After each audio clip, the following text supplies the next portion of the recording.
Right decision göre.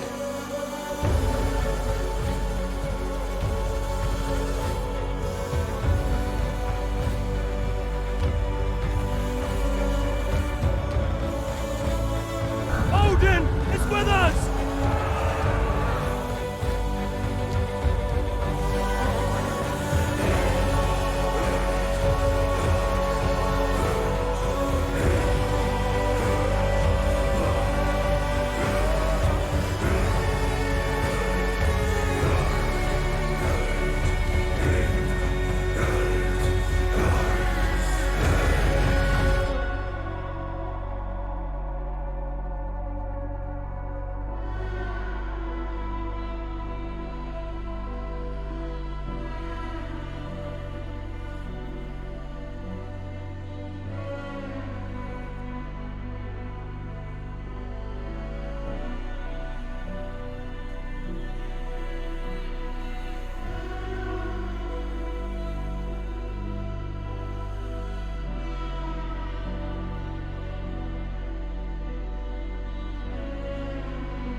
Alright, welcome back guys to another Assassin's Creed Valhalla stream.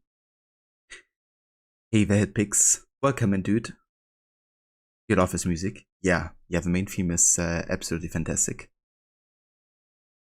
I love how it's also kind of like the theme for the menu, at least at the starting screen. But yeah, today we're gonna continue with our session number 13 of Valhalla. And the continuation of Kent with the story arc of Basim and Sigurd and Foke.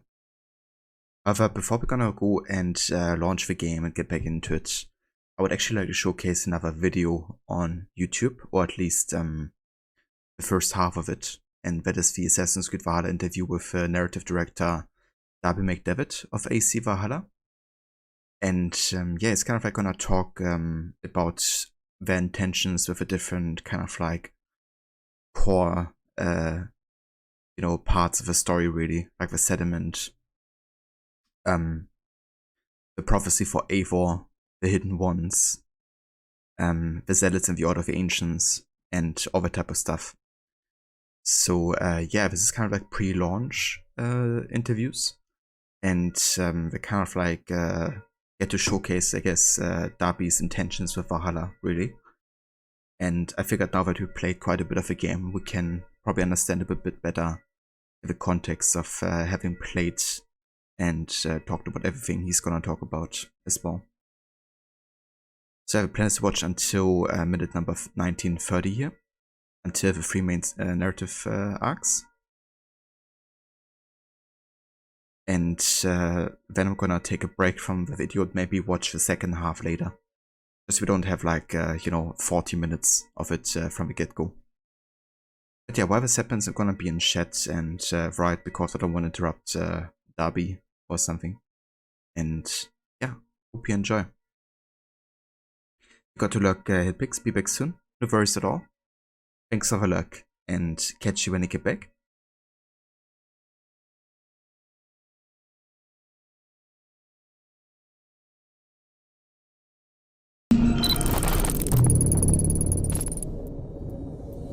Welcome to Access the Animus. Hello everyone and welcome to a new video here on Access the Animus. Today we have something special for all of you. That is a fully fledged interview with narrative director Darby McDevitt following our test of a new demo of Assassin's Creed Valhalla.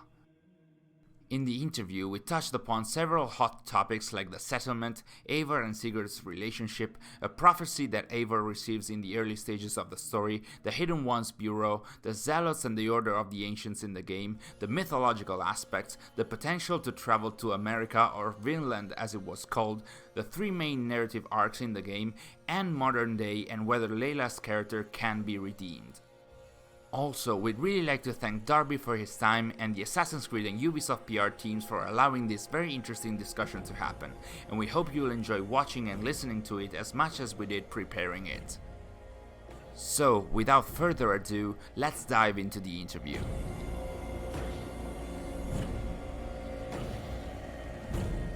Thank you so much, Darby, for joining us today. It's a pleasure to have you on our channel and in this interview. Cool. It's good to be here. Thanks. So, recently we had the chance to try this new demo of Assassin's Creed Valhalla, and the main element that was shown in the preview event was the settlement. So we have seen a lot of building and interactions that you can have with the world, but what was very interesting to us was the kind of relationship that you can have with the participants, with all the settlers that are in there. So can you tell us how the idea of the settlement came to be during development and what the settlement means to Eivor and their brother? Sure. I think back when we were discussing what time period to do and then settling on the Vikings, but then feeling like the cliched version of Vikings is that they're just 9th century pirates or something, which is not untrue.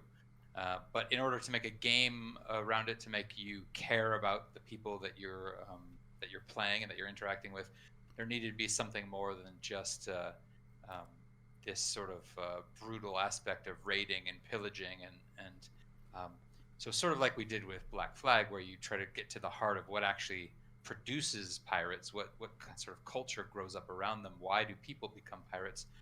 We also did a deep dive into the Norse peoples of the 9th century and found out that obviously that going Viking, which is more of a verb than a noun at this point, but going Viking is actually one aspect of a much larger culture.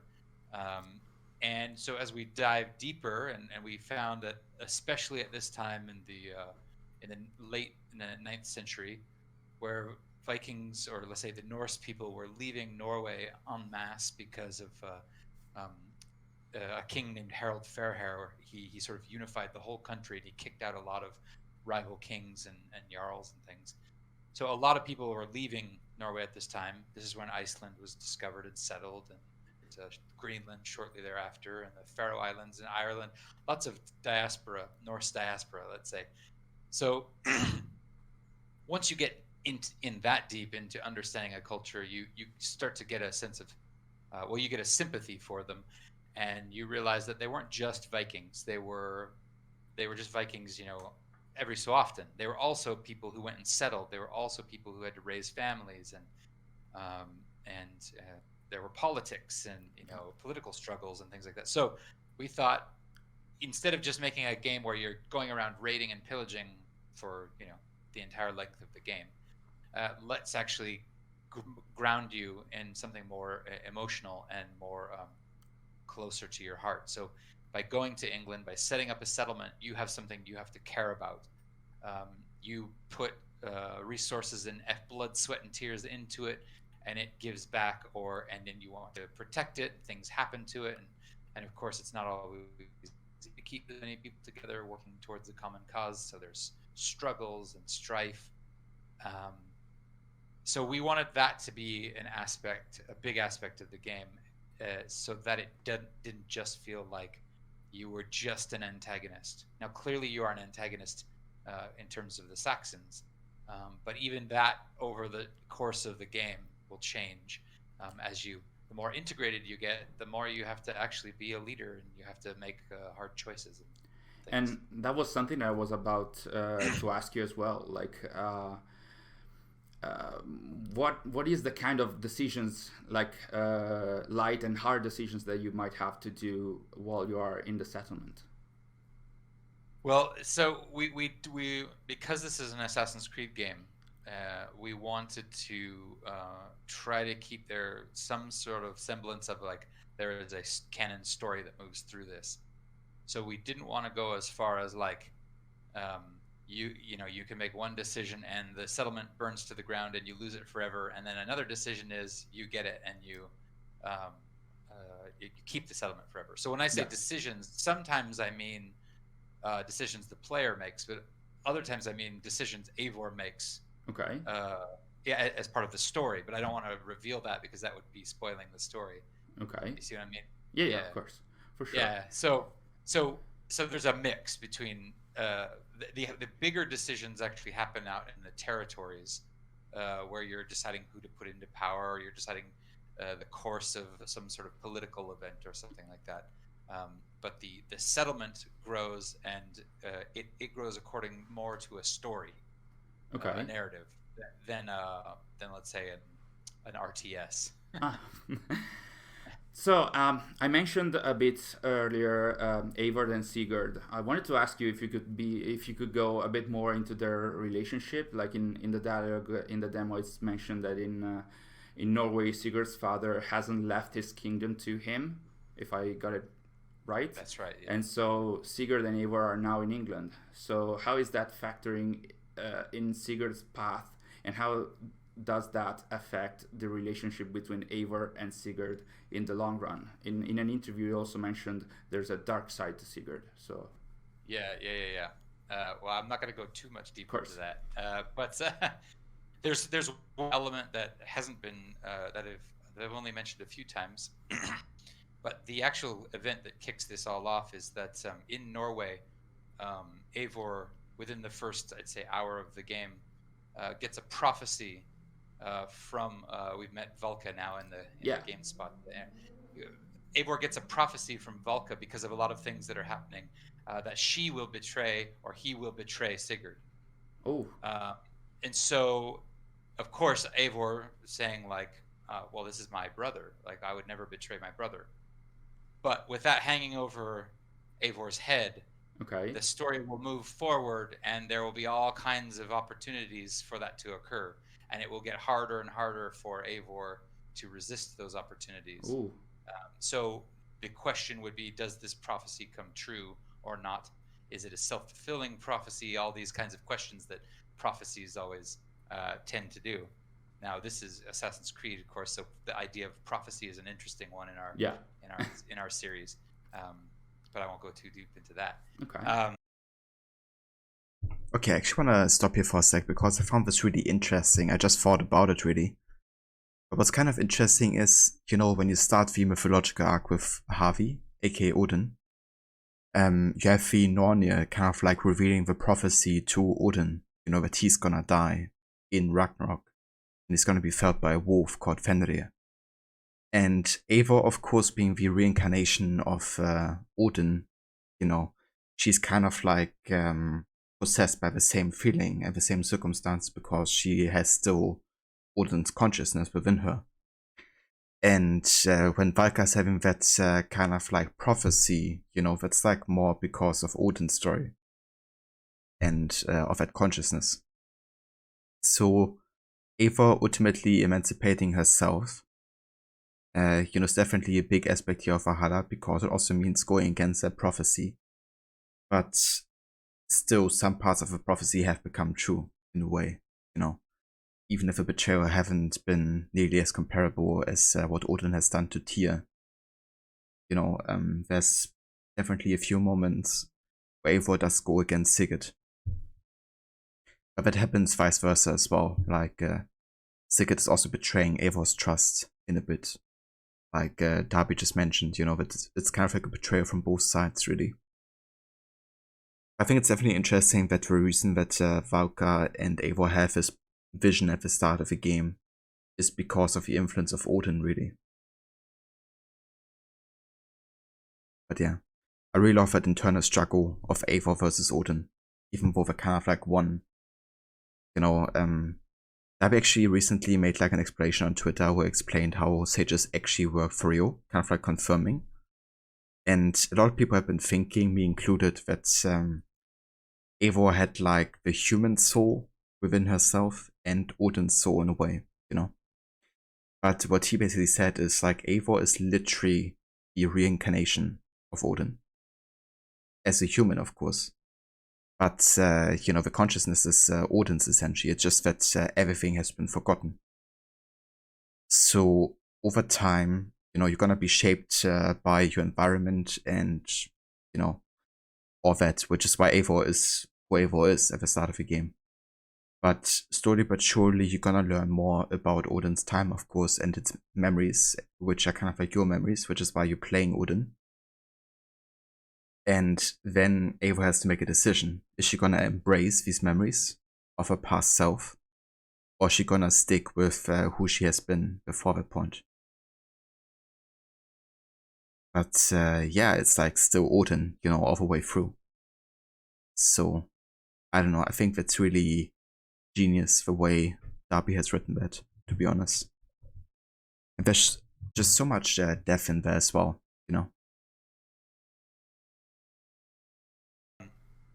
But that's actually one of the big motivating factors is there's this idea of a prophecy that Eivor, this is a huge element of Norse culture, right?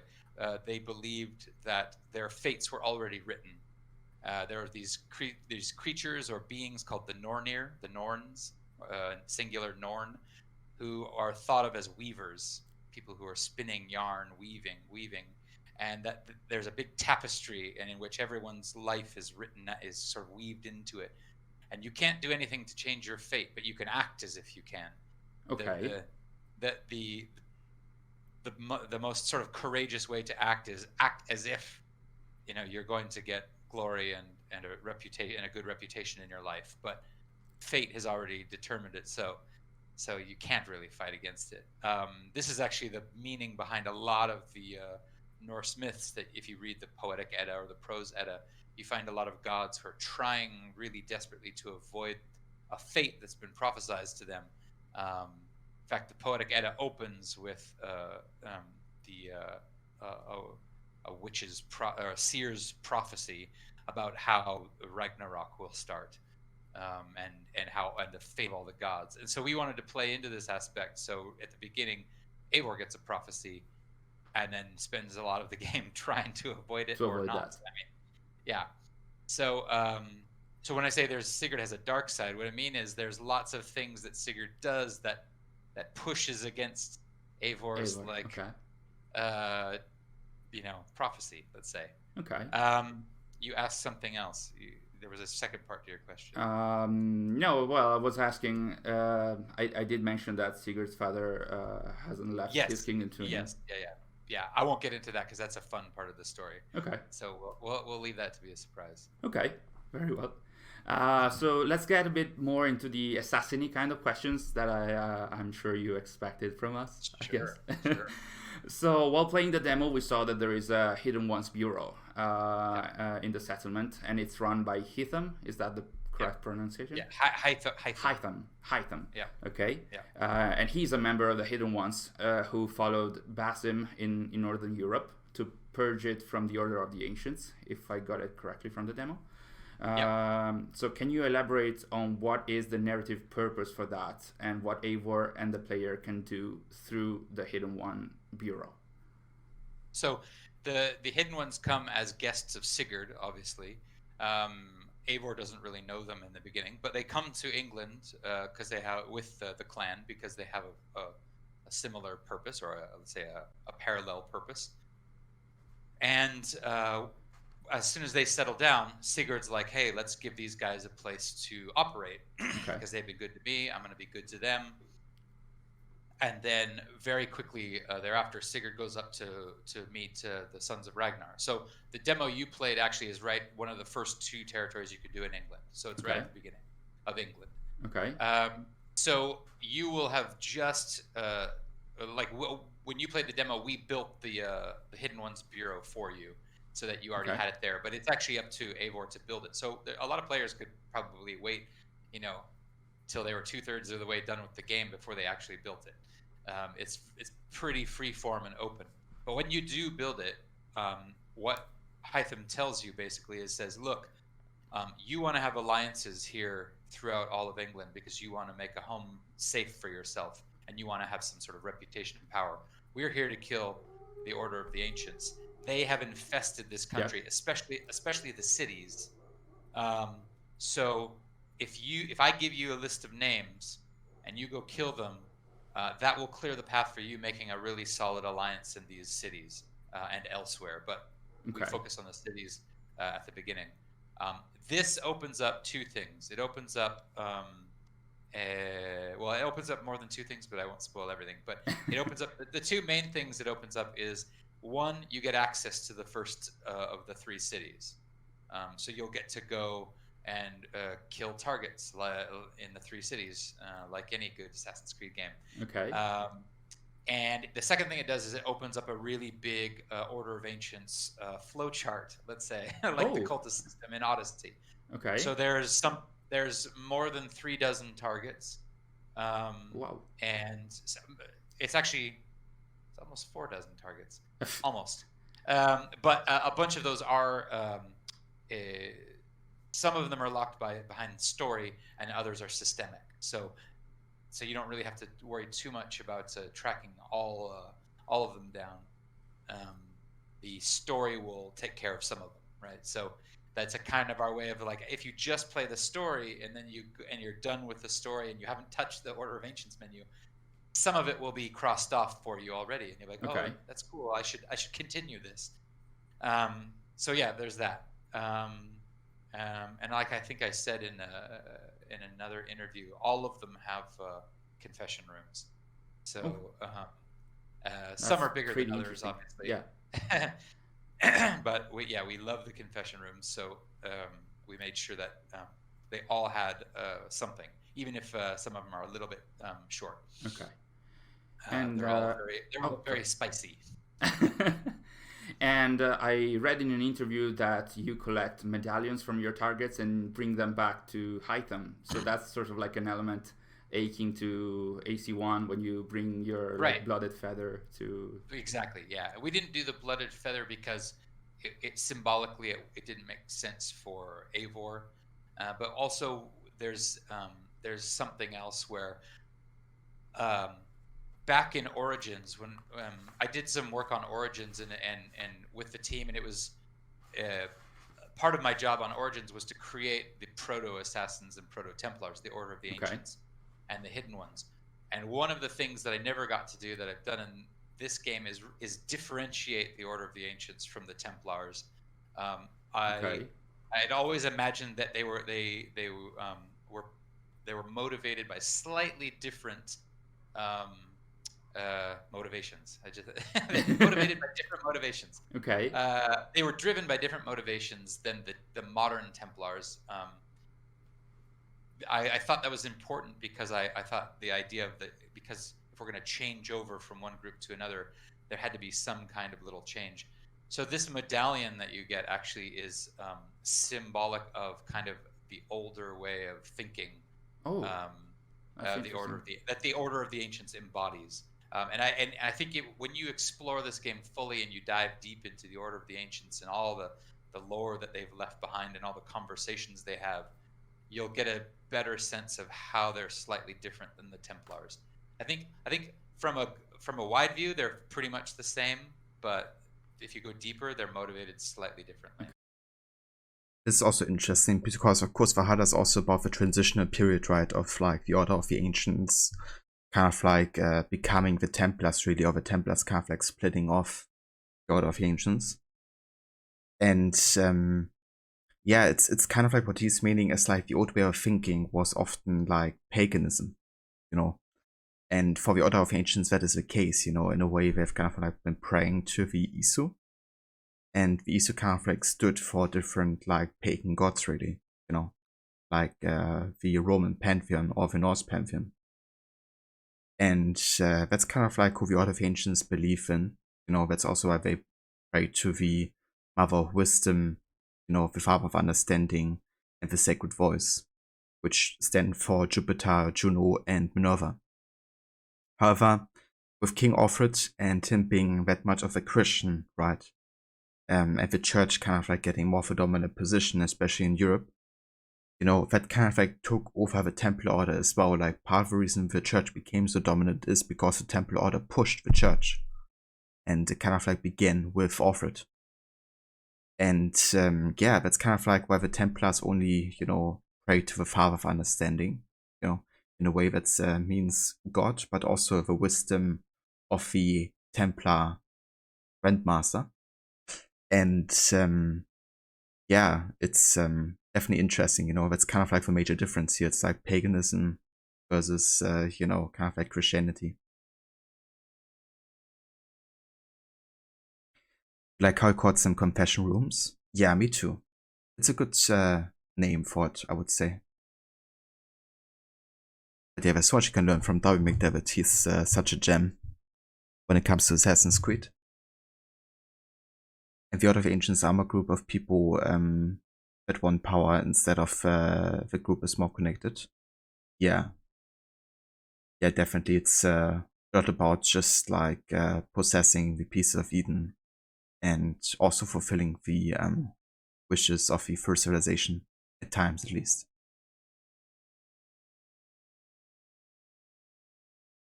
But yeah, the Templar Order, even though of course they have quite similar motivations, they're definitely quite different still. And yeah, you can definitely see it through Alfred in Valhalla. Okay. And after playing the demo, I've seen that like Burgred, the deposed king of Mercia, he called the Zealots upon Eivor. So is there a connection between the Zealots and the Order of the Ancients? The Zealots are actually on that big Order of Ancients target list. Okay. Are they like the entire group or like part of the No, they're just part of the group. Oh, they're part of the group. So it's a chunk of it, basically. It's a chunk of it. Yeah. Okay. And depending on the choice you made at the very end of that arc, they will behave differently. I don't know what you did with Leofrith. I spared him, and then I burned the parchment with Eivor's name. So now those guys will leave you alone. Okay. They're still in the world, and if you attack them, they'll kick your ass. Yeah, I found one. It was so tough. I died so many times. If you kill Leofrith, he never tells you about those guys, obviously, and then they start hunting you, like the Falakis in Origins. Yeah. So, I actually felt a bit like they felt a bit more like the Phalakita in Origins than the mercenaries in Odyssey, in that they are very unique and not tied to your power level necessarily. At least what I saw, and was pretty interesting. So if you didn't kill him, he killed you. Yeah, many times. Yeah, a lot of times. Okay, yeah. So if you had killed him, you would have gotten a kill room. Confession room. Oh no. Too bad. Yeah. Okay, so I think we're gonna stop the interview for now, because the next part is gonna talk about the assassin content relegated to the Hidden Ones borough. But yeah, this is the first part of the interview here with narrative director Darby McDevitt. And yeah, I think I'm gonna watch the second half in the second part of the stream today. But yeah, just wanted to showcase that because I find it quite interesting hearing his kind of like insight, and also kind of like what he's been teasing, right? Because this is of course before the game actually launched, so there was like lots of things he couldn't talk about just yet. But yeah, there's also gonna be an interview with Darby McDevitt, kind of like talking about the ending spoilers. So that's gonna be something we watch at the very end of our playthrough. So we get like the full explanation for everything that kind of like had a meaning, like the Tree of Life, of course, Yggdrasil, and the Reader.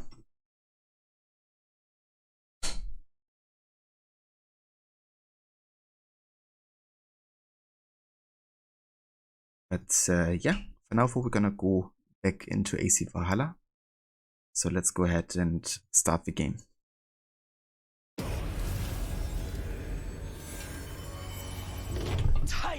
Tight, yeah!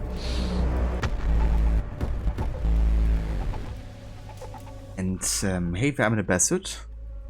Welcome in, dude. Good morning. Thank you so much for the 18 months of tier 2 resubbing. Thank you very much, I appreciate it. It makes the Templars are more about control and the Order of the Ancients are more about power. Yeah. Yeah, definitely true as well. Templars also try more to be consistent about taking over entire, like, you know, governments and political houses and stuff. But the Order of the Ancients was more like, you know, individuals that have been like controlling, kind of like infiltrating parts of society.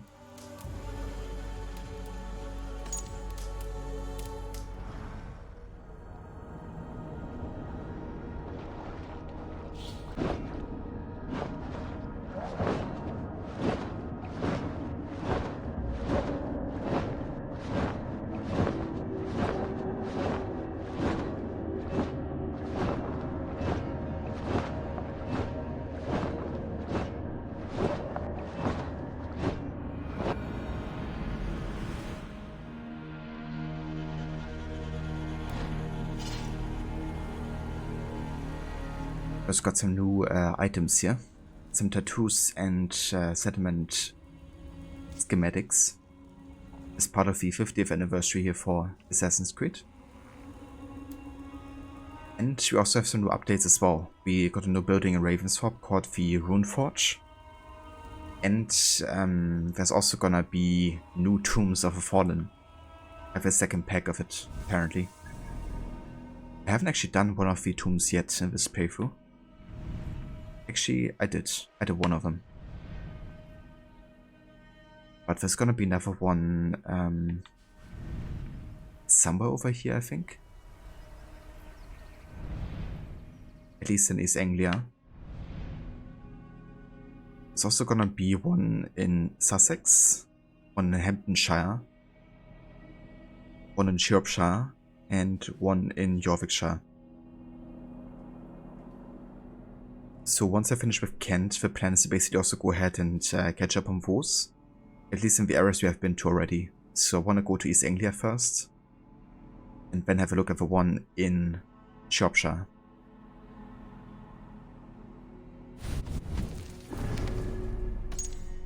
Indeed, even more content for Valhalla.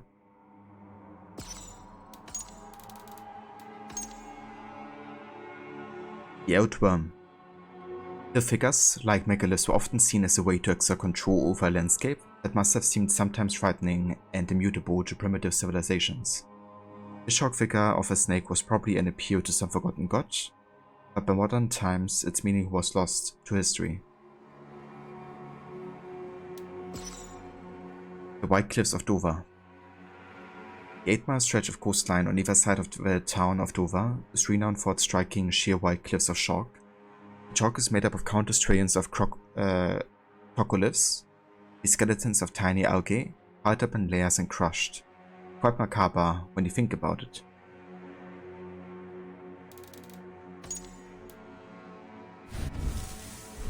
Yeah, it is.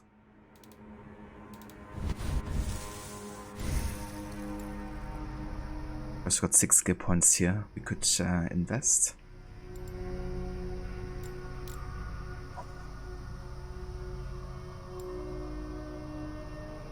Let's get the Eye of the North ability. Prevents flinching from hits while aiming with your bow. This effect recharges after a few seconds.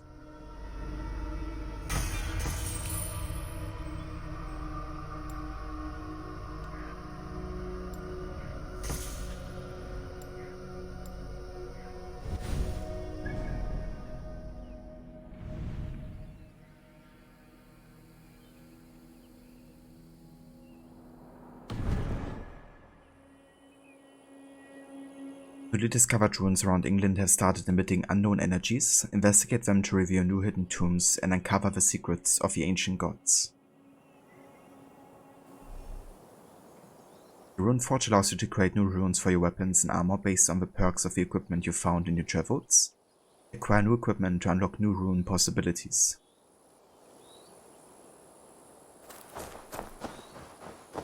Scary wormy boy.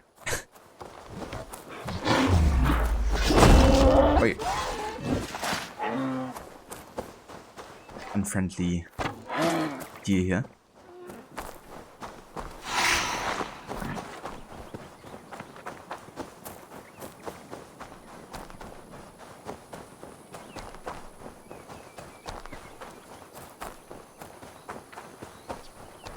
So you can mix and match the runes you want. Yeah, it kind of sounds like it could be a possibility. Best not to draw attention here. Definitely be nice to kind of like mix out your stats a little bit. Cast about this land, my friend.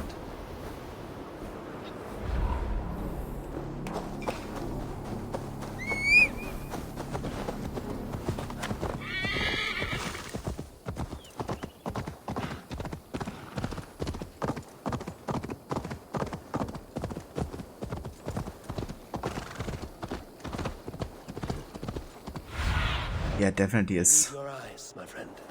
I mean, look at this.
Need to clear this fort and break this chain to get our ships safely upriver. The mechanism should be inside.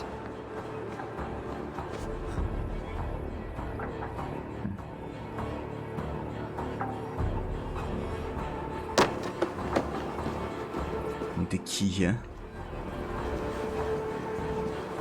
Where's the key? Have a look, Sunan.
Why did there have to be a doggo?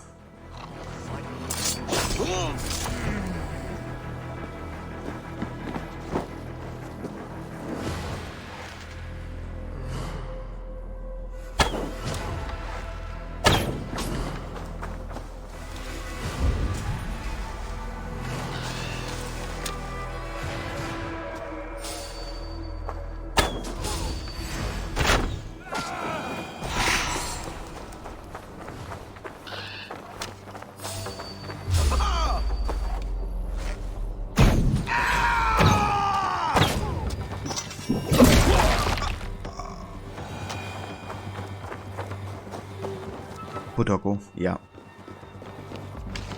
I didn't mean to, but I had to.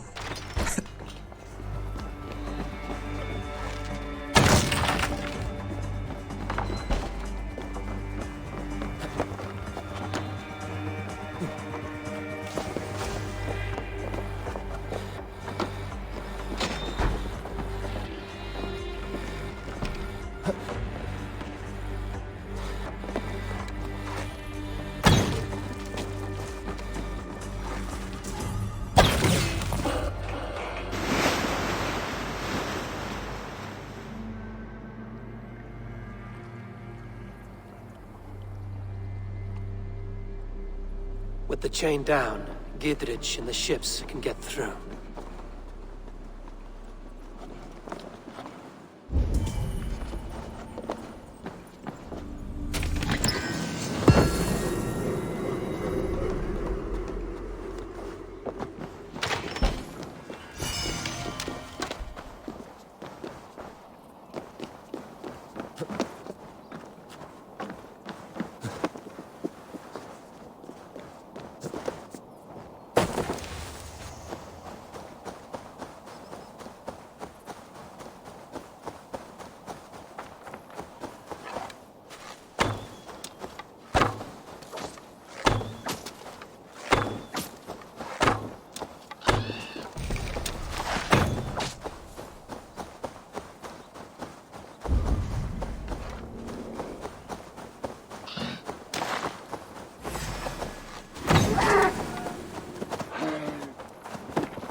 Getting rid of all the wildlife apparently.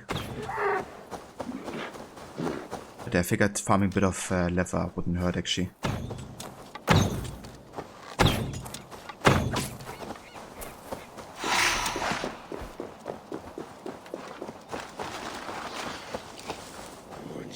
Eivor, we await your orders. You brought your weapons and armor. Aye, Raven Tamer. Good. Now we dig in and wait for our friends.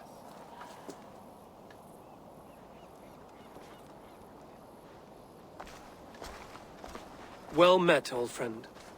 When the chance arrived to lodge an axe in the sod of Wessex, you thought of me.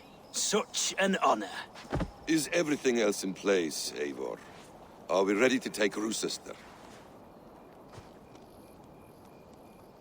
Rally our army. We will drag this mouse from his hole.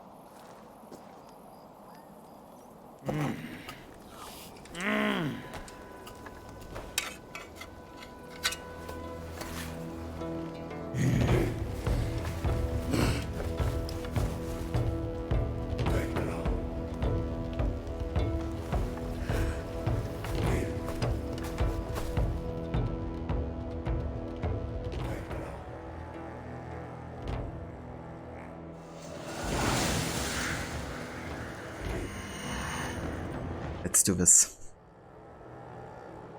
But yeah, that's a small fort.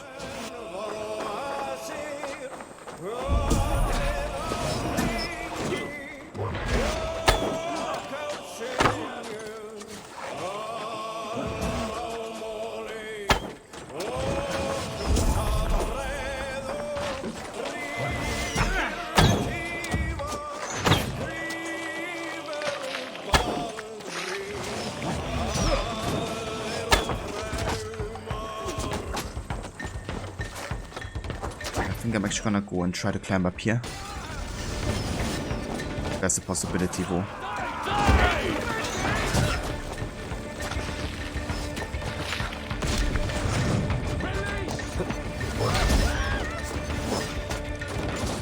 Rid of these archers and also the fire and stuff. Oil.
Yeah, no kidding. It's like the infinity respawning. Jesus. Okay.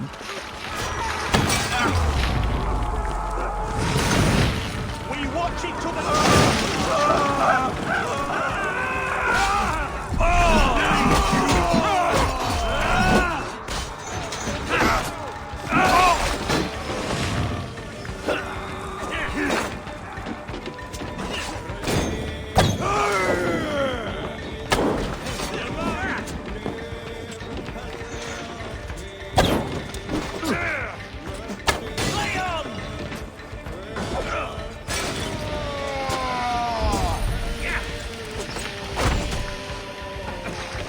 Now you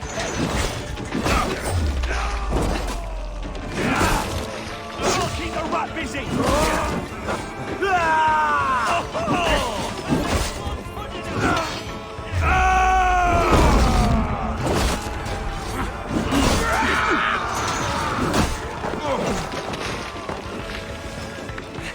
Try to flank.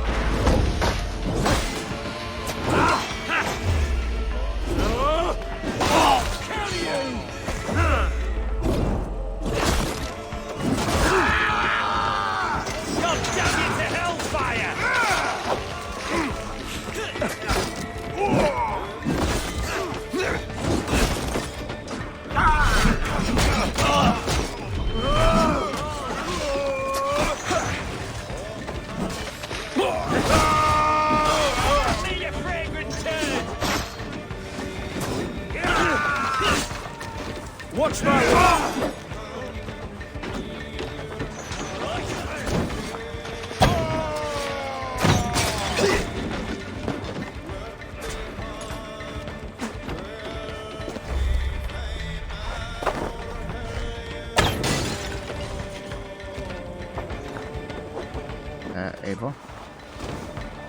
Back. There we go. Oh wait, is that to destroy a burning quadrant? For real? Get behind if you can. I don't have any arrows. Perfect.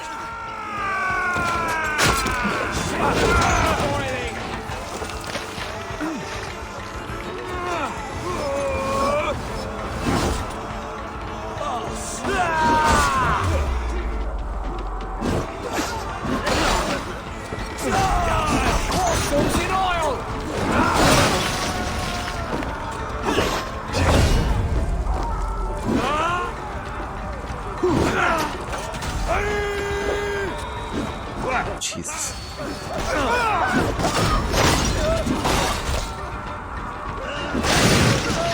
Thanks, Eva.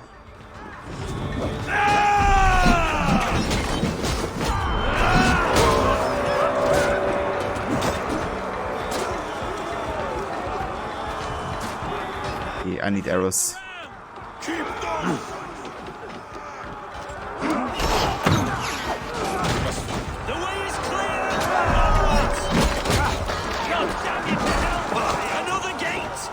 It's a bit chaotic here.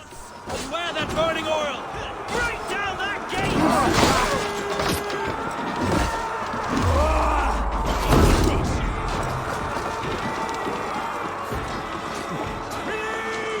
Oh, hold on.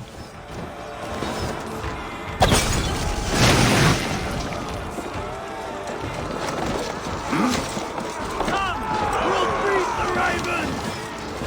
Tetford is holed up in the tower keep. Press forward!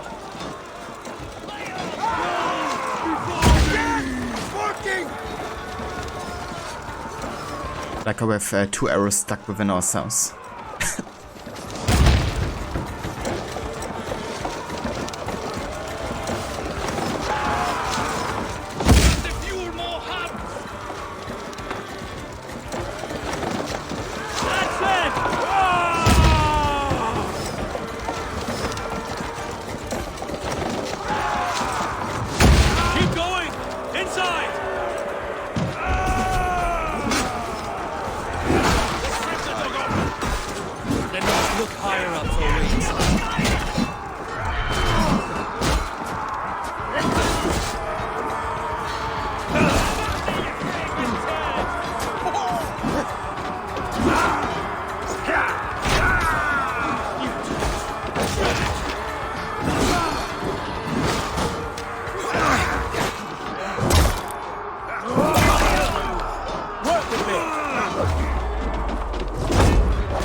I like how that one soldier just stands there doing nothing.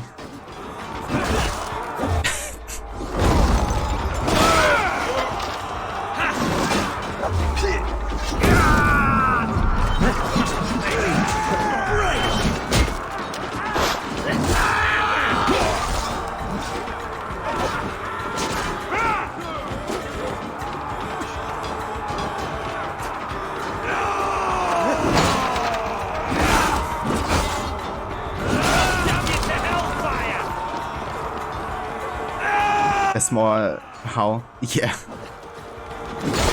I must have given out like all the Sons of England or something.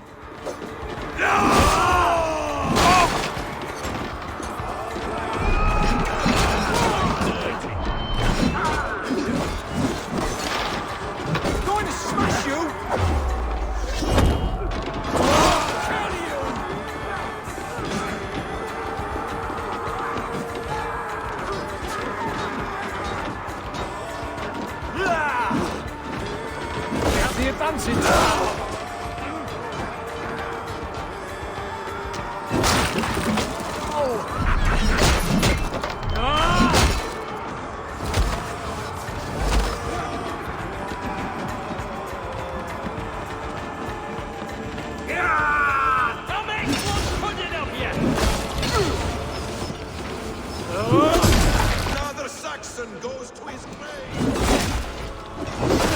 Striking!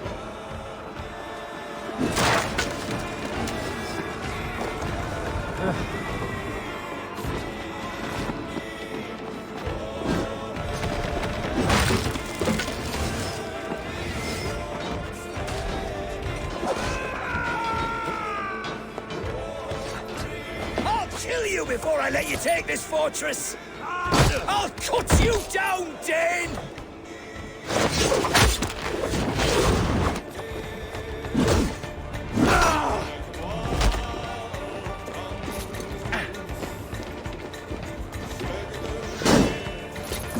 True sister will not fall to you, rabid pack of mongrels!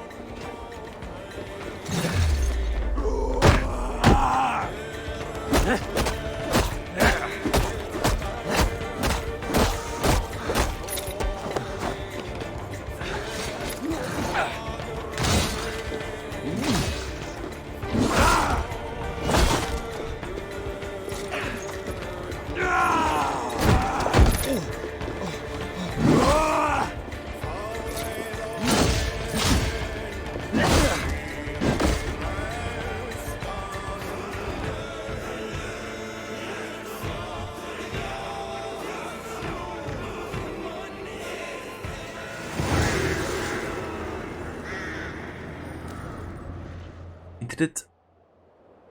Oh yeah. You dare to take this fortress, Dane? Alfred's army will smear your innards across the battlements. We're not here for stone and sand, Thane Tedmund. I shit on you! You and your toy gods! I will not bow to you like some puppet's lord!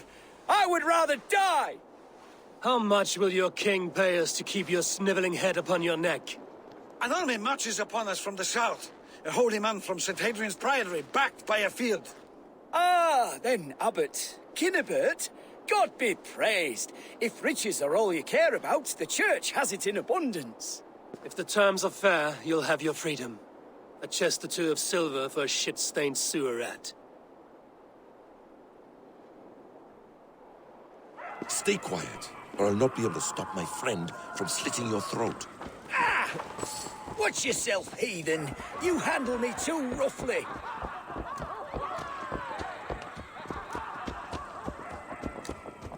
You will die for the indignities you... Because every bad guy knows if the main player is doing a finishing move, they have to wait. You're only a hefty ransom to me. Just like fair play, you know. This is why you batter down my gates, kill me men, for a purse of grubby coin? You have no honor! Enough! I'll return you to the Saxons.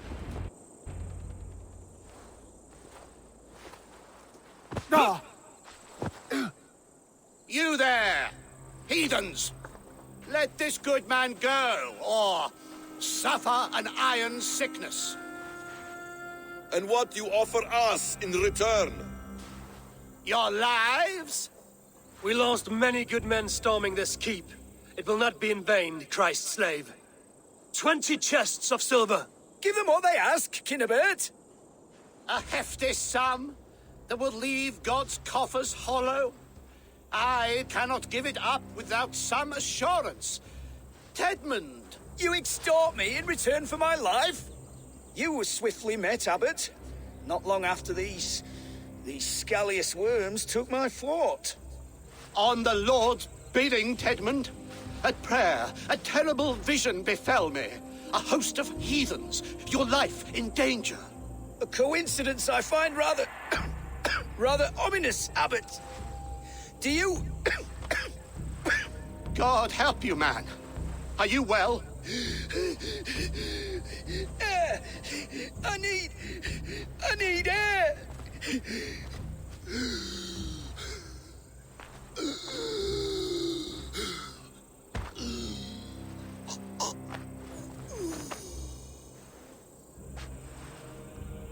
He's dead. The work of poison, no doubt. No, no, no, no, no. Rouse the man. He cannot be dead. He must not be dead. Poison. How does the man die of poison in our arms? Many great kings and paranoids have carried poison in times of war, as an alternative to capture and ransom. A catastrophe. Alfred will choose another and... By the saints! Alfred! How will I explain this to the king? We followed this road to its end, Cunibert. You may not like where it led, but you owe us our half of the bargain. You shall have your paladin. I need a day. Return to my abbey tomorrow, and you shall... Oh, dear, oh dear. These delays are grinding at my bones. We should abandon Cunibert. Find Fulke ourselves. Peace, Eivor. Speak with Giedrich and relieve him of his oath. I'll meet you at Cunebert's Abbey.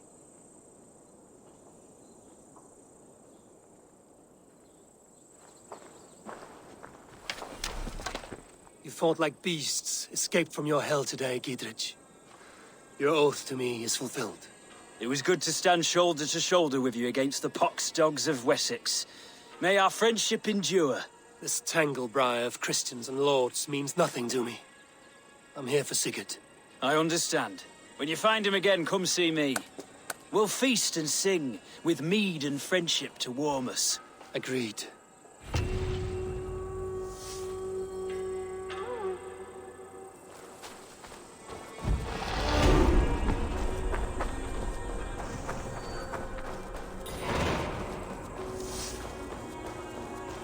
This is awkward. Yeah. And didn't quite go through as they wished it would. But oh well.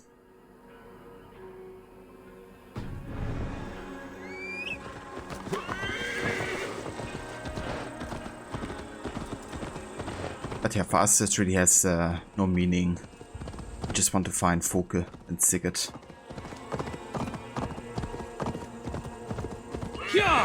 If Tepman dies or not. Or even Cunibert.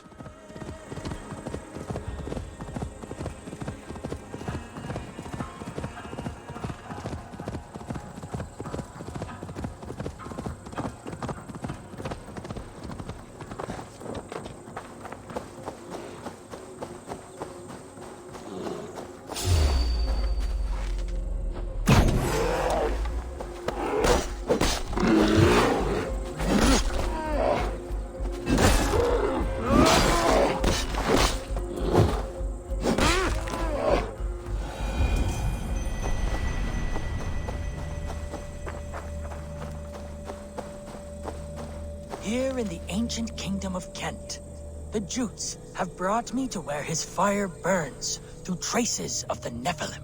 Here the Lord speaks to me again. He warns of betrayals, of struggles, of the trials of the first ones. I do not always understand his message. If he is warning me, it is because he believes I am worthy.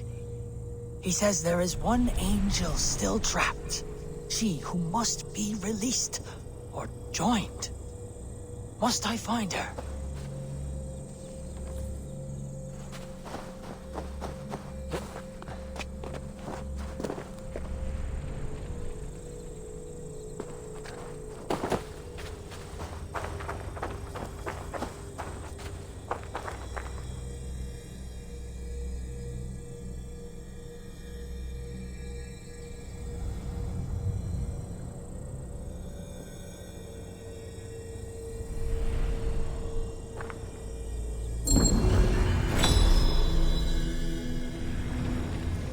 Feel something.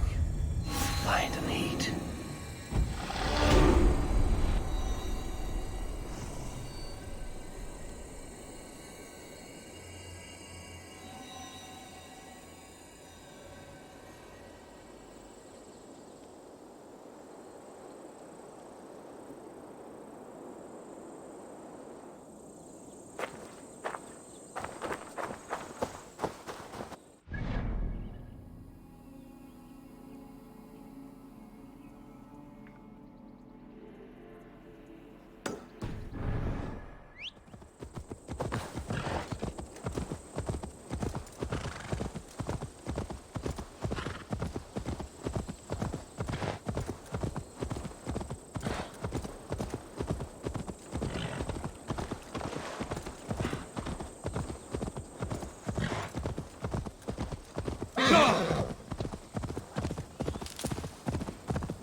Alright, sorry, I was winded for a few here. But yeah, quite interesting Stone Circle we just had, because it was of course against, again, Brendan of Clonford, talking about both Aita and Juno's memories. But mostly it's Aita's voice that he's kind of like hearing, you know, since he kind of like says the Lord, or he. But yeah, Aita definitely has talked about Juno, though, you know, she who lies in wait. And she who's kind of like captured, right? And while Aita's kind of like free to roam through the sages, you know, Juno is still kind of like trapped within the temple, of course. So yeah, we're gonna get to that at a later point, of course, in Vinland as well. I shouldn't be seen here. A hood should work.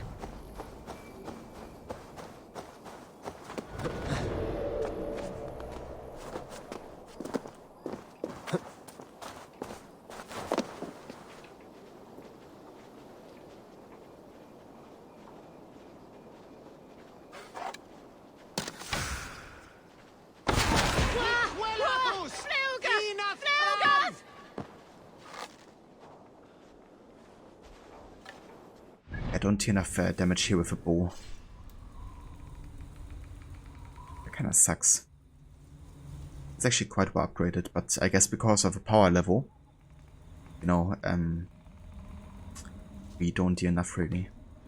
I can still do the roofed undershot though. So that's one way to fix it. Help! What?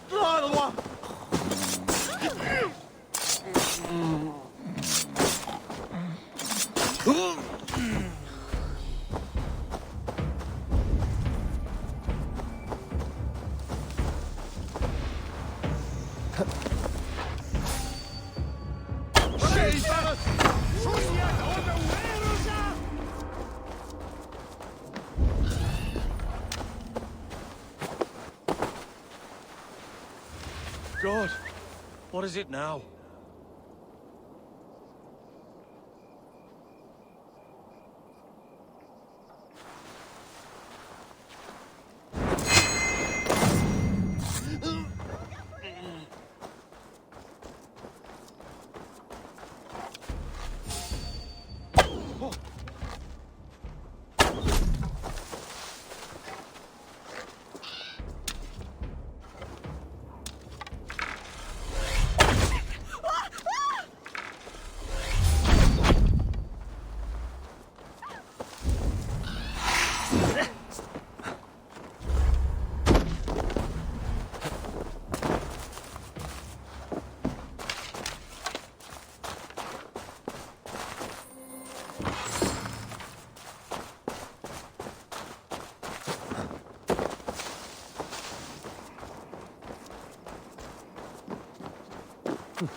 Should have run, rabbit!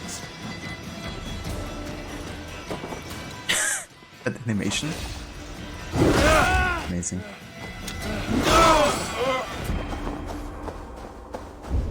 Was doing like a backwards forward vote apparently.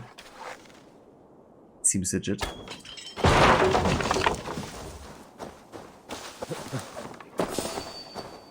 Hey!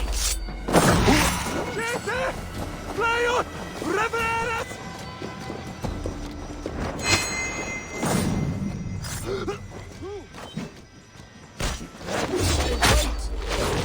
Time to die!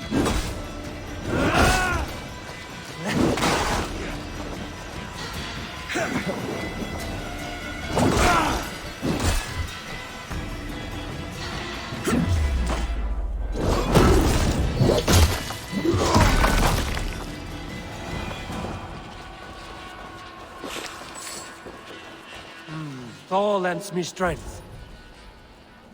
Okay, I think I'm gonna call him my gang now.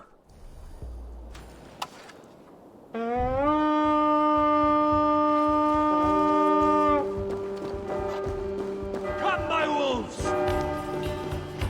I found Hey, some lonely come treasure, here a moment. Eivor.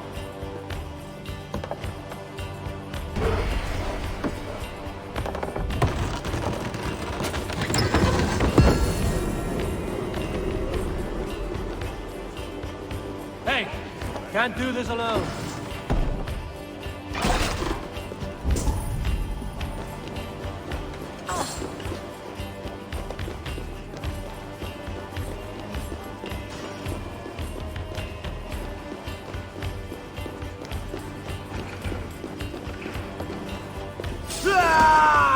To help! Can't hold out much longer. Yeah!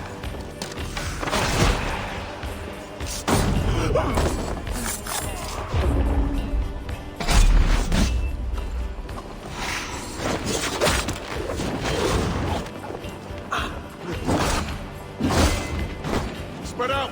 We have this!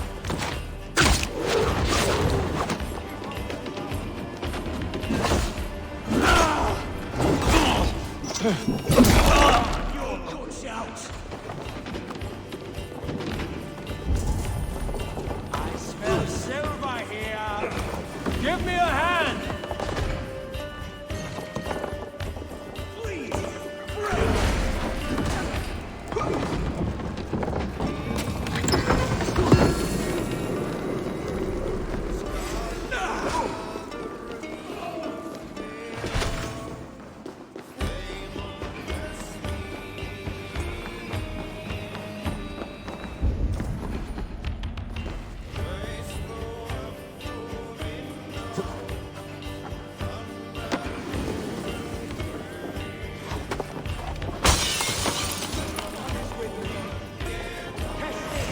you like a lame mule?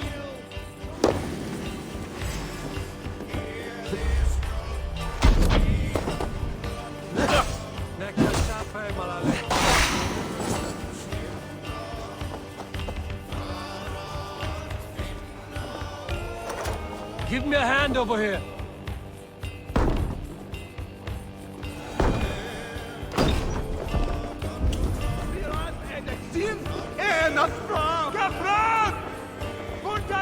Some good takings here. Give me a hand with this.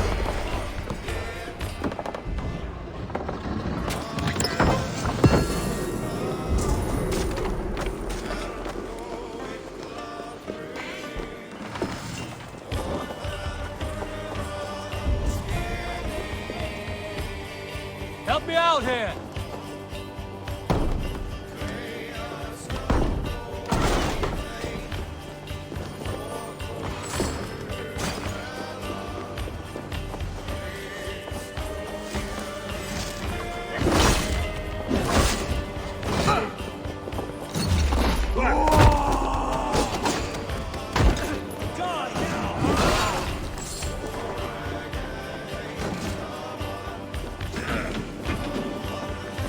Out of my way.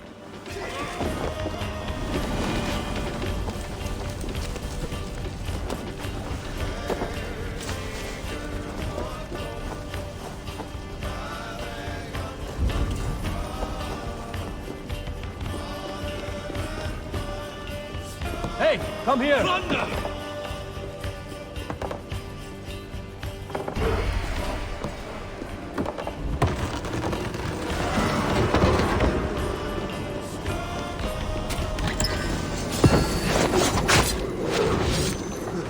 Damn you!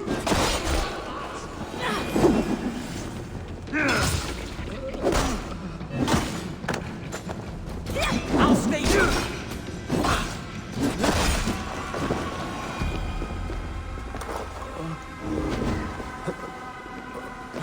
Thanks.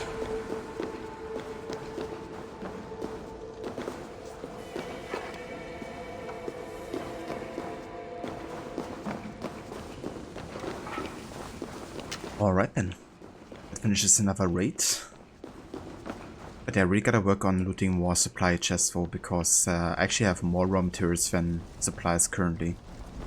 which is definitely a rare case scenario. My Valhalla playthroughs at least. Boots matching those made by Saxon weapons. I know where to look for my prey. But yeah, I've also done, of course, much more of a completionist run the previous 2 times here. Feel The stronger. Weapon guys actually killed this dude.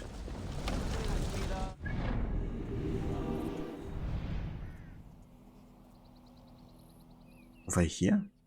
Okay, never mind.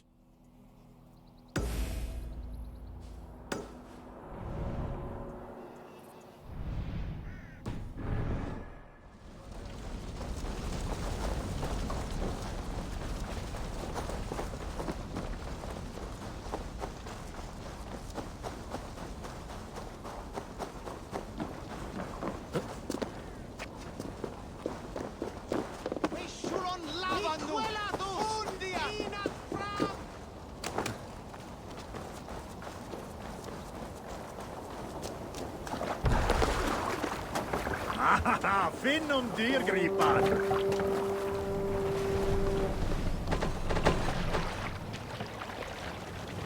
Who will share a tale?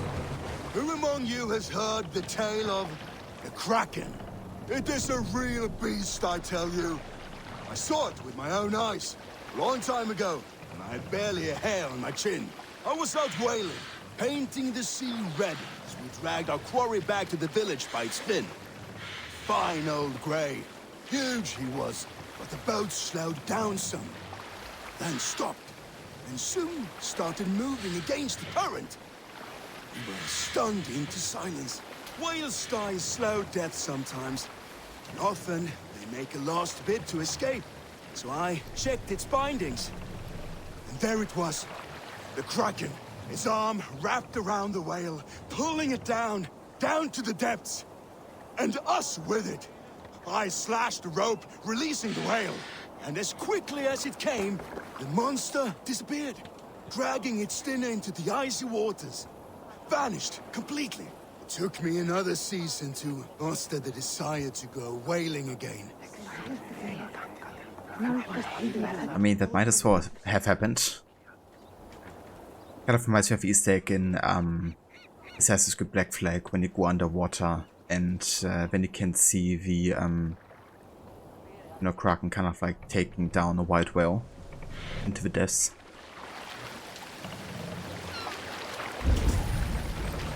I should not be seen in this area.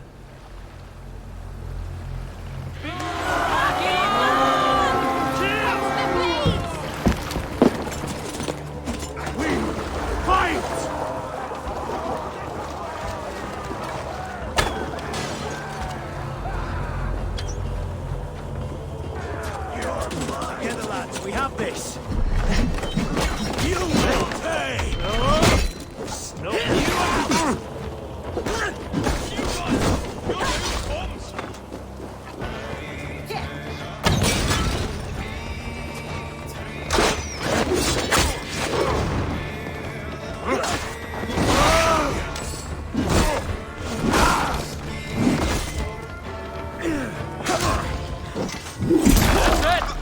Back to the ship!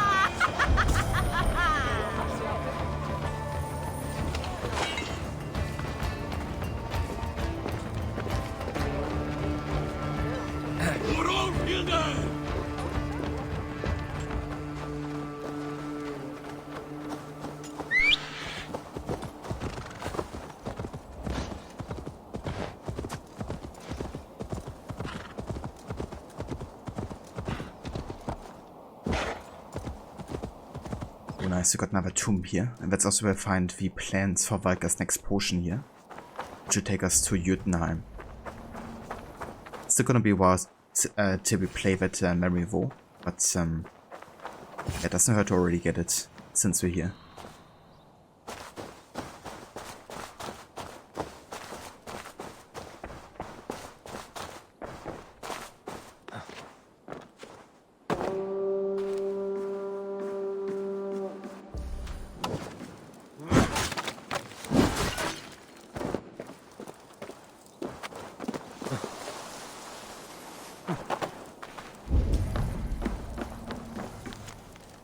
Challenge. Only the one balanced in their emotions, agile in their moves, careful in their decision, smart in their choices, will be able to pass the cavern of trials.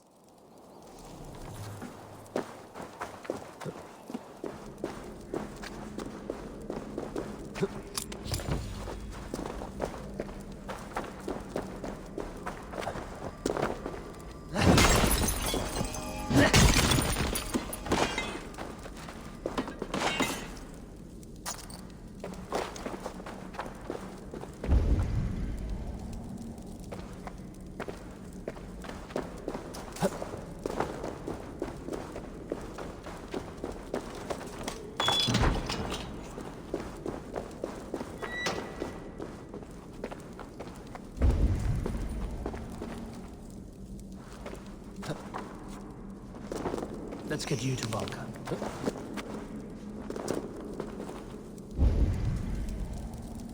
This location reminds me a little bit of one of the tombs in AC2 actually. It's very similar, kind of like a parkour opportunity right here.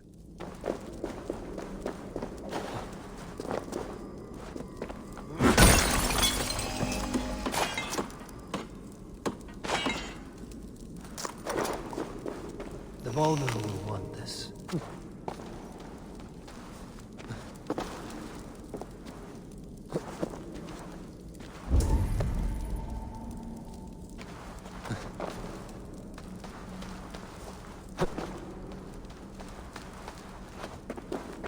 Valka the Seer can use this.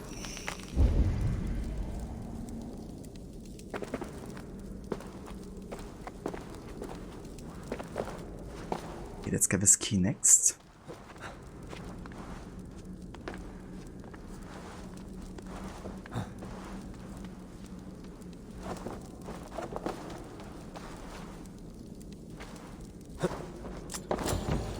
Okay, there we go.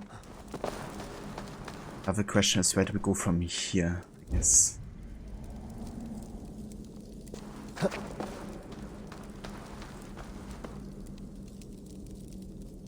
think we have to go back.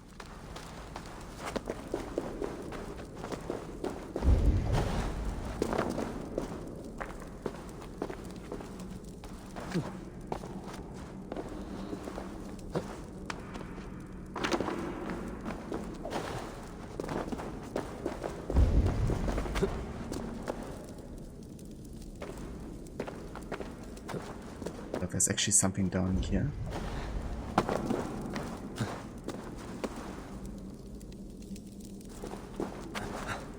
But I want to follow this path first.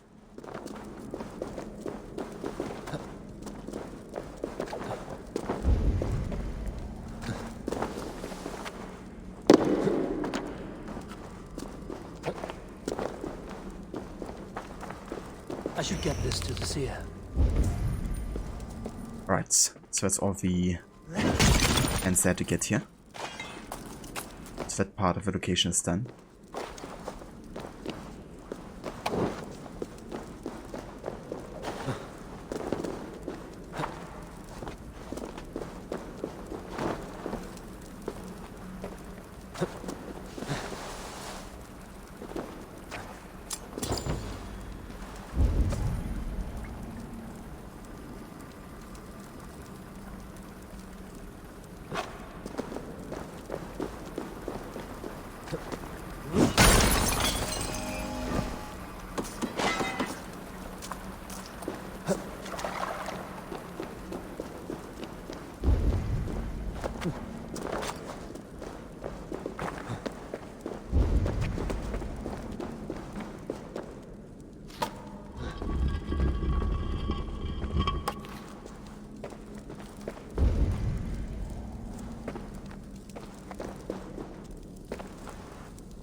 It's kind of interesting. We actually have to go into this kind of like tomb, which is connected to the ancient tablets of the Isu.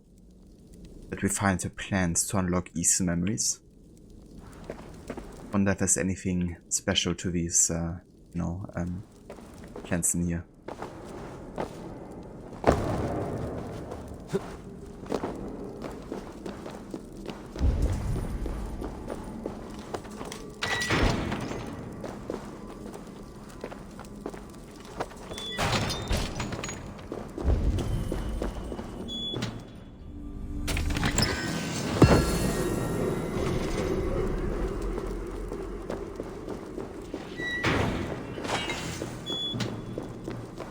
still missing this one key over here.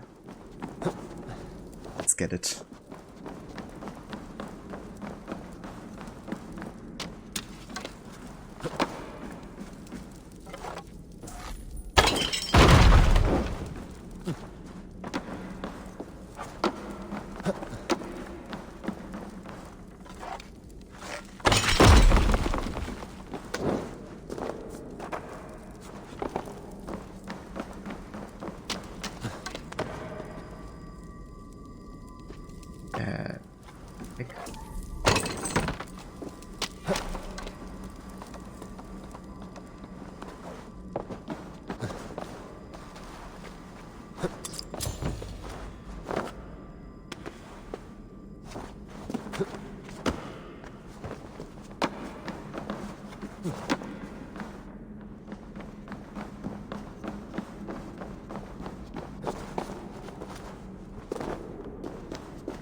Land for Volca.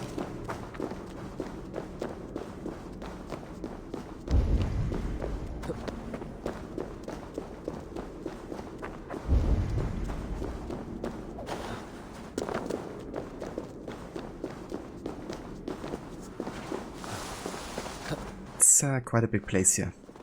What surprises await me this time?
There we go.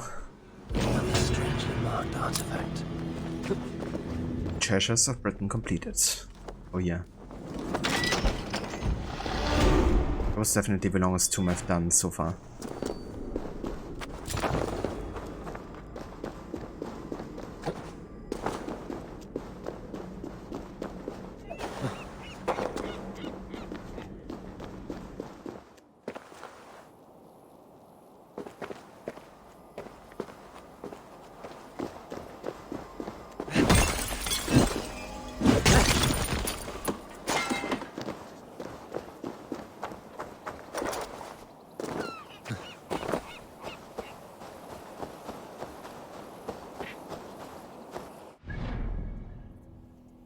Right, so let's also get the viewpoint here, and I think then we're gonna travel back to the main story and finish it.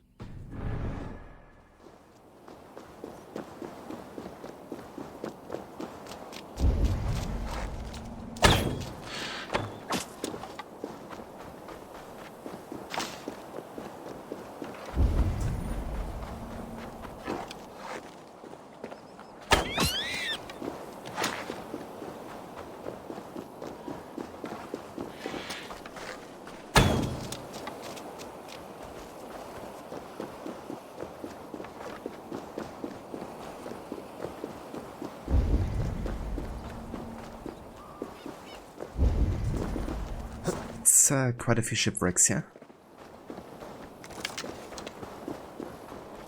We should really build like a lighthouse or something here.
go back to the St. Hadrian's Priory.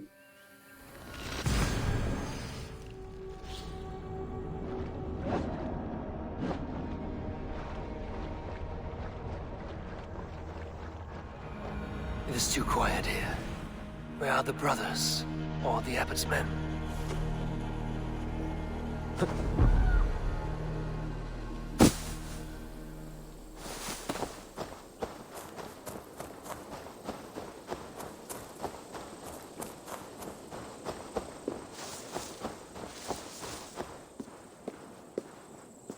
I would say well met, brother, but I cannot shake off the needle itch of dread. Is something wrong? I followed the abbot here, kept him in my sight. But the monks, his servants, I have seen nothing of them. Dead? I do not think so. But there is no good here in this grave hush. And where is the abbot now? In his quarters. Come, and be on your guard. Does this have the stench of betrayal to you? Why would the godly shepherd ally with the heretic? Cunibert is a man who craves power and position. With Tedman dead, he must find it somewhere else. There is truth in that. Keep your eyes and blade sharp.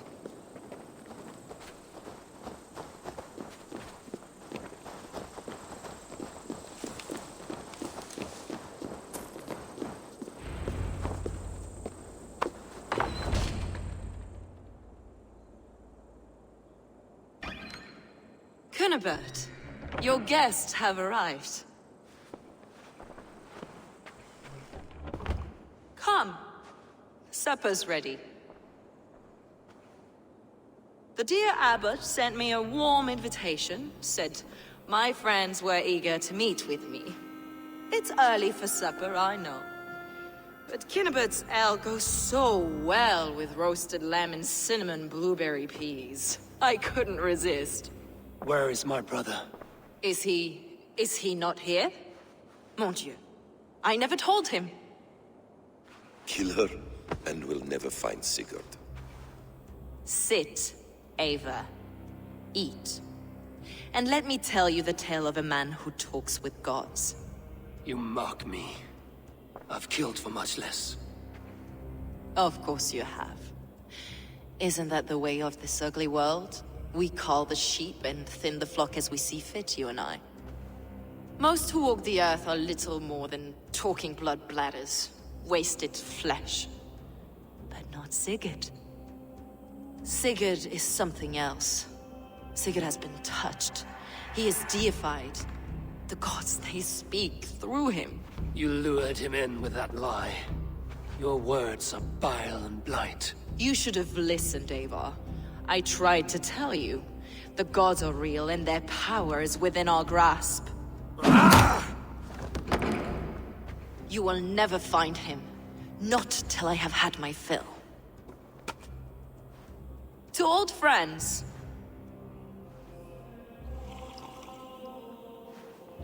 This really is delicious, Cunibert. Is it cloves I taste? Well, that concludes supper. Kill them, and bring their bodies to my sanctum in Canterbury.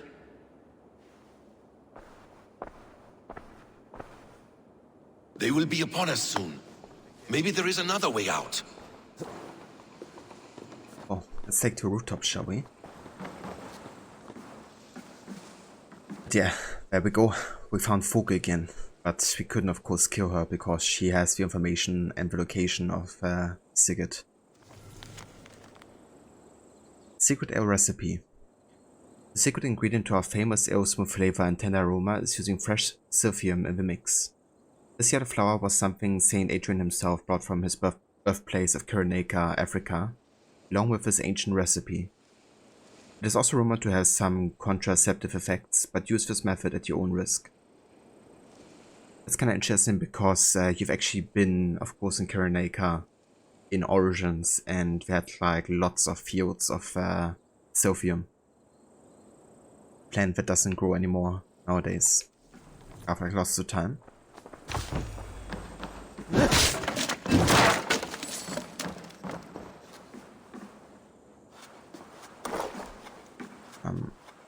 Eva?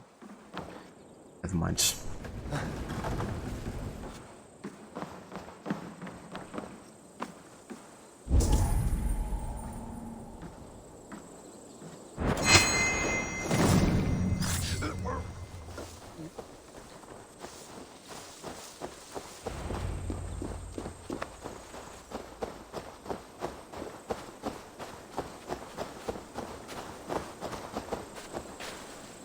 Fulke let slip that her sanctum is at Canterbury.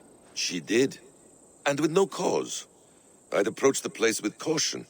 It may be a lie. It may be, but it's the only lead we have. I hope all this innocent sacrifice is worth the trouble. It's Sigurd, my brother. Of course it is. Then come, let us dive into the maw of death.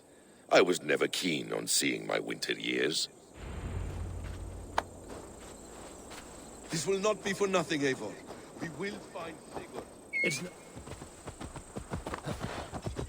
We were speaking, Eivor. It's not just him. I want Fulke to suffer.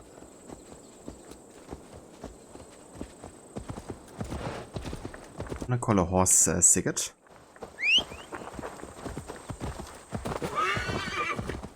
Yes, he wants to walk.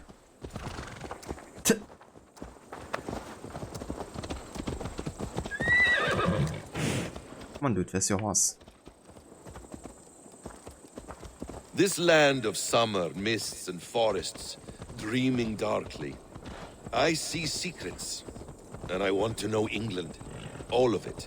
And yet it rounds on us at every turn, snarling like a cornered dog. I begin to despair of ever settling here. Perhaps the stars write your path, and you will never have a home here. Do you miss the land of your birth? I have long been away, but it is fiercely beautiful beneath the vanity, arrogance, and pettiness of men. I should like to see it. You could if you wish.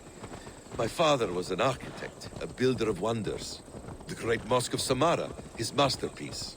Another man, who played the Caliphate's game better, took the credit. He was exiled, and died in poverty. Your faith sours. What of loyalty? Shared stories round the hearth. Warm nights, parties, and the tender love of another. There are some who are worthy. A scant few that tower above the sullied mass. Men and women of vision and valor. Sigurd is one such man. He is. Fulke isn't wrong on that score.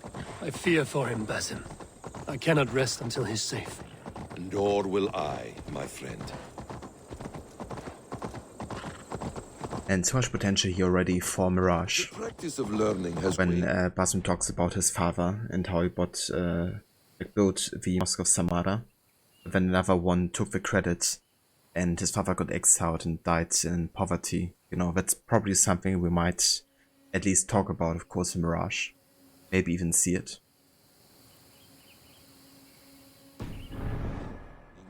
Since the days of the Romans. What books they still have, they keep locked away in their churches, hidden from the eyes of common folk. Thralls and Geralds cannot read. What would be the point? They could learn. The church could teach them. So much of human history would be open to them. Aristotle, Pythagoras, Euclid, ancient knowledge lost to all but a few hard-headed men of the cloth. You have studied these works yourself? In my youth, I was consumed with a passion for understanding. I spent many hours a day in the House of Wisdom in Baghdad.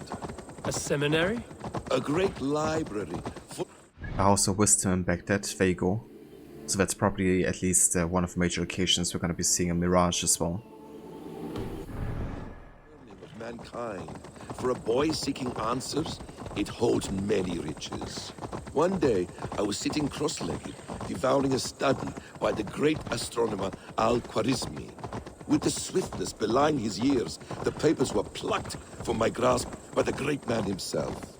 His presence stole my voice. He was kind and open-hearted. He showed me such scientific wonders. What did you learn there? Calendars and calculations placing the sun, moon, and 5 planets. Equations that crackled and sparkled with divine intelligence. I asked the great man, is this what it is to know God? You saw your God's hand in the runes. I found wisdom, and I have been searching for more ever since. There is great vastness outside ourselves, Eivor. Most only notice a few grains of sand. But some, like Sigurd, I believe, see the endless... You killed him! Die! Damn this sinner, we have this.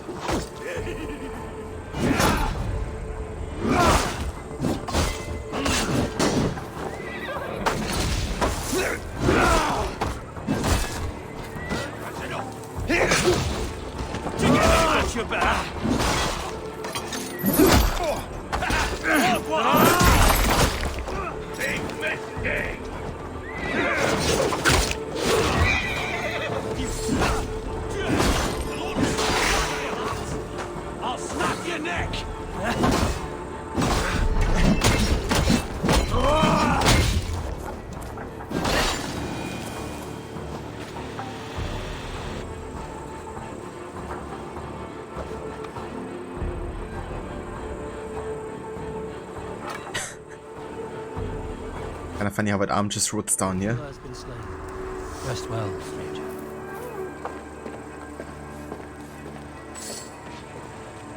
Yeah, decapitated arm rolling was a very popular sport among the Vikings. I think that's a high score here. Very well. Most only notice a few grains of sand. But like Sigurd, I believe, see the endless flow of the hourglass. What you see in Sigurd, is this what Fulke sees as well? I believe it is. We will find no friends in Canterbury, so try not to draw attention.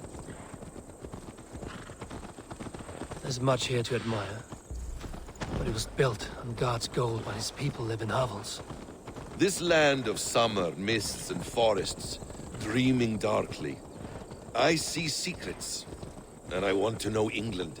All of it. And yet it rounds on us at every turn, snarling like a cornered dog. I begin to despair of ever settling here. Repeats the dialogue here. Stars write your path, and you will never It's a shame. have a home here. Do you miss the land of your birth? I have long been away, but it is fiercely beautiful beneath the vanity. I have long been away, but it is fiercely beautiful beneath the vanity, arrogance, and pettiness of men. I should like to see it. You could if you wish. My father was an architect, a builder of... This place swarms with Fulke's people. Sigurd will be well guarded. Caution and subtlety should be our path. Ready? Follow me.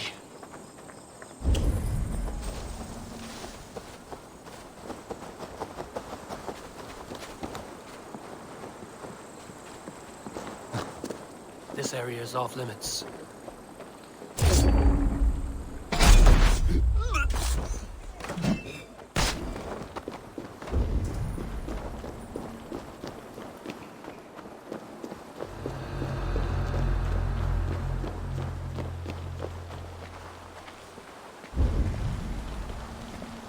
This is a trap.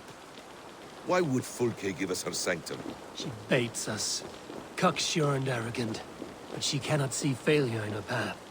Her fearful wit would say otherwise. Whatever we find there, keep your head. You chastise me like a child, Basim. I guard you like a father. Nothing is served with your brutal end. You have much to do in this life. I know it. More riddles, sly tongue. No riddles. Within you both. Your destiny is not to stain the stones of this godhouse with your blood. Oh man. Basim just got detected, or why is this soldier rushing over here?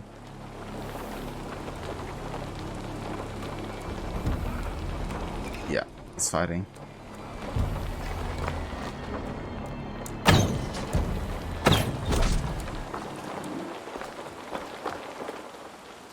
I think Basim is done.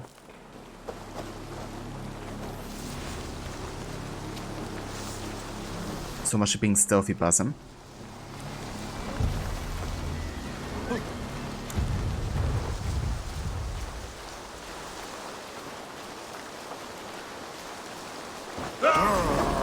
To arms, Basim! So we are to wander in like an ox? Yeah, because you had to screw things up.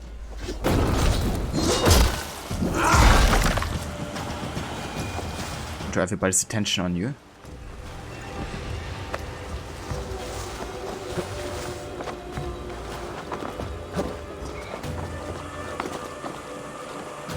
If she's still here, I will burn this Christ house to the ground. For the Order, for the glory of the Ancients, do not let these infidels find its secrets!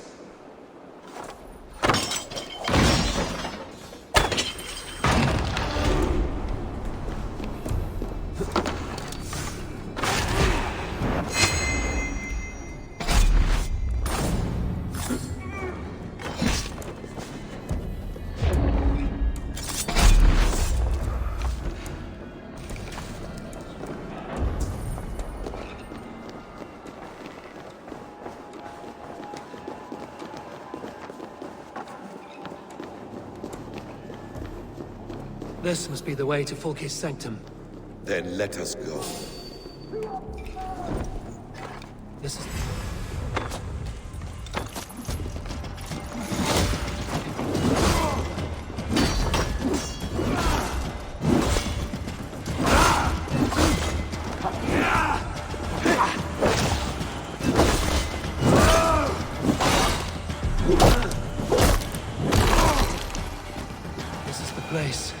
riddled with the stench of her. Help me, Basim. Sigurd is within.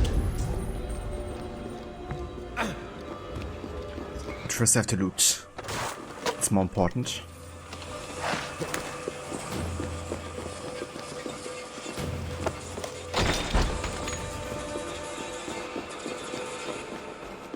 Fulke! I'm here! Face me! Have a care, Eivor. You will play into our hands.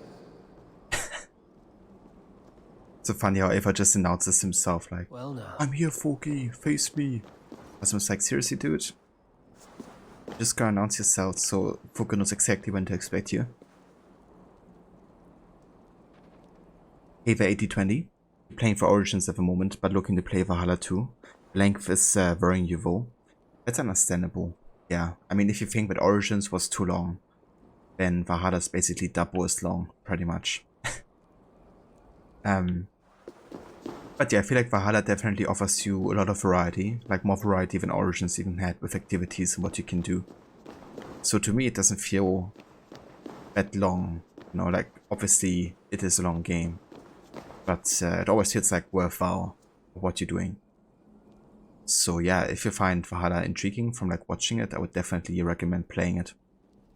It's certainly worth the time investment. But yeah, it's a long one, so it's definitely something to consider. Hey Vamola, welcome in, good morning. Back downtown for work today, super yay. I hope you're having a good one so far, Mola. How's it going? And how was the rest of your AC3 playthrough? I watched the ending of your broadcast. I hope your head isn't hurting anymore from the ending and what happened.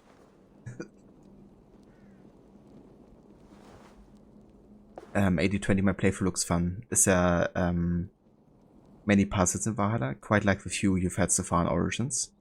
Yeah, Valhalla is actually full of puzzles and things you have to solve. It also has completely worked out tombs as well.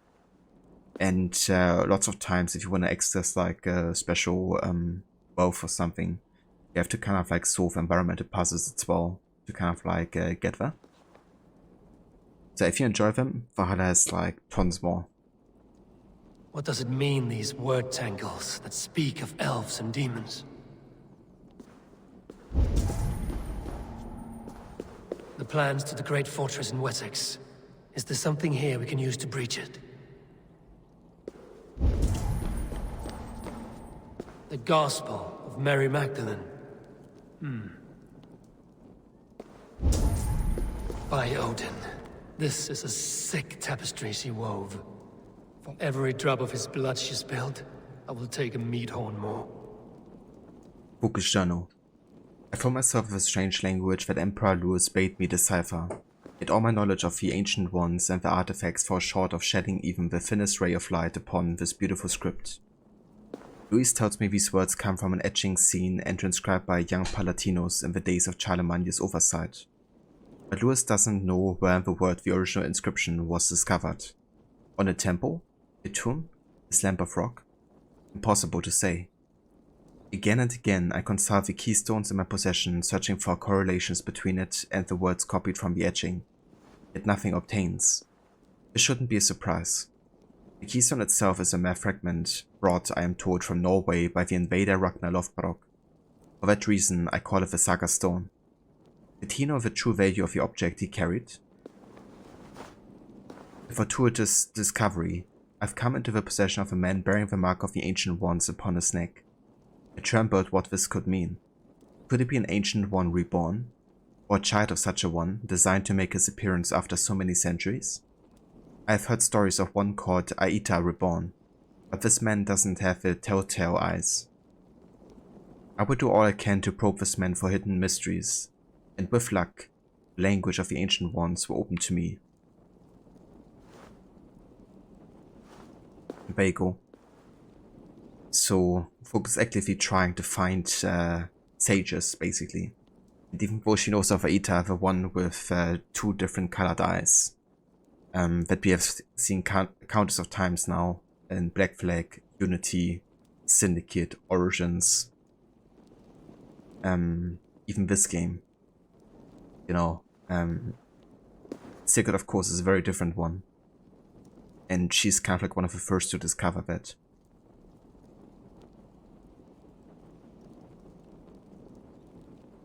Mother, you loved AC3. You understand it much better now, but really enjoyed it. You certainly understand my feeling on Homestead and the ending to that. Bummed you won't be playing it for a while. Great improvement in story for Desmond. That poor pawn. Or Achilles. RIP. Yeah, that's understandable. And I'm glad you've been enjoying the Homestead missions. I feel they really add a lot to Connor as a character, you know. Because the main story is, of course, kind of like being used by lots of people, both on the Rebel side and the British side. And that's also why he's, of course, very angry with both parties at, you know, points like between Washington and, of course, you know, the Redcoats, but also the Templars. So the main story is like very angry often, which I think is understandable. But then when you get to the Homestead and the people Connor really cares about, you know, you can really see a completely different side of him. And I just love, you know, that kind of like to balance out the main story a little bit.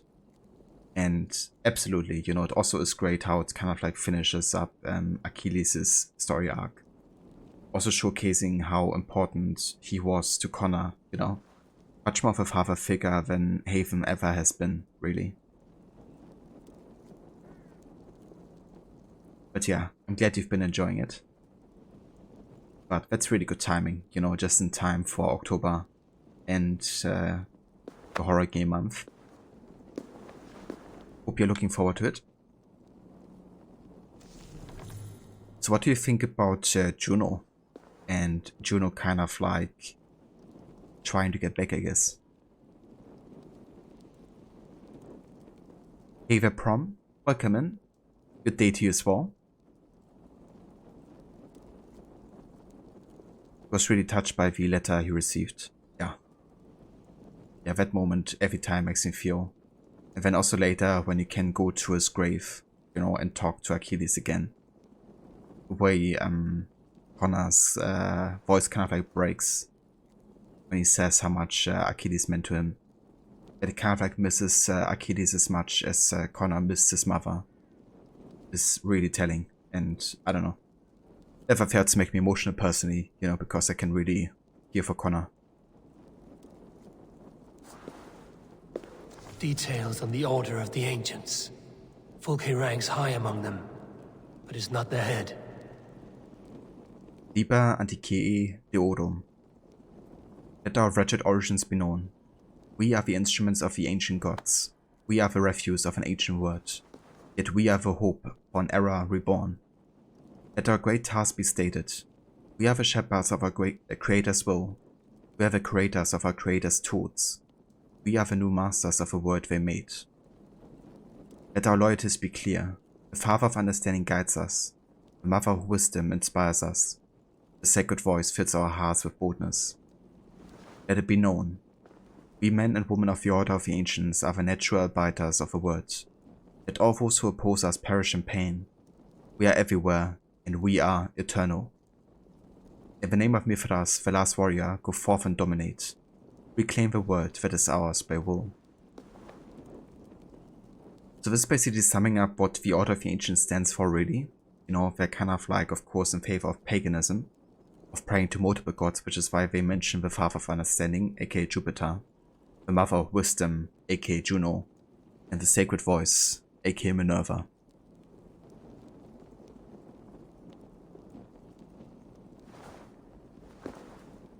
So, yeah, and I guess Fulke also, in comparison to other Order members, sees herself also as one of the instruments, you know, which is very similar to a group that's introduced in Black Flag with the instruments of the First Will, kind of like people that have been programmed by the Isu to kind of like always abide their will.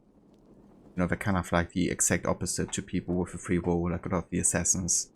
They couldn't resist, you know, the piece of Eden either, or being controlled by them.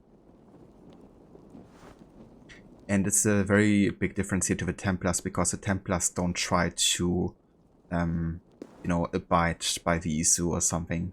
They want to be the masters of a new world, you know. They wouldn't want to bring back the Isu either, because it means kind of like risking their position of power.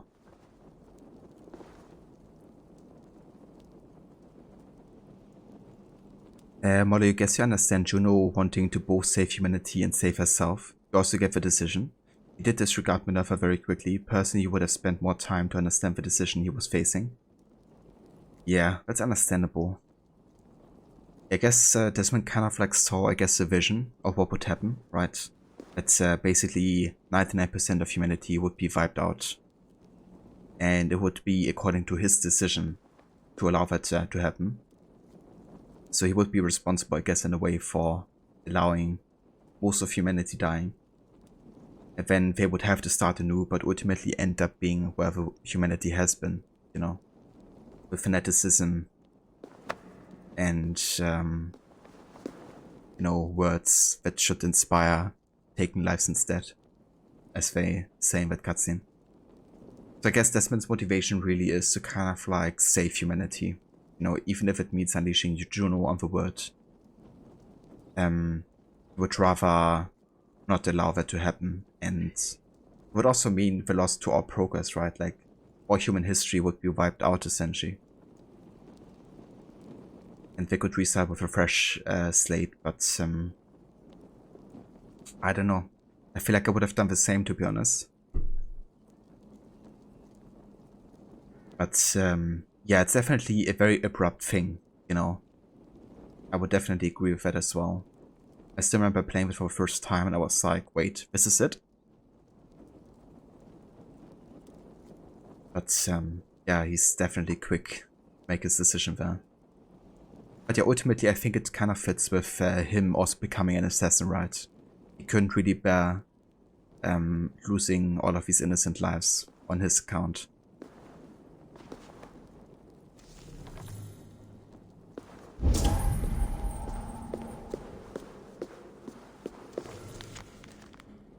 Strange writing. The Saga Stone inscription as read by Sigurd. So I think this is Hungarian or something? I'm not too sure. But it's one of the Eastern European languages that is kind of like a very unclear origin, I guess, where people still don't really know where it originally came from. And that's why they use it in this game to kind of like connect it to the Isu, I guess, and that origin. And yeah, Sigurd perfectly understands it for some reason, even though he never learned it anywhere.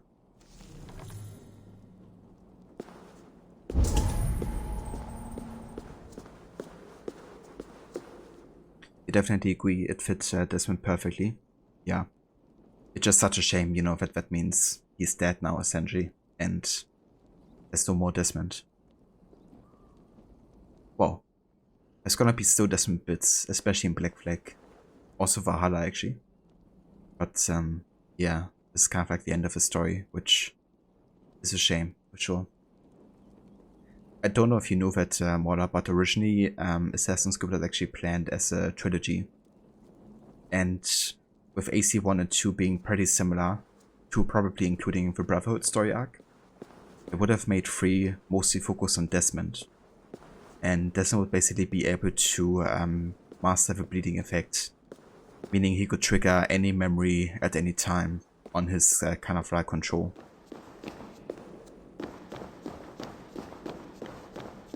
But yeah, you would have had like a complete game set modern day essentially with like only occasional historical revisits. Would have been interesting, I guess, but at the same time I'm kind of like glad we have more AC games nowadays. Because I wouldn't miss games like, you know, how AC3 kind of like ended up being, or Unity, Origins, and Valhalla, of course.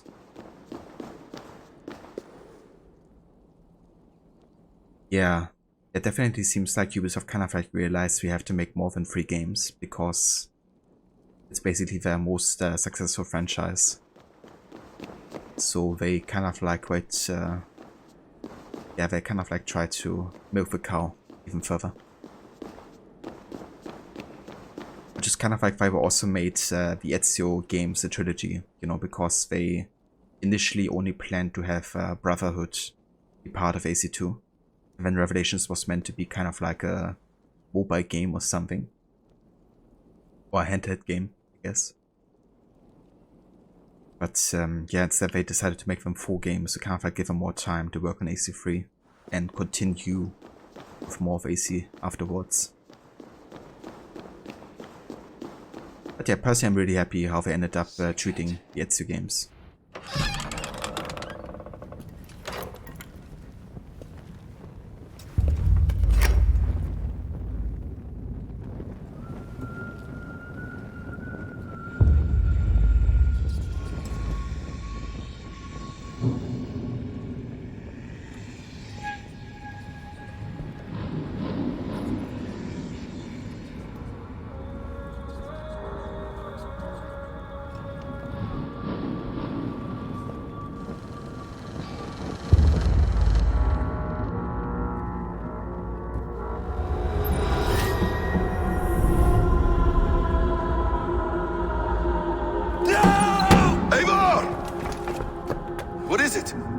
Tell me that you found something. Anything we can use. I may have. A fortress in Sussex. The Order trained soldiers there. We must be sure. Sigurd is running out of time.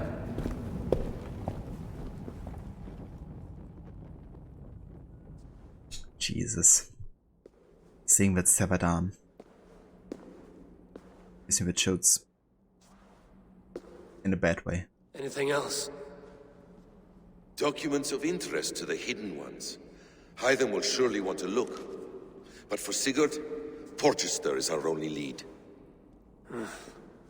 If he is in Porchester Castle, we'll need a massive army to crack its walls. I have many friends in England now. If I call on them, they will come. They will. Basim. She severed his arm clean off. Can a man survive such a loss? Physically, he can. Mentally, it's hard to say. So much stress can drive a man to despair. If you suggest he might take his own life as Tepman did, banish that idea. I must tell my people at the settlement that their Jarl remains a captive. They will not take it well. We will not fail again, Eivor. I'll scout ahead and send word to the settlement when I know more of Porchester. Be ready.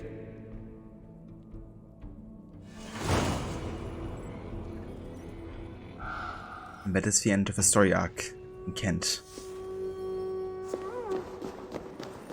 With the severed arm of Sigurd. Of course, another reference also to Tyr, who lost his arm because of Odin. Because of a promise that Odin broke regarding Fenrir.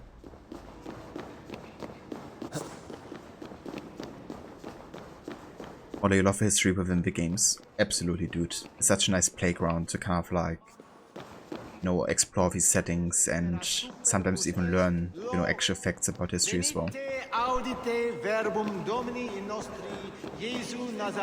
It's definitely what sucked me into these games in the first place, you know, like back then with the first game, the Crusade setting I found super interesting. I was always fascinated with the time period. And when the second game was out with the Renaissance in Italy, I was like, hell yeah.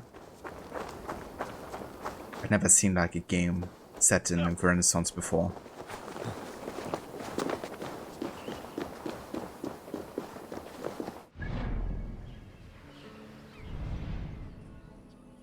But yeah, this basically finishes the main stories in Kent. But we still have a few mysteries I would like to check out before we get back to Ravensthorpe here. However, I won't be going for other mysteries, like some of the world events I'm gonna leave. And I'm also not gonna get all the wealth either, because of the rest of the wealth is basically ingots, and I have enough of those already. I'm gonna go for visibility up here though, still.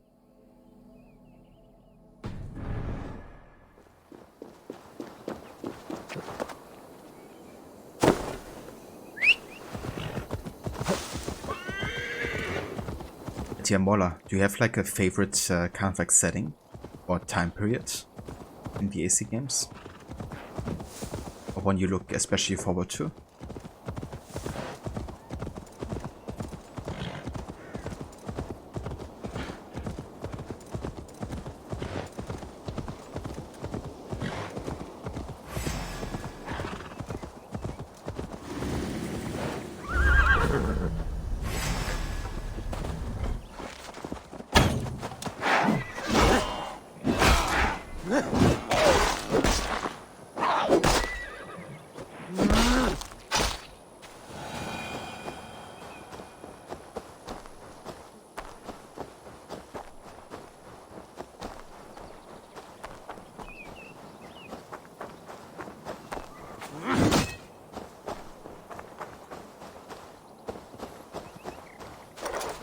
So far you've loved Greece and colonial America, but personally in history you love Roman history. I gotcha. I mean, in that case, you would definitely enjoy Origins and Valhalla, I think. Probably Origins even more, because you see like more of the actual Roman Empire, of course. Stop clucking like a laying hen. I'm the one with the broken leg. At least grab old Hisser's tail while you're up there. Something is hissing. Jormungandr strength. Are there snakes up here too? All right, all right. Well, you'll have to get down somehow. Can you see a haystack or something? A haystack? Are you mad? From this height? That's certain death. No, my fate is sealed. I will just wait up here to die. I think the Assassin's take on Japan would be great. It's gonna be interesting. Kind of like having a shinobi character, you know. Use like a lot of ninja tactics, which of course would fit with the assassin theme. I'm a bit unsure about the team behind them, because Quebec is kind of like notorious for pushing RPG mechanics, like not being able to assassinate anybody immediately, and everything being tied to stats. So I hope you're still able to kind of like be lethal, you know. But yeah, I'm looking forward to see how they go about it. Someone is stuck? My brother. Chasing some foolish legend that if you see old Hisser from above and catch his tail, he will grant you a wish. And what of your leg? Likely sprained, trying to climb up to rescue him. We are a sorry pair. Yeah, so the team behind the Japan game is gonna be the team that also made Syndicate and Odyssey. And the team behind the game called Hexe, that's supposed to be set in like 60th century Germany with the witch trials. The team behind that one is Team Moncho. And Moncho has basically done most of the AC games, really. So all the games up until Black Flag, Unity, Origins and Valhalla. And what essentially we'll be doing is the team behind Odyssey and Syndicate is gonna focus on RPG games. So AC Red is gonna be focused on RPG. And AC Hex is supposed to be like more innovative and trying to go for like a new way of Assassin's Creed, kind of like a new generation, I guess. It's gonna be a more unique kind of like take on it. But yeah, Red would be kind of like in the fashion of Odyssey, in terms of like, you know, building a character with XP and gear and skills. And focusing much more on kind of like specializing, I guess. At least according to the devs. You made it up! You truly are a brave one! I'll help you down, but how is a big, strong nose like yourself afraid of heights? And snakes! I don't know how I let my brother talk me into these schemes. I think I just give in to his endless scolding. But I'm sick to the back teeth of him. Climb up, Arne. Go in that cave of wolves, Arne. Eat that red mushroom. Siblings are a source of great joy and equal misery. I too have a brother. Does yours put you in the maw of death every opportunity he gets? Come, let's get you down. And perhaps you can tell him how you feel. Talk of my feelings to my brother? I would rather let the snakes gnaw on my tender parts. This way! It's too high to get down from here. Just take the ladder. Something prevents the ladder from descending. Oh, I get dizzy up so high.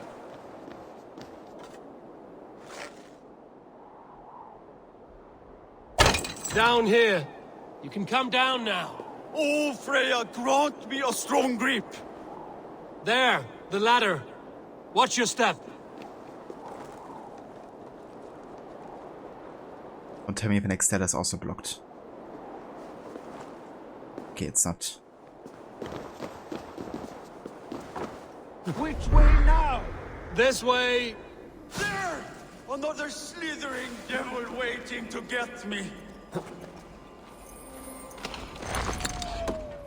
such a wuss. Yes, I'm alive, brother.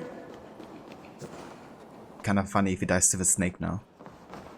The highly dangerous snakes of England. Yes, I'm...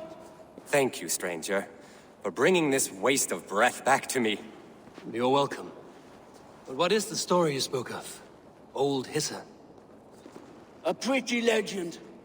He who catches old Hissa's tail will find their heart's wish granted.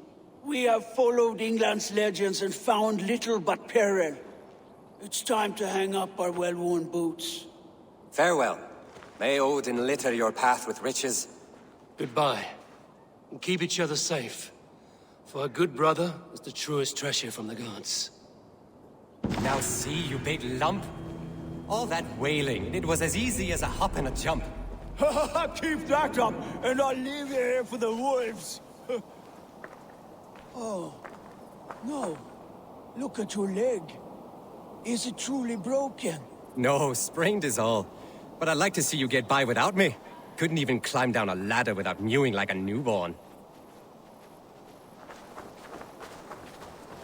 While it would be interesting to develop a story around the first civilization, absolutely, dude. Especially since in one of the dialogues you have it as Desmond with Sean in AC3 is kind of like about that. You know, how Sean would love to try to use the Animus to go back all the way to the first civilization.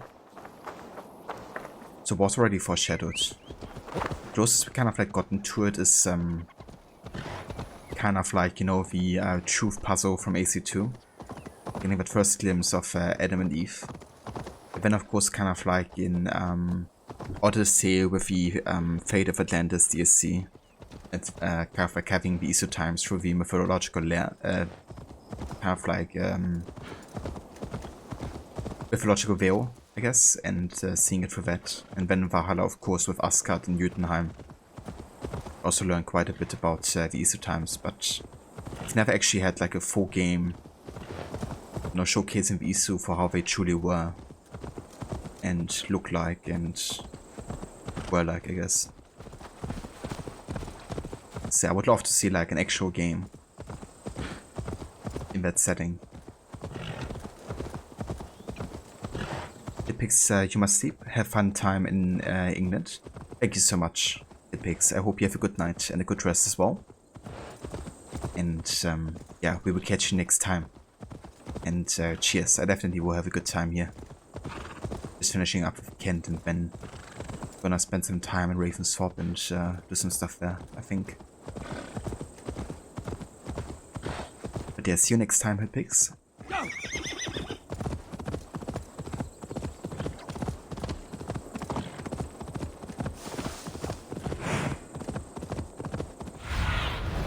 What see you, old friend? A snake. The road worm, as they call it.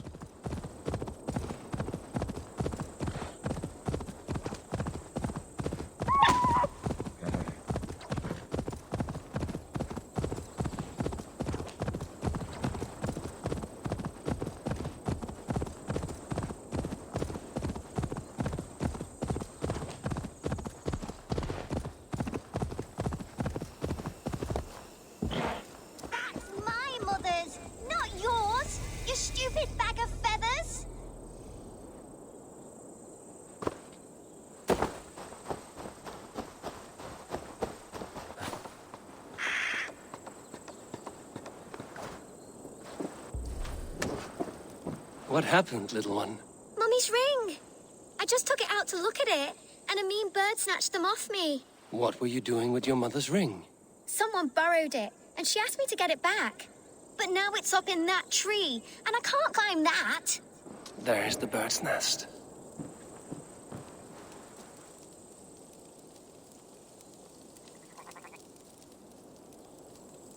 Oh, certainly can't make this jump here.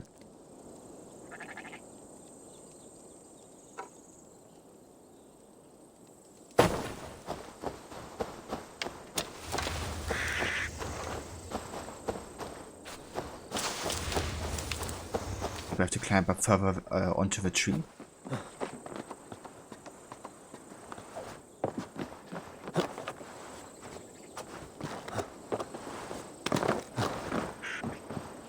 Yeah, that ain't working.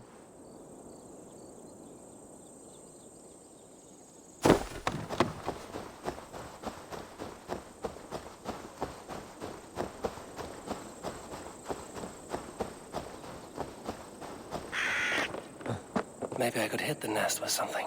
Knock it down.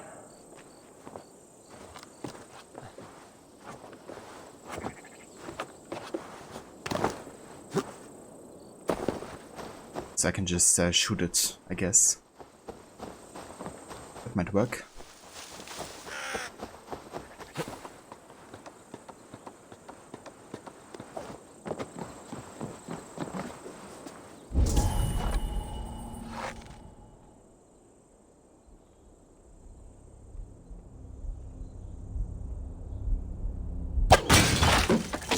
Something fell from the nest. Are we done with this pissing contest? Are we done with this pissing contest? Here, Hey, the bunny. take your Welcome in. hands off my property. That ring is mine. Give it back, I say. Are you the girl's mother? Stepmother. My husband gave me that ring. My stepdaughter stole it from me. She's been a plague to me ever since I married her father, when all I've tried to show her is kindness. She says you borrowed it from her mother. Her mother is dead. Oh, perhaps it did belong to her once. I didn't know. Your new husband gave you his dead wife's ring. We don't have much. I will not spurn a gift from a good heart. He's a fine man, and I love him dear. But his daughter will never love me. Not while she still pretends her mother's alive.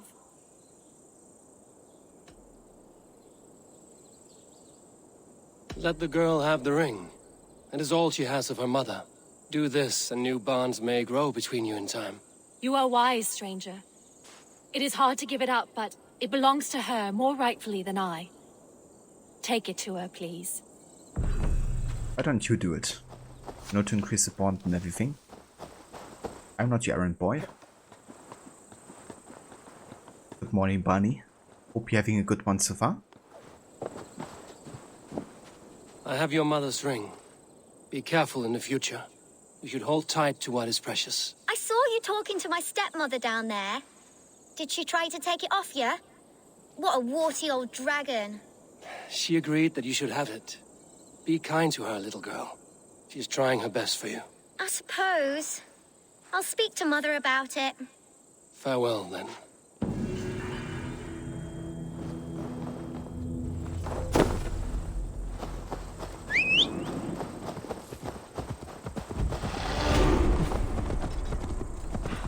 Oh, hell yeah. Got off good coffee in the morning. Had some myself earlier.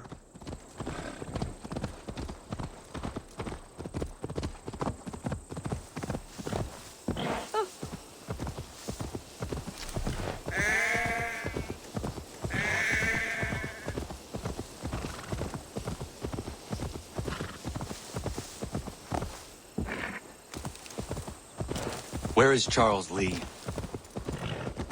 Where is he? Have you seen him, Seraph? If you did, then you can take all my sugar. Yeah, I think this is the Winnie the Pooh word event here. I don't want to do this time though.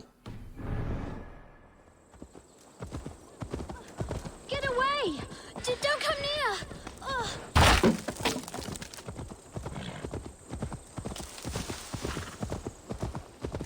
Right, it's kind of like a reference because I think Winnie the Pooh also plays in the same location. I'm gonna do the Fly Jerick puzzle.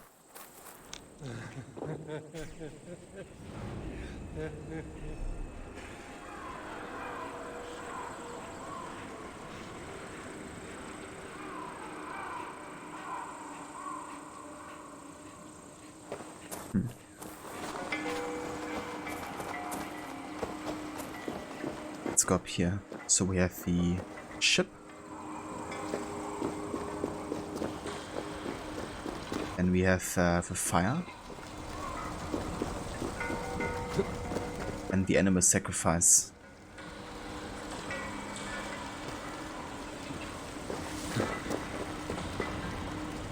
That's the fire. That's the animal sacrifice.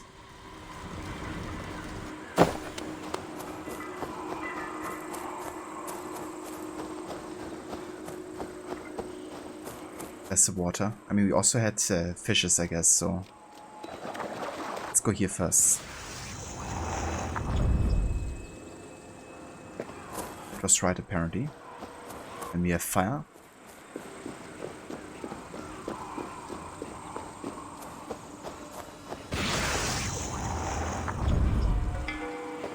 And then the animal sacrifice.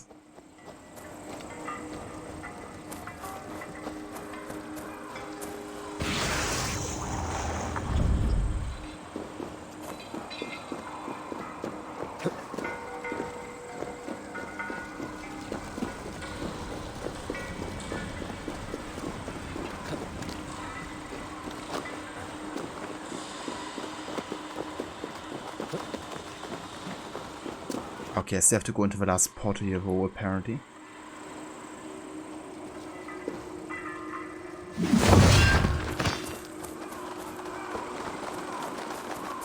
Ravens.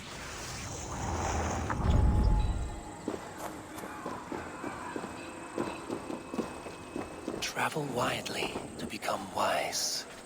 For all things are too easy at home, and the ignorant who sit among wise men will be mocked.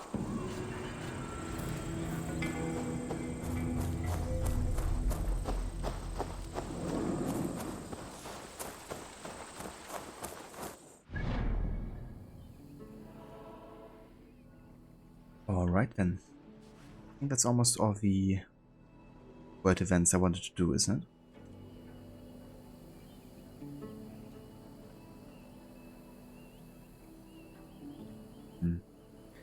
Kinda missing one. Ah, never mind. Almost over here.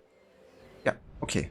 So that's all the world events I wanted to do in Kent here. I'm gonna go to the last world opportunity now and collect the ability, and then we can head back to Ravensthorpe, I guess. I'm still gonna pick up a couple of the ingots that I come across for on my travels, so let's go over here.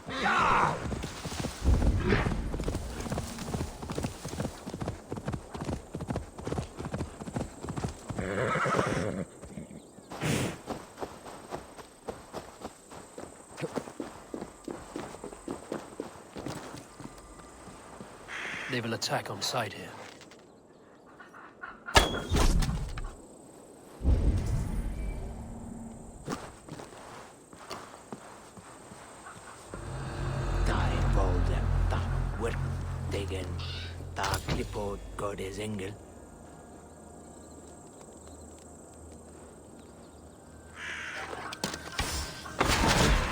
Hey, what? You're going down! Remain steadfast. God damn you!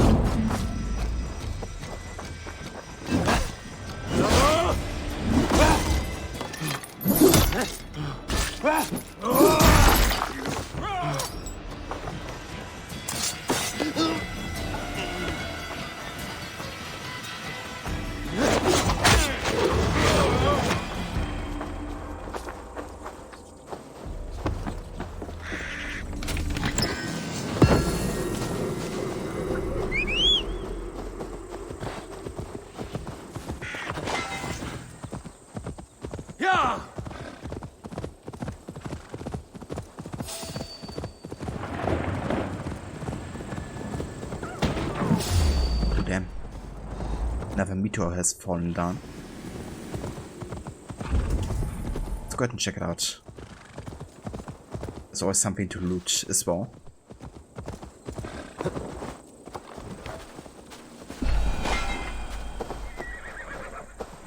Nice.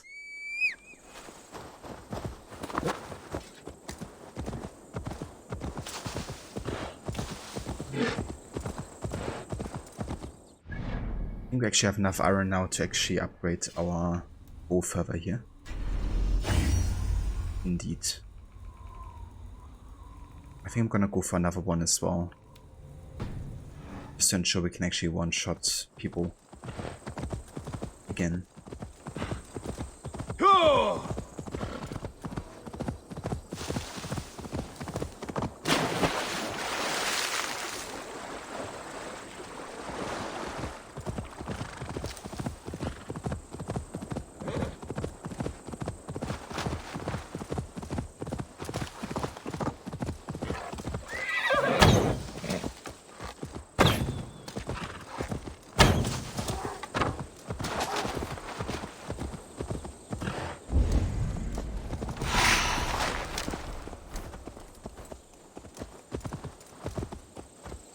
Okay, so it's actually a place where we have reindeer. It's quite rare. I wonder if there's more.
Yeah!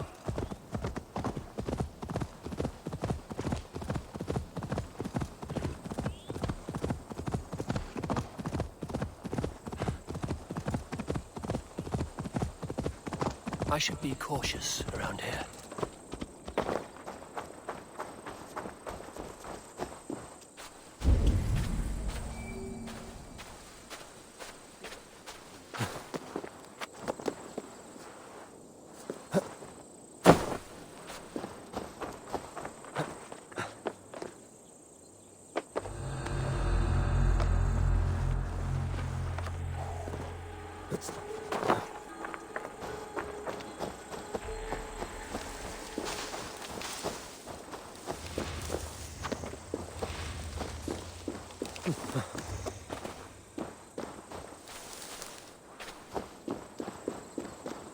Okay then, let's find an entrance.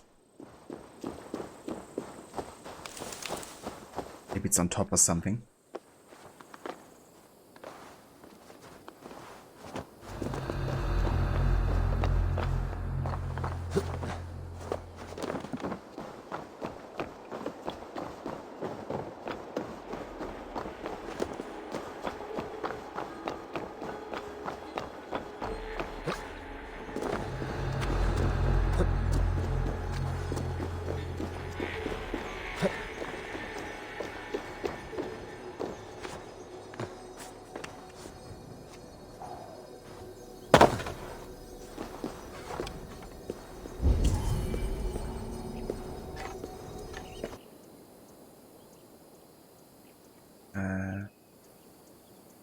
Oh.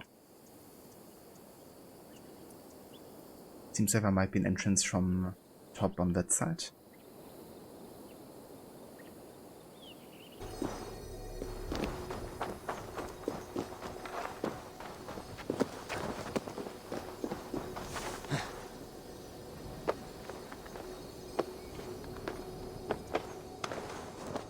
It's just like sun shining through, so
Kill them all?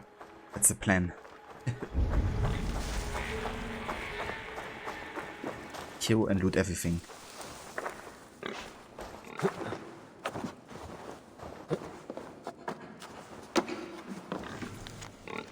Firm instructions. Canute. How many times do I have to tell you to keep that book thing out of the way of Bertha? You know that ball will eat anything, like literally. I don't know what it is in that book, something important definitely. And now half the pages have been nibbled. Keep it somewhere safe. That's the book of knowledge we're talking about here, which will unlock an ability for us.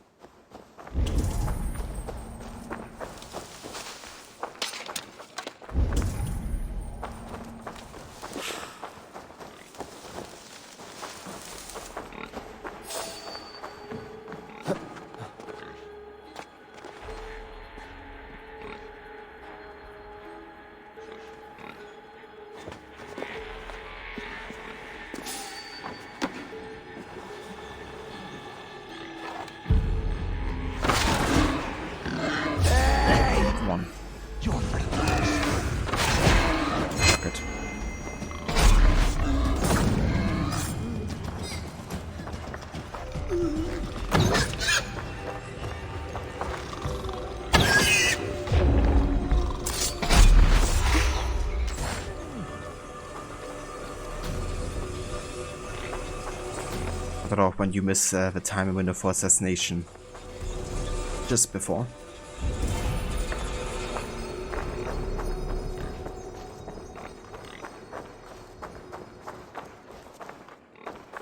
Hey Gusti, what difficulty am I on? So I'm playing on hard difficulty for combat currently. And for stealth it's regular default difficulty.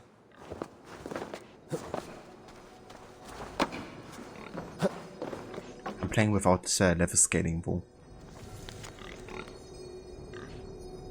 But you appreciate my gameplay style, you too try to be sneaky. It's definitely fun, at least attempting it. Doesn't always work 100%. Be completely stealthy, but yeah, I do enjoy the stealth in this game quite a bit, especially all the tools that you have at your disposal. I captured a Viking and he told me a wonderful story about Freya and his pet boar, Golden Bristles. He said that boar was like a god. I want a boar like that. So I fed the Viking to Cecil. I think he is changing already. I can see it in his tusk. He looks shinier than usual, and he has a weird little smile, like he knows something secret. He's becoming a god, and he demands more fresh meat. Jesus.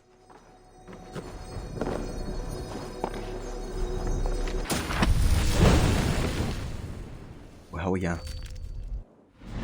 An upgrade for the Dive of the Valkyries. Inflict stun damage within a large radius of impact. Oh, yeah, let's go ahead and use it. Also got 8 skill points to spend here. What shall we get? Let's get the Power Stroke ability. Press left stick to trigger a speed boost on the longship at the cost of stamina.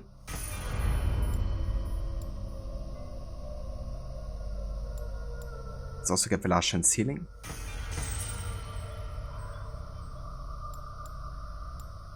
Let's get the Assassin Slide. Would be while sprinting to slide into enemies and knock them off balance.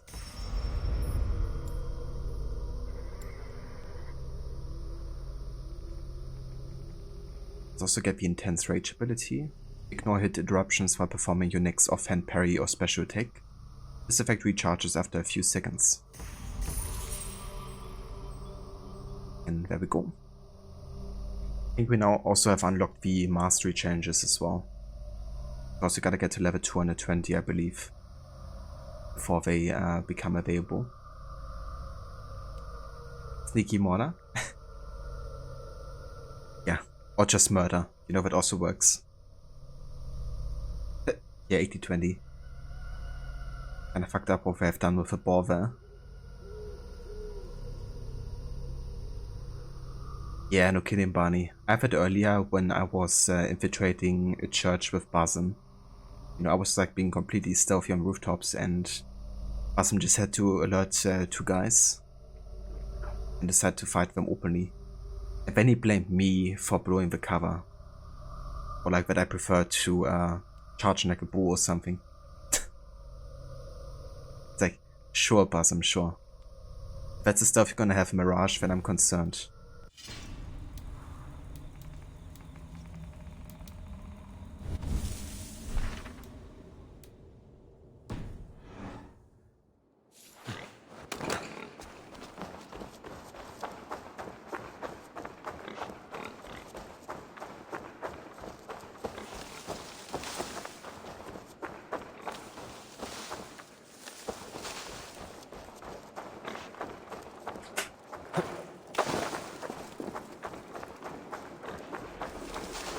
The guards here are vigilant.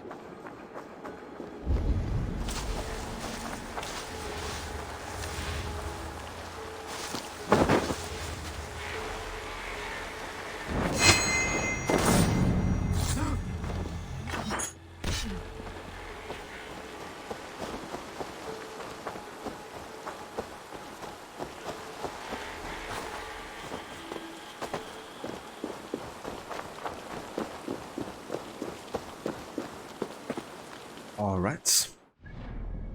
So, that finishes Kent with everything I wanted to do in the area.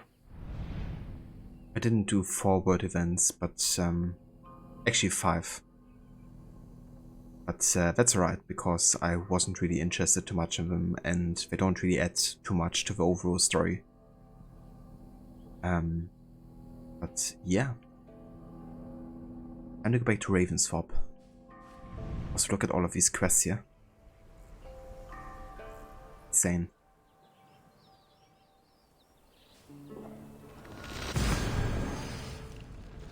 Good whistle guard over, and Basim is just like, hold my O.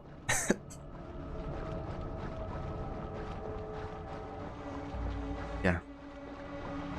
He's the most hidden of the hidden ones. Clearly. And a mentor at that.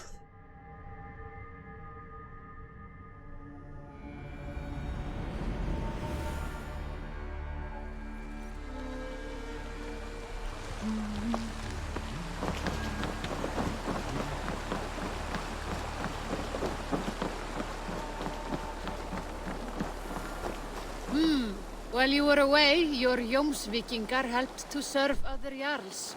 Here is the tribute they earned. All right, bring out my lieutenant. Good for now? Okay, let's go ahead and assign him again, so he can be recruited once more by another player.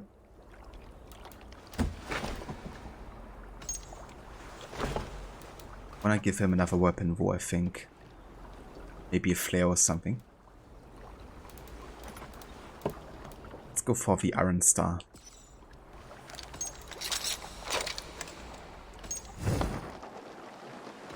I have to go. See you soon.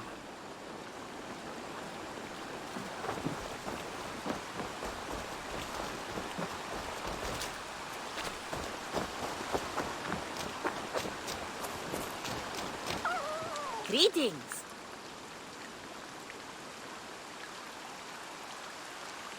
Have you got a contract for me? My agents are not meant to undertake these tasks, but you are more perilous.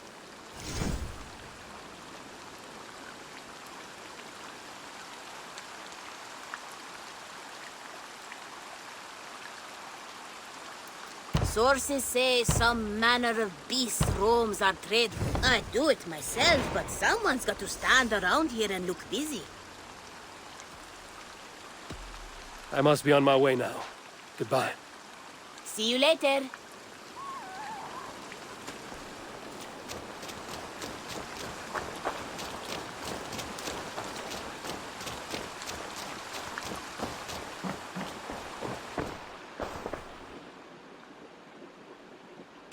I would like to see what you have in stock. You should buy that. There is always more where that came from.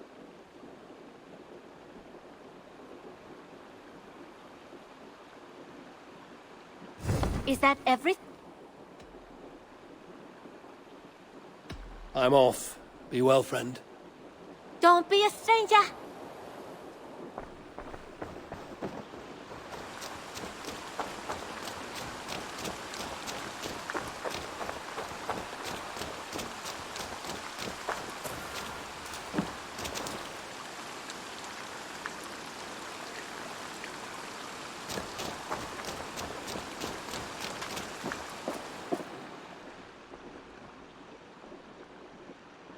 Where is he? Where is Sigurd? He's alive. But not with you. Where is he? Dag, not now. I need to speak with Randvi. You never found him, did you? Tell us, Eivor. We deserve the truth. I need to speak with Randvi. Step aside, now. You never found him, because you didn't look. I see you, Eivor. I know what you are.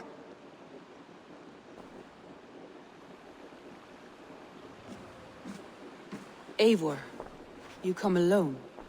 I fear what that means for Sigurd. I could not find him. That madwoman Folke, she slipped away, took him to Sussex. We need an army. Call on our alliances. Remind them of their oath to me. We must act before... Before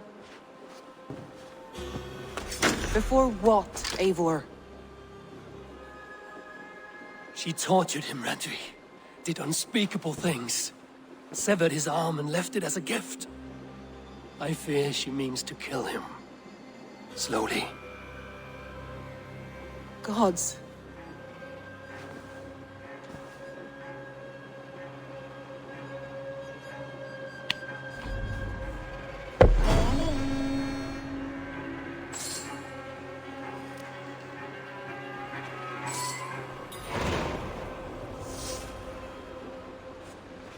Okay, sorry guys, I had to mute myself here for a few minutes. Something important came up. Funny, no one ever hires a Jomsvikinger. You wonder, since we live in different countries, if you can see your Jobs Viking... maybe, yeah. I feel like if we are on the same platform, then it should definitely work. But yeah, what I figured out is if you go back to the barracks and then talk to the woman there and then assign your Jomsvikinger again, that usually makes them pop up again, I guess, to be hired. If I don't do that, like go ahead and assign them again, then I usually don't get money either anymore. So it seems like you have to do that. And yeah. Assign it like manually every time. But yeah, either way guys, I will go and take a break now to take care of that that just came up. And also take a break for myself, of course, because we've been on for 3 hours already. But yeah, I'll be back as soon as possible, and then we will continue here with more stuff in Ravensthorpe, and of course the next story arc as well in Sussex to recover Sigurd. But it's probably gonna be a bit of a longer break though. But yeah, I'll be back very soon. So yeah, hope you guys enjoy the Valhalla soundtrack that I'm gonna be putting on in the meantime. And hey there, TRFL, welcome in. Thank you for the follow. Does it stand for truffle? It doesn't mean something different.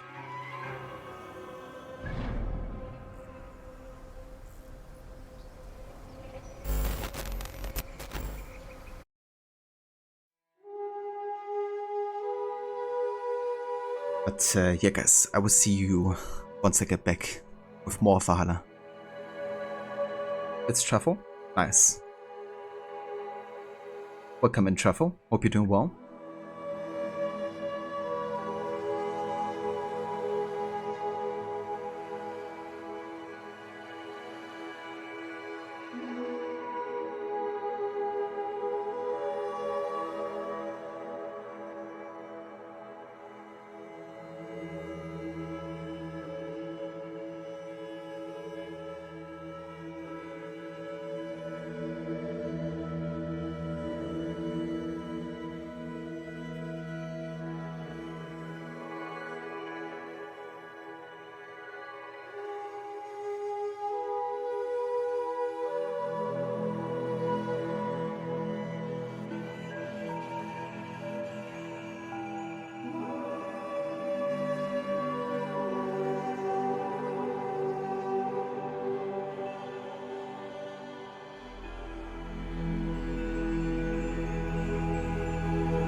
Alright.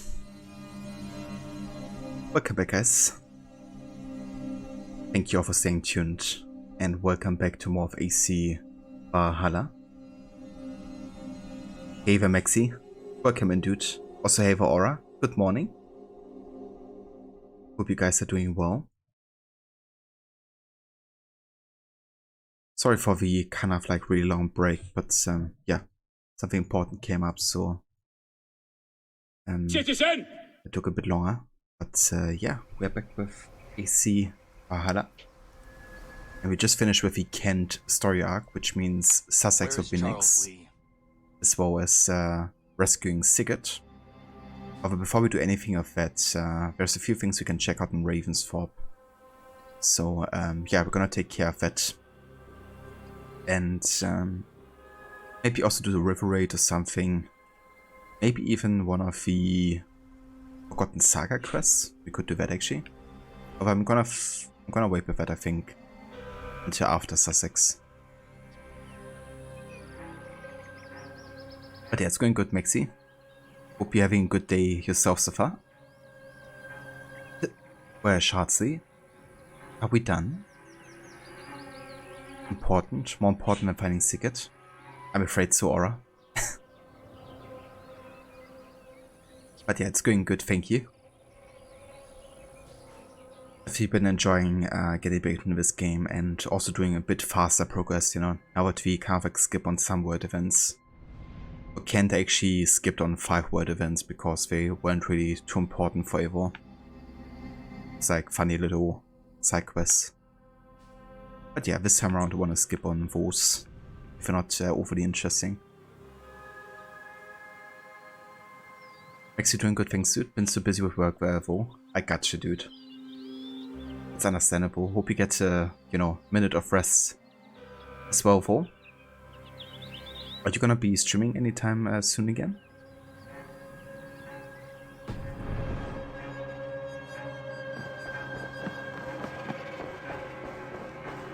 Could be wrong, but I think something major is about to happen here. Between Deck and Eivor.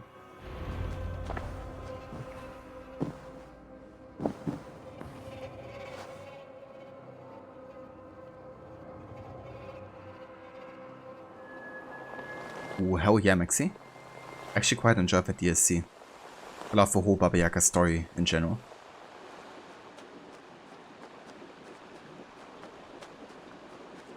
Eivor!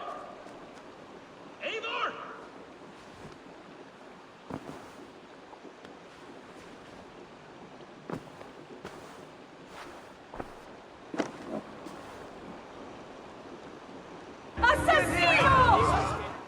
Assassino! Finally working from home today? Oh yeah. Already got the PS5 set up last night and played some Valhalla on it. Insane, it loads so fast. Be in time to watch Dag get his shit kicked. Fantastic. Indeed. But yeah, I can imagine. The game looks also gorgeous on PS5, right? With like how smooth everything is in 60 FPS.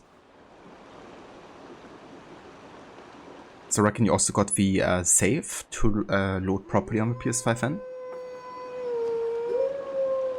Actually, I actually cannot remember much of it, even though you played it on once on PC. That's fair. Yeah, I've only played it once either, but I couldn't really tell you exactly what happens. And it hasn't even been like overly long.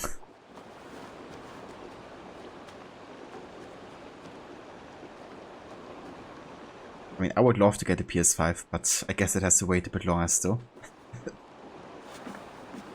But I'm really glad we got the Series X now with Levy. Because some games are also gonna look like so good on there. I'm especially looking forward to a first Red Dead Redemption because of course it's like enhanced, which means you get up to 4K and 60 FPS, I think. Gonna be quite a difference to my last year playthrough on the emulated Xbox 360 version with like 10 FPS.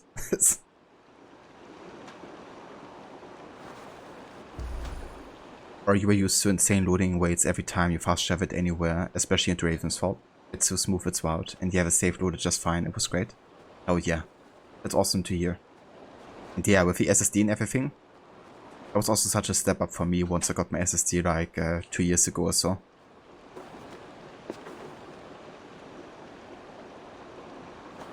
Really saves you time, especially on the PS4, right? Because PS4 loading times are insane on Valhalla, I've heard.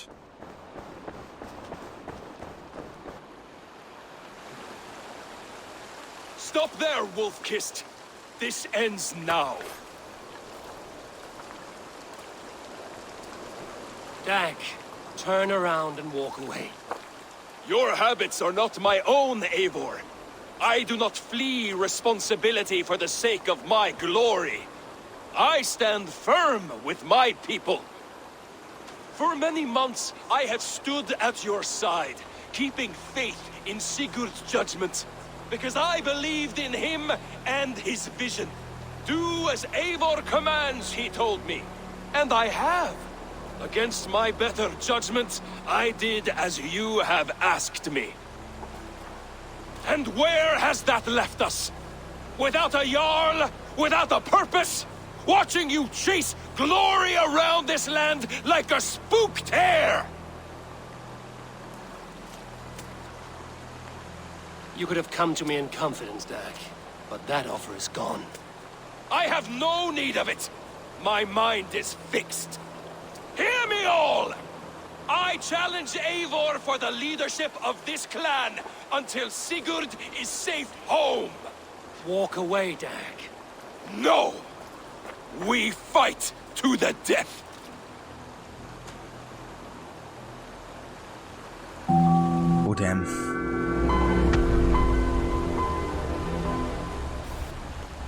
Hey Vanobos, welcome in. Thank you for the follow. And how's it going? Remember that, Maxi? Yeah. That was something. I still remember that one moment where I got out of a tunnel and like the whole world has to be loaded again. And my FPS just dropped back to 5 and I had to like fight 10 guys chasing me on horsebacks or something. It was absolutely bonkers. Never again. That's true, I'm the best suit, yeah. Like honestly, the Xbox Series X should have better performance, at least on games like, you know, Valhalla, Forza Horizon or something. I'm not gonna make the Series X my, you know, active streaming console though, because it's still Levy's and Levy will also, you know, be playing on it and streaming on it as well. But the occasional game I probably will play on that via the stream.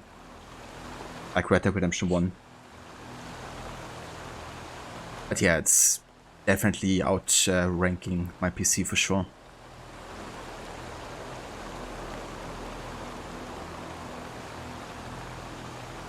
Or the only problem is the lack of storage space on the console. You think you need an external hard drive to store games on. So how big is the SSD then? Is it 1 terabyte or is it less? Like you've done nothing of the sort, you have bitched the entire time. May Eivor look so old. Yeah. I mean, Dag has kind of like disobeyed Sigurd. Like Sigurd told Dag, Eivor's gonna be the leader in my stead while I'm away. Eivor's actively trying to search for Sigurd. Dag isn't.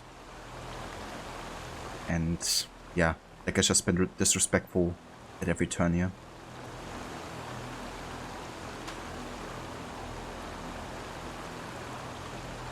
Hey Vanopus, hope you're doing well.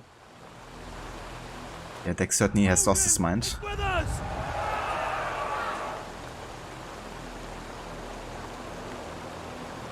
825 or 875 on the PS5, but you can insert another NVMe SSD in it.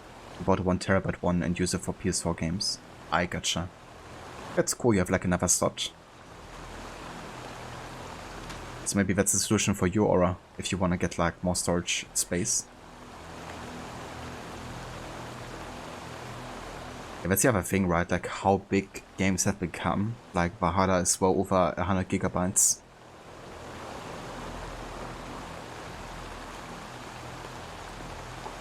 And insane.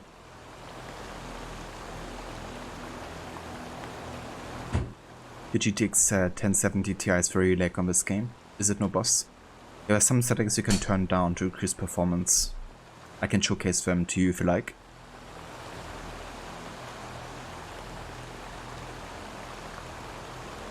Only around 650 for game storage. Damn. Yeah, that's not much at all. Deny him Valhalla.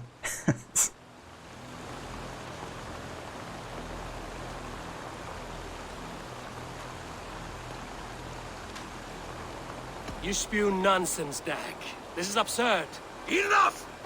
Let the circle be made! I'll crush you on their foot!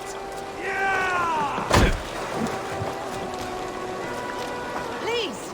Please, both of you!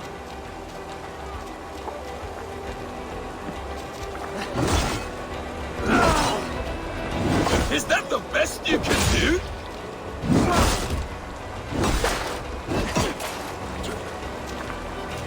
You've gone soft!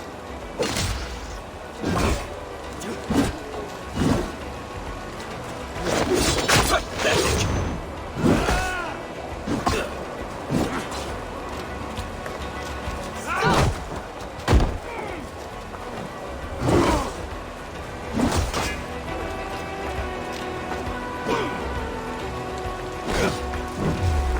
I do not want to do this! Walk away!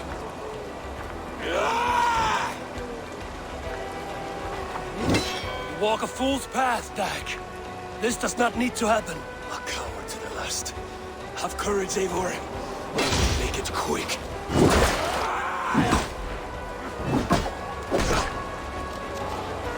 What's the matter, Eivor? Are you scared? Only for what I must do. Do you not see what you do? There's no honor in this. What do you know of honor that Sigurd did not teach you? You suckle at his teeth and then leave him to die!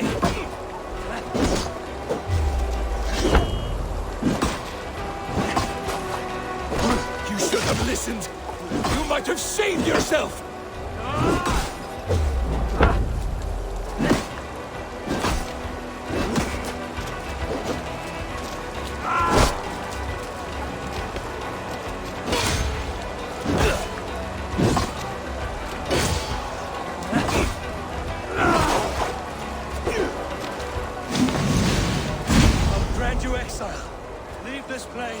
Go with your life. Spare me your pity and fight! So be it. You leave me no choice. Please! Please, both of you!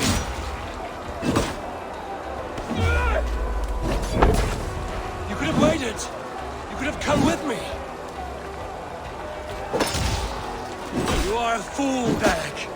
You see why it has gotten you. Silence!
If I had any pity, I would not lavish it on this poor fool.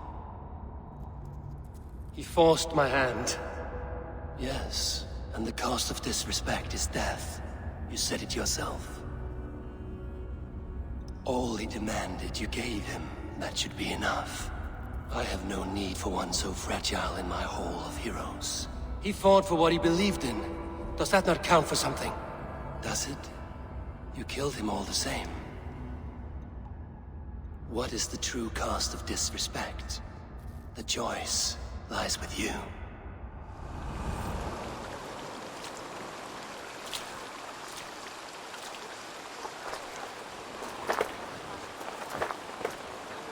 It should not have come to this, old friend.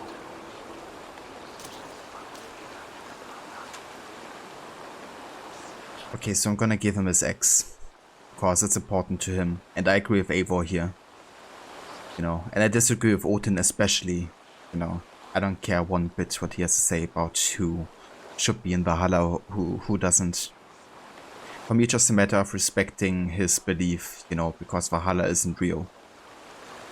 But to Dag it is. And he fought honorably in the last fight. Take this and fly to Odin's hall. Whatever you sought in this life, you'll find it in the next.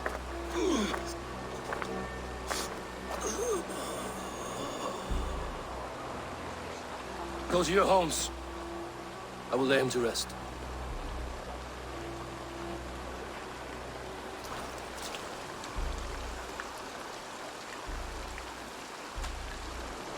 Go to your homes!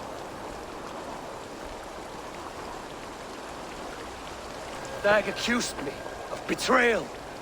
He accused me of breaking my oath. And this is the answer I gave him. Now you will hear the truth unbanished. None more than me wishes for Sigurd's safe return. You know this. You know this. All of you.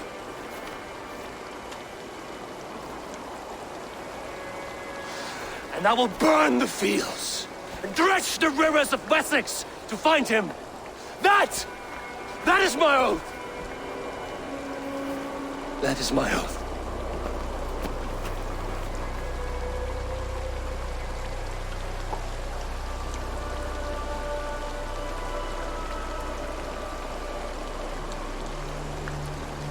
I will find Sigurd.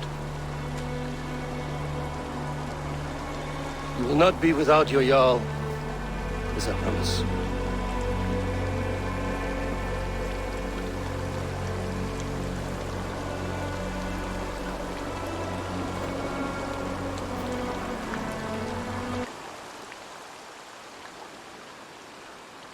Dag, you lived as you died, proud and defiant.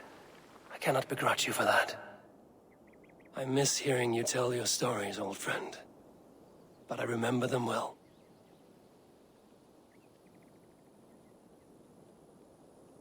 Here we are. At Dag's grave. Rest in peace. At ego him. Well, it's interesting how Odin praises Ivar for his actions and says he deserves Valhalla, but doesn't think Dag does. Yeah. I think it's because Dag is kind of like a big talker, but he's never actually done the things that he claims he's done, whereas Ivar has done them tenfold, I guess. So even though Dag went for an honorable last fight, he didn't really live much of an honorable or kind of like worthy of a warrior life, I guess, to Odin, I would assume. But yeah, Dag was too fragile for Odin, in his words. He did, yeah, no boss. Also, Maxi, that's crazy. You have to have like that specific SSD to even be able to run PS5 games. You would think you would just have like increased loading times, but not, you know, make like games impossible to run on there. You denied him the X, Barney. I mean, that's fair. I can definitely understand being so mad with Dag that you wouldn't want to do that. But yeah, for me, it's really just a matter of like, you know, to Dag it's important. To me, it isn't. So, for me personally speaking, at least, it would be kind of like out of spite not to give it to him. And ultimately, what I also want to do is I want to pretty much always go against what Odin suggests, right? So, yeah, it's kind of like also to kind of like further go for the emancipation from Odin, I guess. Or at least what Odin thinks is right. Like, it's mad that Ava was nice the whole time. It's like, god damn it. Why can't you, create some more conflict with me instead? Hated how everyone judged Ava for this. What is he supposed to do? Yeah. Especially Yen Li, the shopwoman, merchant. Like, Ava almost addressed her, and she was the first one to leave as well and was clearly more angry than anybody else. I kind of wonder if Yen Li and Deck had kind of like a relationship. I'm not quite sure if there's anything that hints towards that, like maybe a note or something that you can find. But she seemed especially angry.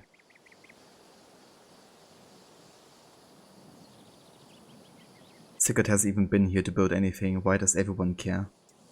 Yeah, I guess that's because of like the time in Norway that they spent with him. And how long he's been the Jarl there. I mean, even in Norway, right, he was away for multiple years prior to him coming back, so he's been away for a long, long time. If you play games like Ratchet & Clank Rift Apart, the SSD would make sense, since the instant load times are a must to make the game enjoyable. That's true, yeah. Yeah, with that one I can understand it. But I guess for any other PS5 game that has just like a regular, loading screen, you would be like, why wouldn't that work, But with that game I can totally see it, for sure. Since like the loading times are literally part of the gameplay, right? Or you denied Valhalla because, Eva Valhalla because he was a monster, but Deck was a friend even though he was Nars. That's fair. Yeah, I think I would rather deny Eva the X than Deck, to be honest. But for me, I always kind of like give the X, because my life is done anyways, so might as well, give them something positive as the last thought, as much of an asshole as they have been. You wish you knew more about the interpersonal relationships between the people in Ravensthorpe. You just put Maida's house and read her letters, but you have no idea who Maida or Bertram is. That's fair. I feel like they could definitely have done more in Ravensthorpe. Maybe like the amount of missions that you have for Homestead and AC3 at least. I definitely enjoy whenever you have a mission. But yeah, I agree, especially considering how many people have been there. They could make it like more of a focus, I guess, for working out how everybody, lives together. And yeah.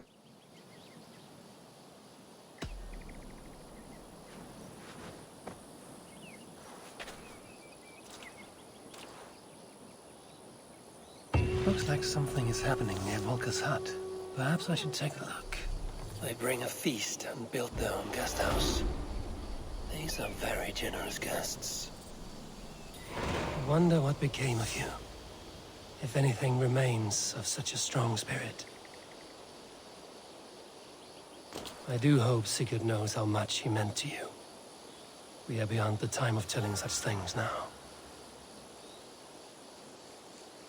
We think on you often, Dag. I do hope Sigurd knows how much he meant to you. We are beyond the time of telling such things now.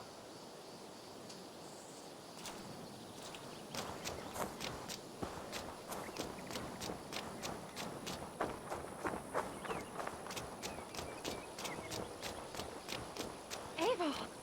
I can hardly believe it's you. The one fated to save my people. That woman seems... Sorry guys, give me just a few here.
Alright.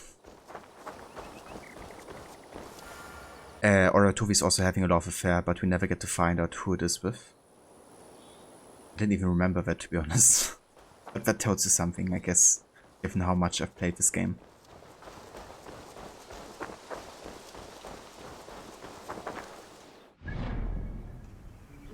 Alright. So. We can now go ahead and pledge to Sussex, apparently. What else can we do? We can bring the plans to Valka, but that's only for the next stream, which we can wait with. I think this is the Cassandra crossover. Definitely gonna wait with that. Let's talk to the challenge from the Gods Woman. Gonna at least start that story arc, but after that I'm gonna pledge to Sussex because that has kind of like the biggest urgency here. There's one note from an anonymous lover in her shop. I gotcha. I feel like there's definitely lots of setups, you know, for potential storylines, but they haven't been seen through always.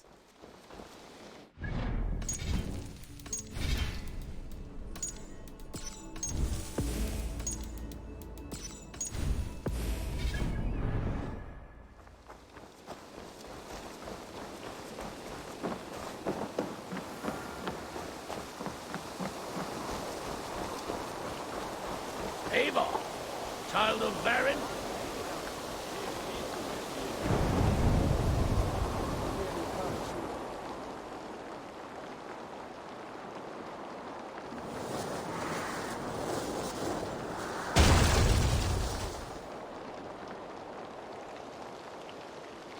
What in the Nine Realms was that? Investigate the crash site. Maybe to an enormous lava? You don't remember? Yeah, I guess either way it would be kind of like curious to see who that enormous lava is supposed to be.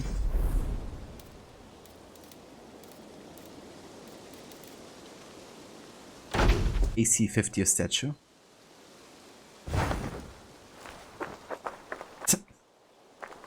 Yeah. Not yet. Maybe the maple bonsai tree. Or the elfish tree house. That sounds cool.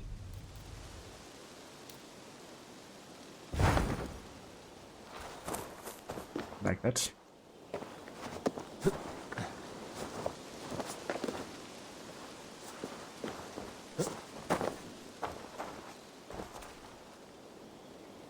Everyone just staring at Eivor like... You staring at Eivor? It doesn't look creepy at all. Indeed, Arya, this is the beginning of the Mastery Challenge questline. Go, my eyes.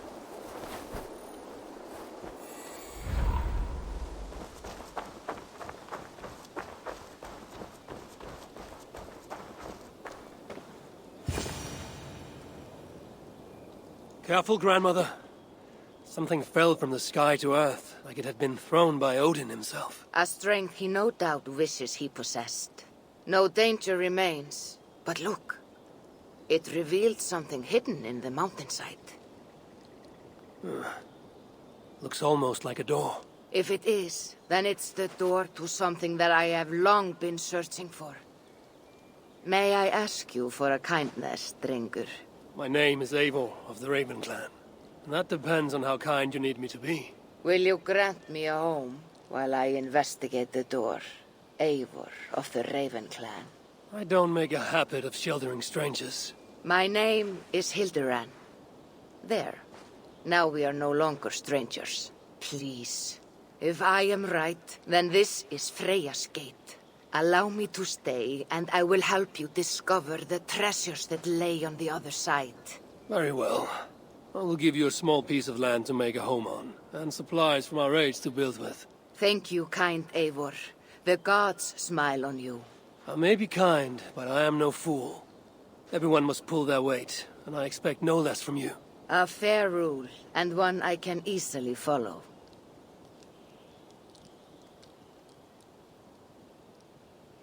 It is, yeah. Yeah, that's Valka's voice actress. She voices so many characters, eventually. She even voices Renvi in the Siege of Paris DLC for some reason. I think it's because the voice actress of Renvi wasn't available due to scheduling issues or something.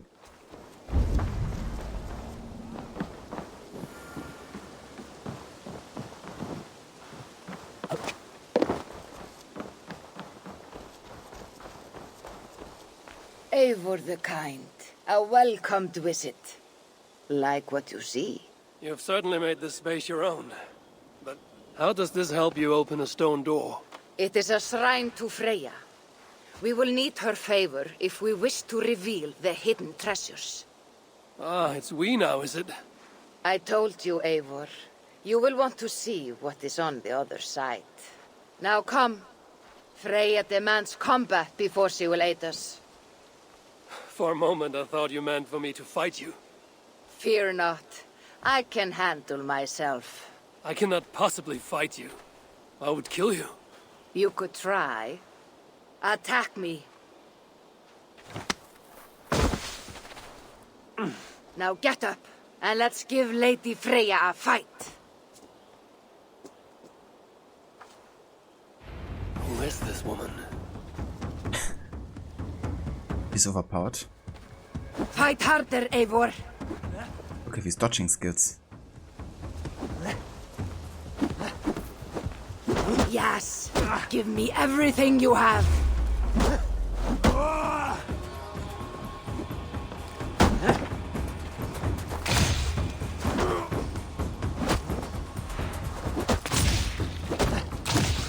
This old woman fights like a young Jomsvikinger.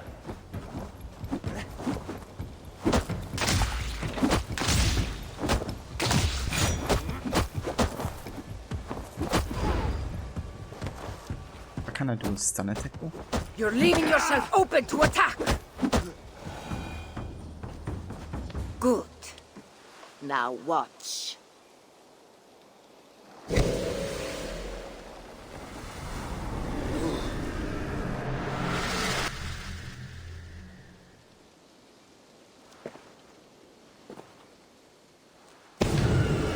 Come at me again! It should be. What magic is this? Damn, she's a bit high level. With the strength of a berserker. I can teach you, Eivor. But first, we fight!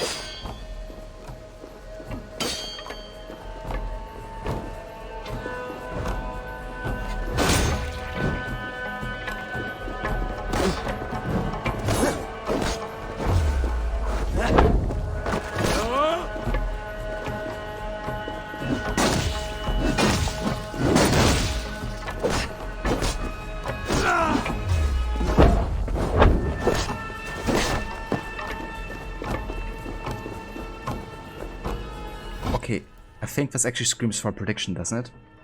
Because as far as I remember, this is actually a really tough fight, because you have no arrows, you have no abilities, you have no rations, and she's over our level. And we're also playing now on hard difficulty. So I think I'm actually gonna go and start a prediction here. So we can see if I'm gonna survive or not. Now we can actually die and still succeed in the mission, right? And I think that actually happened to me last time, so I feel like this is definitely one where it isn't entirely clear if I'm gonna do this or not. So, let's see.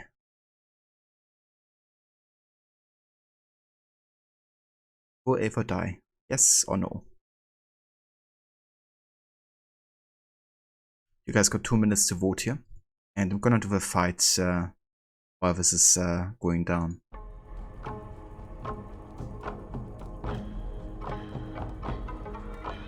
Eivor, she got your ass. Don't let old ladies set up magic shrines. It never ends well. It is actually one of the East gods, you think? Yeah. I think she's one of the Valkyries, isn't she? Kind of like based on one. I feel like maybe she also has been actually falling from the sky with a meteor or something. Who knows?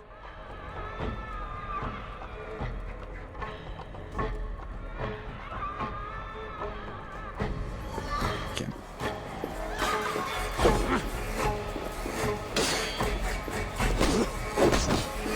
she's an alien.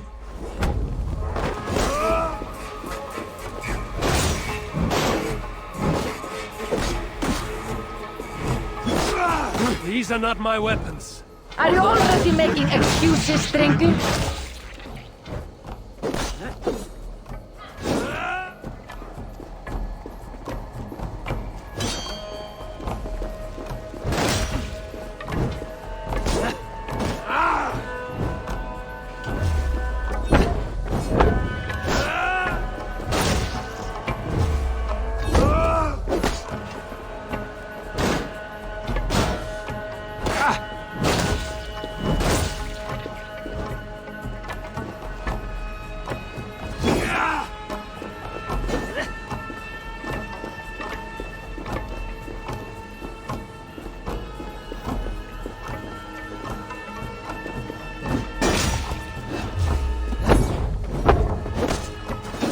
I think I get health back whenever I hit her after being damaged.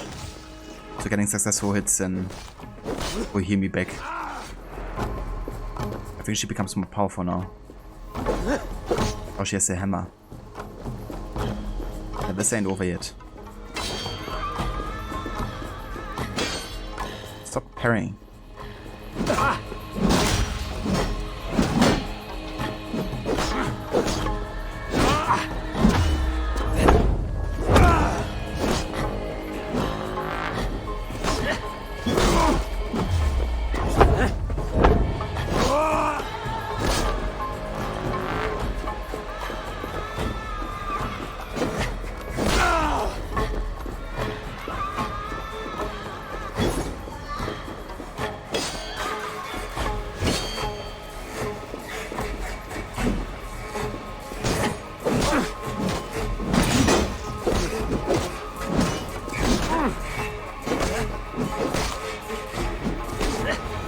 Got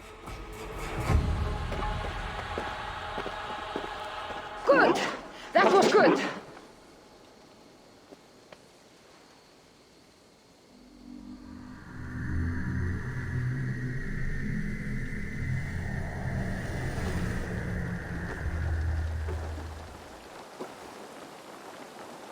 I have seen many strange things. Nothing like this. What magic do you possess? I have not seen a seer fight like that. I am no seer. I am what you see before you. An old warrior with a knowledge of secrets. If that was not magic, then what was it? That was a battle meditation. You entered Hugerheim, the mind's realm. It is a secret form of training that not many know.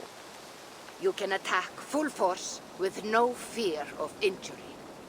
And yet, you know this training. You're glad to have let me stay now, aren't you? Very much. Tell me, what part does the amulet play?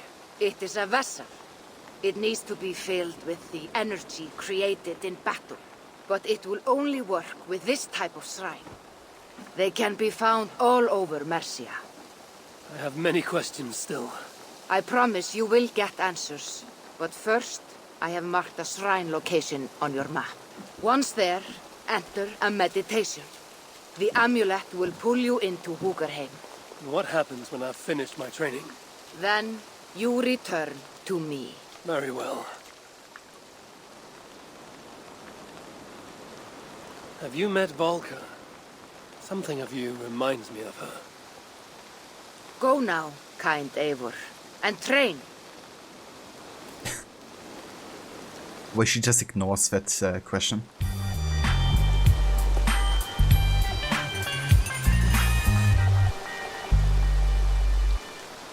Thanks for the GG's mission pass there.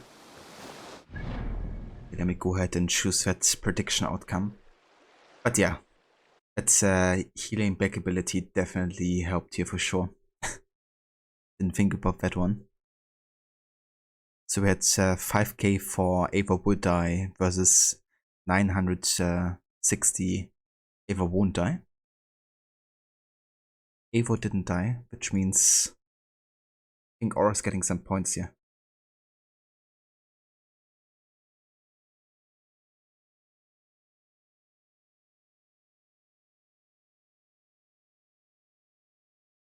Ah, Aura and Ghosty. Congrats to the points there. Hope you enjoy them.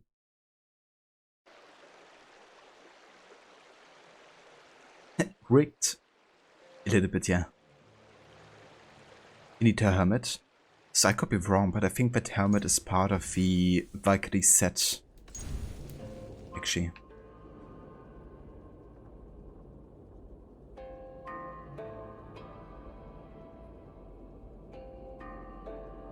Whoever it is.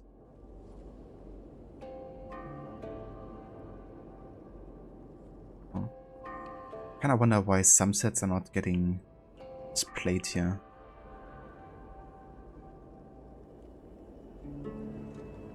Why isn't the Valkyrie set getting displayed, I wonder?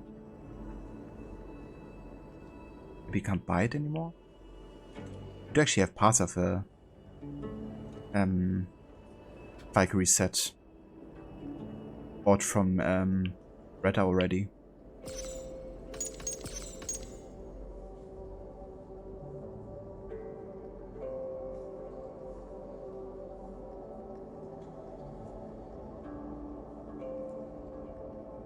Huh?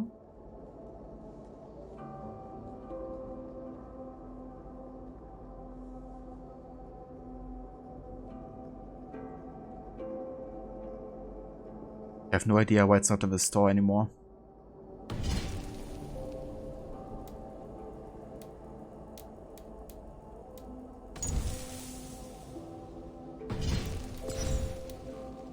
Or maybe it's here. Okay, I think it might be in here. Jesus, so many freaking packs. Make it stop.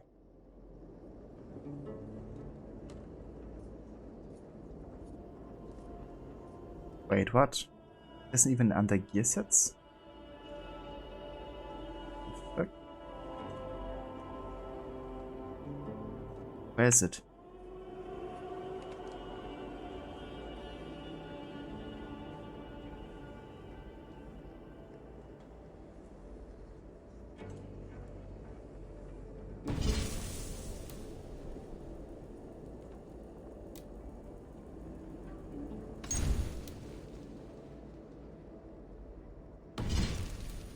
Okay, I have no idea why it's not of the store anymore. Because, I mean, I do actually have parts of the Valkyrie set, right? Like here, I have the Valkyrie armor, for instance.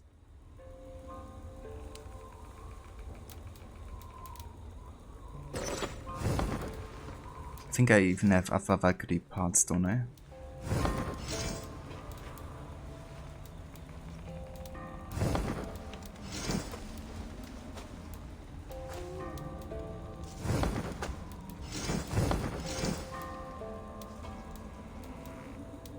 Okay, I think that's the only one I actually have. Oh. Yeah, I have no idea why it's not getting displayed, but I was quite sure that that helmet was part of the Valkyrie set. Maybe it's just not available anymore or something.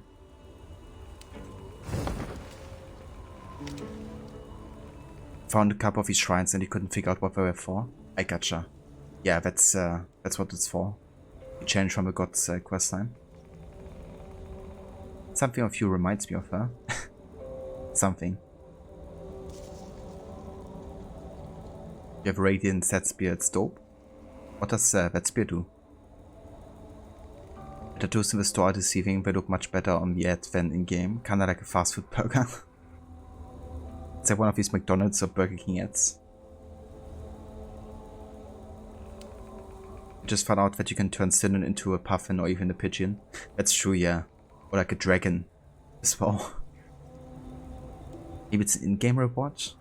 I don't think so actually. I'm like super sure that I bought it from Redda. Maybe it's like only available from Redda? I'm actually Google that. I wanna know.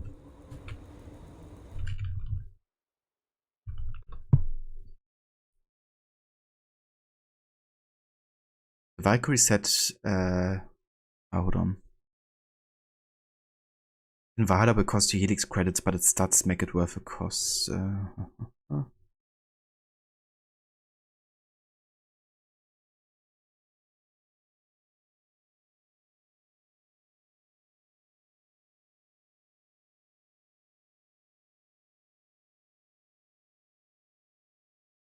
The Valkyrie armor set can only be acquired in the store by using Helix credits.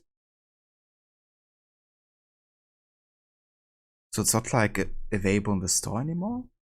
Or something?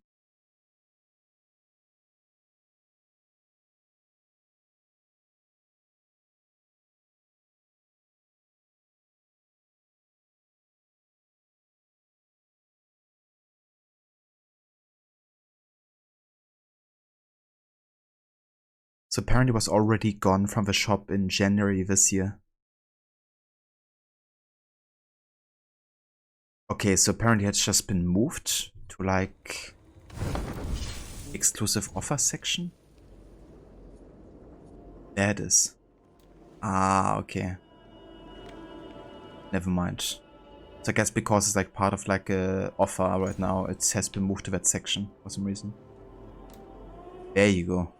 Okay, I found it, Aura. So there's the helmet. I mean, there's a chance you might be able to buy it from Redda at some point as well. But yeah, if not, that's where we can find it.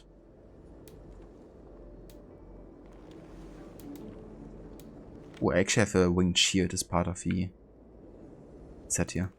I have 2 pieces, I guess.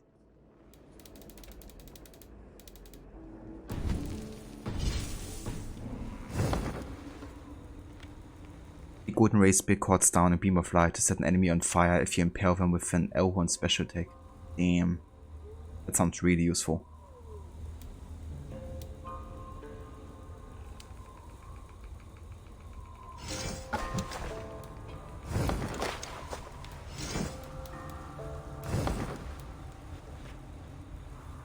I actually wonder if I have all the parts of the Brigandine set now. Because if so, then I can add it to my outfit reward list.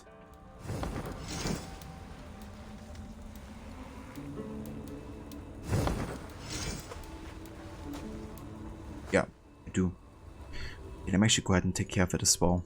I don't have the rewards currently activated, but once I do, it's good to have it already marked as one of the sets that people can choose.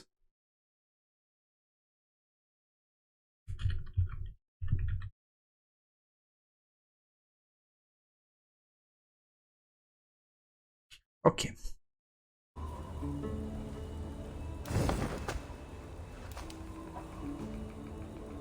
First, for taking Aura. I was kinda curious myself, it's kind of like completely gone or not. Would have been quite curious.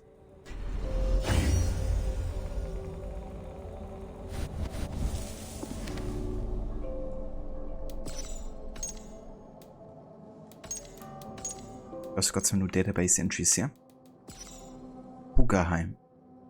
The realm of a mind, only the most powerful warriors can access it to train without having to risk injury.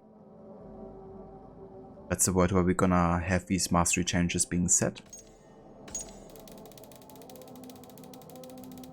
And we have Hilduran, a mysterious old woman who appeared in Ravensthorpe after something fell from the sky. She claims to be a master of a secret form of battle training called Hugaheim.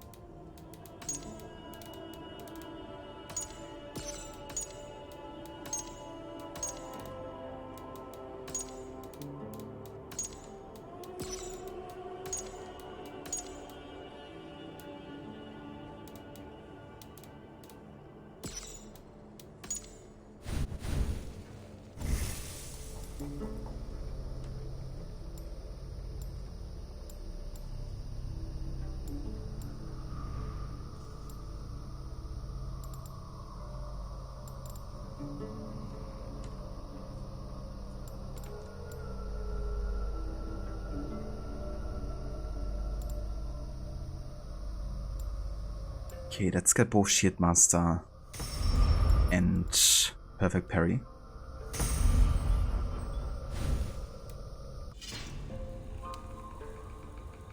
I love when you're fighting enemies who are talking about how God won't let us lose and die even, and when you get the beam of light from the spear, like God is smiting them himself. It's a bit ironic, isn't it? That's funny.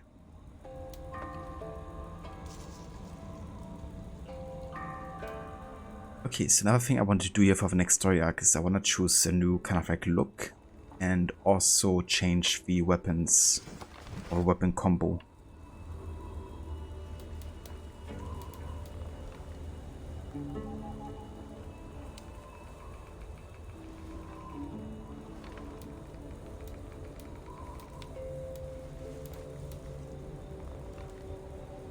I think I'm gonna go for a spear and shield combo. Go for the Benjamin spear, which is kind of like, or at least the design of it.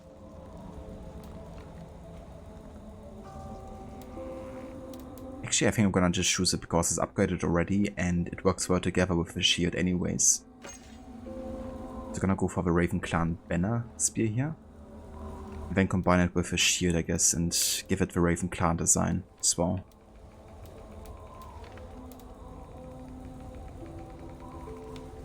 That's pretty good.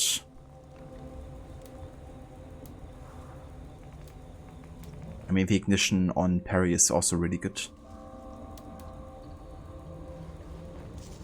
The winged shield is pretty good too.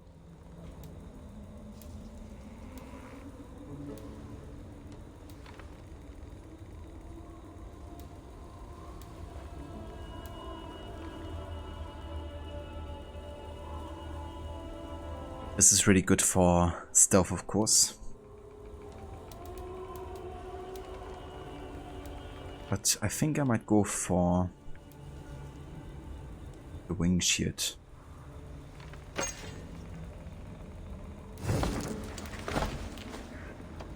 And we can give it increased critical chance for low health. Actually, never mind, we have these equipped already.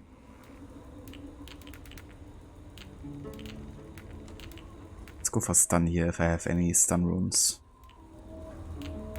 I don't. In that case, let's go for speed and reduce weight instead. Because it's gonna be quite heavy.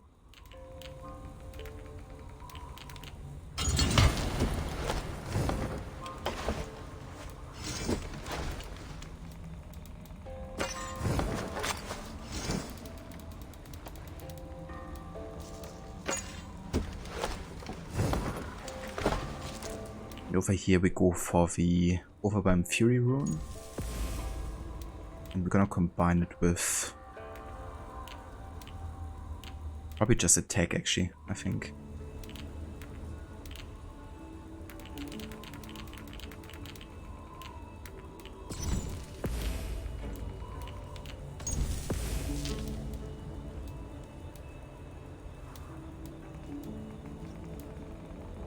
Yep, it works.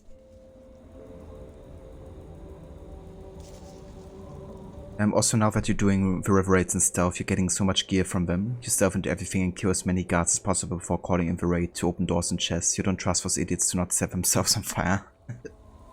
Yeah, I wouldn't either. That's definitely a way to go to kind of like make it the most efficient as well. The Benjamin Spear is also from Redder, actually, so it's one of the store items. I sneaked it from one of the weekly sales. Never have enough opals to get anything from Redder. You're really balling. Yeah, I've kind of like done the weekly and daily quests for a long time, and you can also use the bonuses you get every couple months from the events. And I've also am doing the challenges from Ubisoft Connect and redeem them. You get actually quite a lot of opals from those challenges every week as well. And often it's just like, you know, kill 50 people with an assassination or like win a drinking battle or whatever.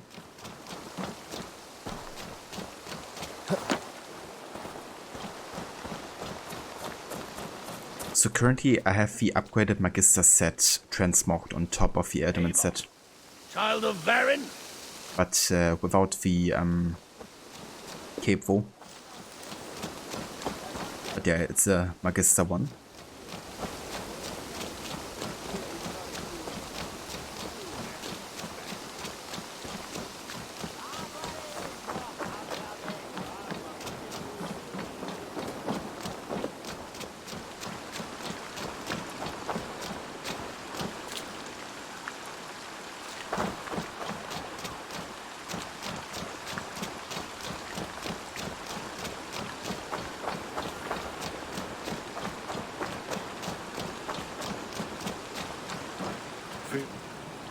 Even when Dag was younger, he had a streak in him. Hate to see it go that way. But you did the right thing. Can't imagine what you are feeling. Anyhow, you probably need something, eh? You like the assassin logo on the boat? Yeah, I'm actually not sure if it's even the assassin logo, but it looks super similar, doesn't it? But yeah, I like it as well. Kind of like crest. What have you got for me today? Let's go ahead and change the appearance here of a winged shield. I'm gonna go for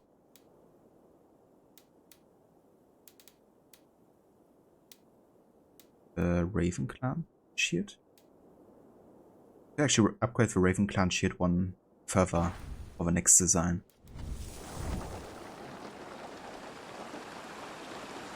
All my pieces are good, but that one's very good.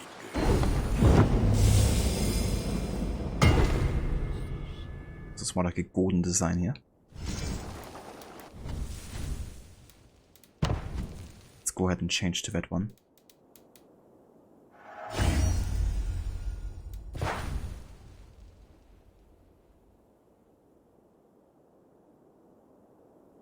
And then I'm gonna change the bow design as well. Let's go for the Harnish bow.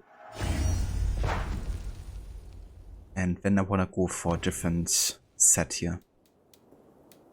I think since I'm kind of having the Raven Clan look here, I'm just gonna go for the first Raven Clan look actually. I'm gonna apply this. And Raven Clan armor. Looks a bit slimmer as well, which I think is a good look with how much gear I'm having.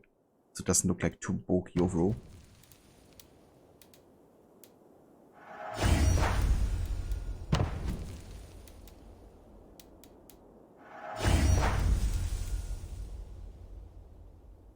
I think that's it.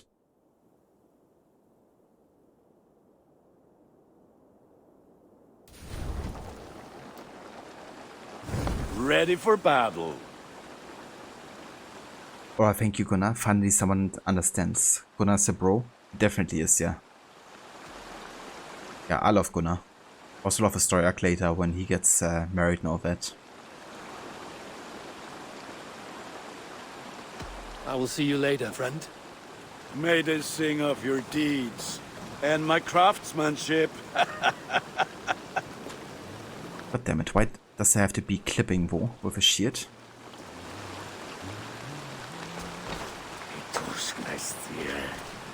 It's kinda annoying. Also, I feel like the classic Raven Clan shield actually might fit better with the black design on the banner. Now that I think about it. Guess the second upgrade could also work quite well. Honestly, let's just go for the initial design here. I think that actually creates less clipping issues maybe Done for now. even. I must take... Be well, my friend.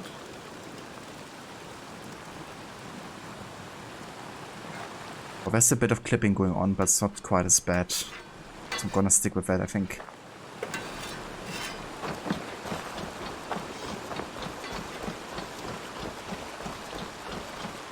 Yeah. Do I like the level 1 Raven Clan gear better? I kind of like them all, except for the last one. The last one looks too fancy to me. Too much white and gold as well. I mean, it still looks alright, you know. But yeah, honestly, I think the first one might actually be my favorite, to be honest. Kind of like the classic look for Eivor as well, you know. From the trailers and everything. Also gonna go equip the cloak as well, I think. There we go. Good day, Eivor. What have you got for me today? Okay, hairstyle. I'm just gonna go for the classic Eivor look here. Classic hair and blonde.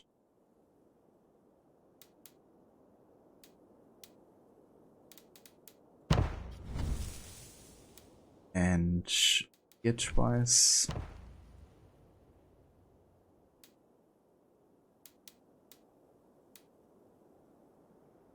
Let's go for the classic beard here. I'm just going like regular Ava look really right now. Finished? I have to go. See you soon. Until next time, Eivor. Okay, I think we're good.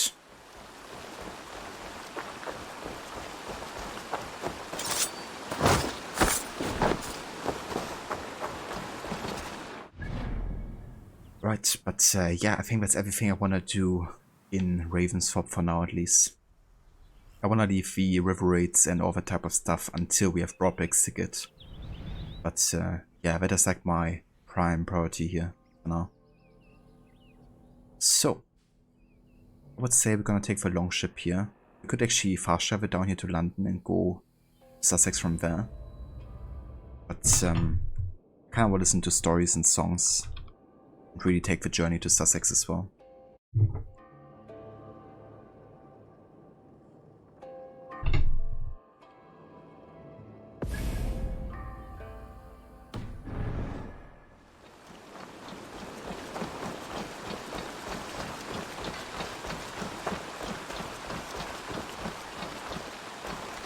You're very Spani. I hope you have a good day. Thank you for coming by and for joining. And yeah, we will catch you next time.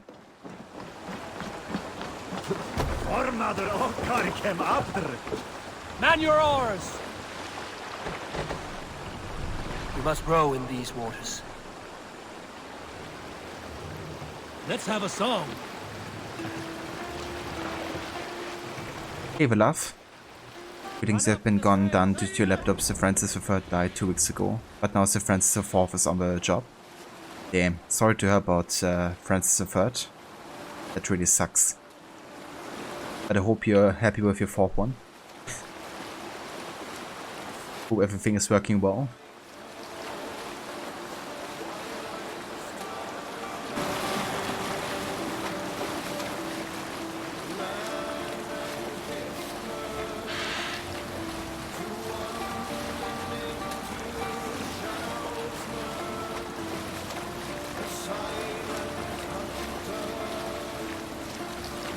Monkhuts, there!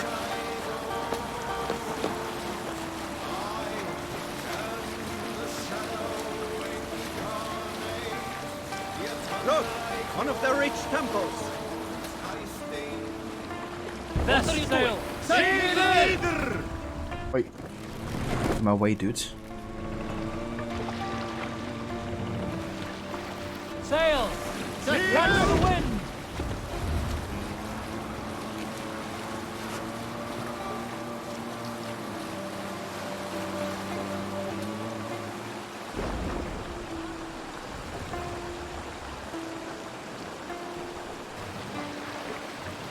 Take the mast down.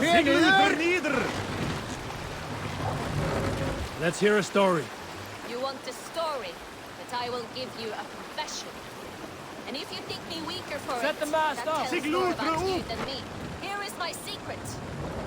I love Let the love. sail out. I love being in love. I love the ache of love.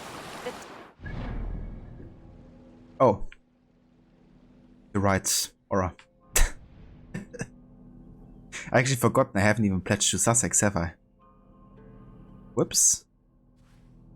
Well, that actually gives you an opportunity because I was just thinking about how I didn't actually equip the design for the ship with the Raven clan design.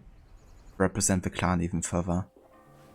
So, I'm gonna do that, I guess. But yeah, you're right. I'm heading to a wrong question mark here. Whoopsie. I can't actually fast travel right now. I think it's because of a story, maybe? Why is that? Love, love. My mother once said, better to feel the stings and arrows of love than nothing at all. Be a bolt of lightning, not a stone. So many men forget to hug. My father would go by every hut in our village every night with mead and hugs.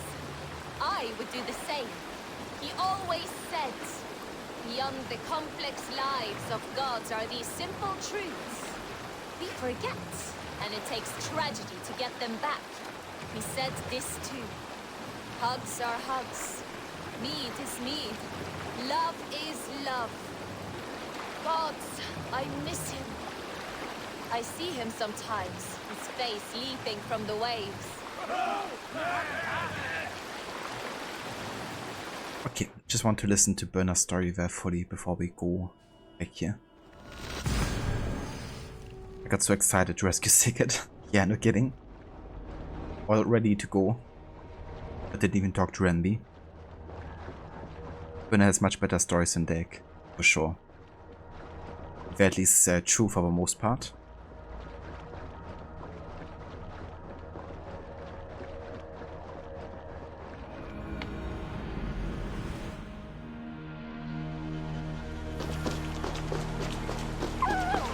Why is it raining so much right now?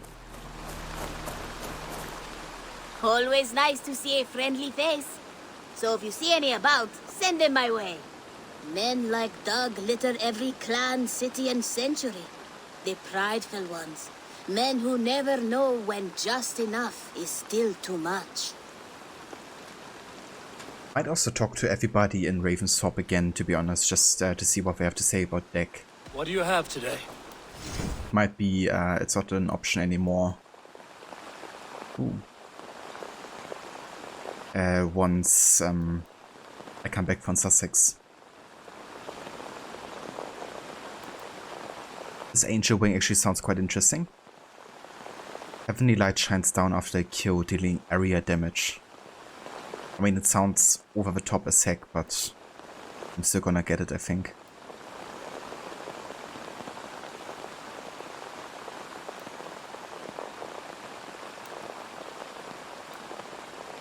Thank you for your patronage. I must take my leave. So long. So long. Farewell. It's England, it always rains. It's kind of funny to me that it's often like associated with England, because they of course have lots of rain. But there's like quite a few other European countries that have even more rain, and they don't have that reputation. Like Germany, for instance, has, at least in theory, more rain than England.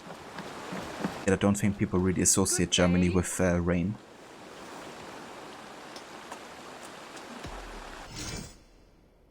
One that X, do you think it's part of the same set as his spear?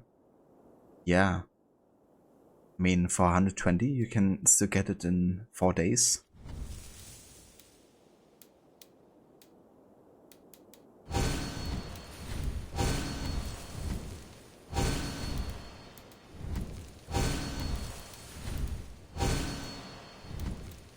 Nothing else for you today.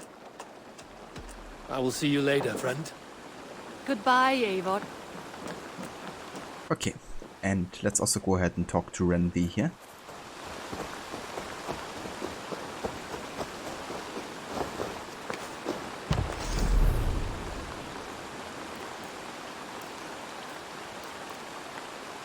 We could actually place the assassin statue over here because it's right next to the Hidden One's burrow. Why not?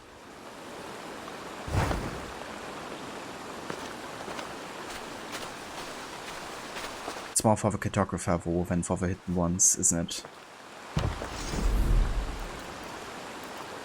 Never mind. In that case, let's go for the seafarer ornamentation maybe.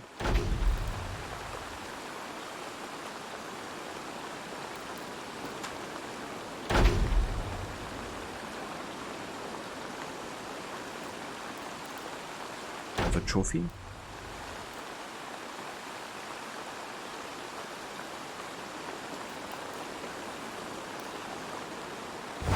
Yeah, it works. If I make an AC game set in Germany, hope wait off rain. Yeah, he's hoping. You are a good boy. But I kinda wonder where it's actually from. Or where the association came from, you know, with England, I guess. It's got the reputation.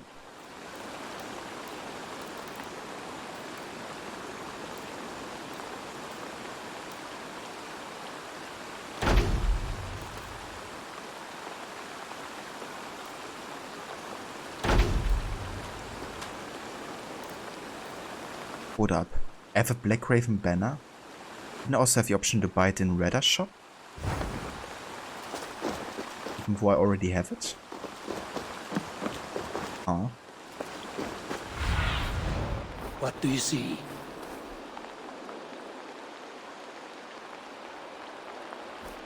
Another thing I can actually still do is we could get some upgrades here in Ravensthorpe.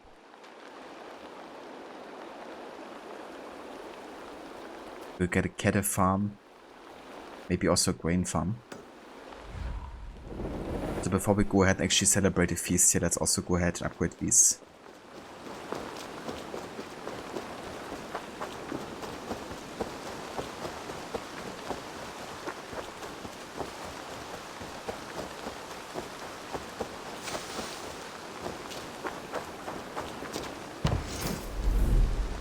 Family-owned cattle farm.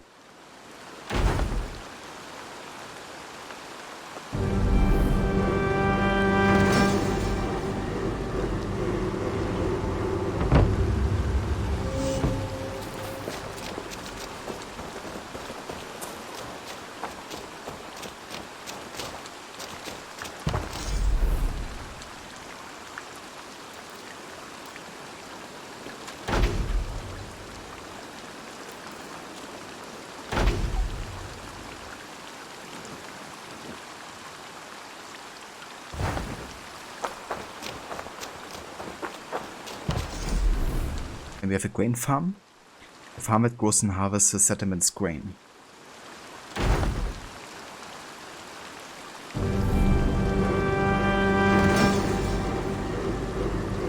Building the bakery starts the side quest that you like, but it's distracting.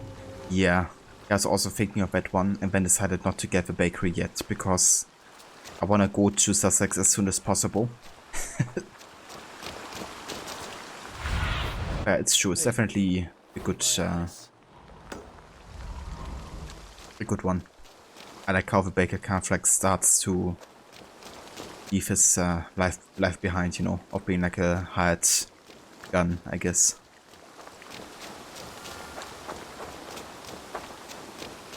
I'm trying to become a simple baker instead.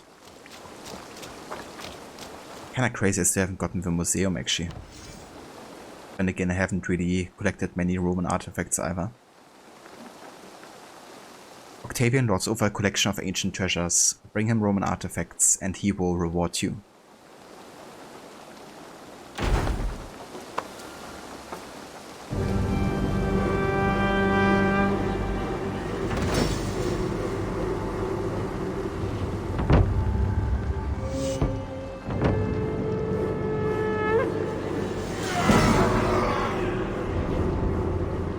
Oh yeah, it became a village.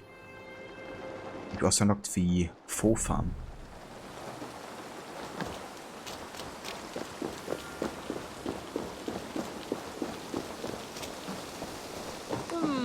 I suppose it will do for the moment, though it lacks the grandiosity of the Empire at its peak.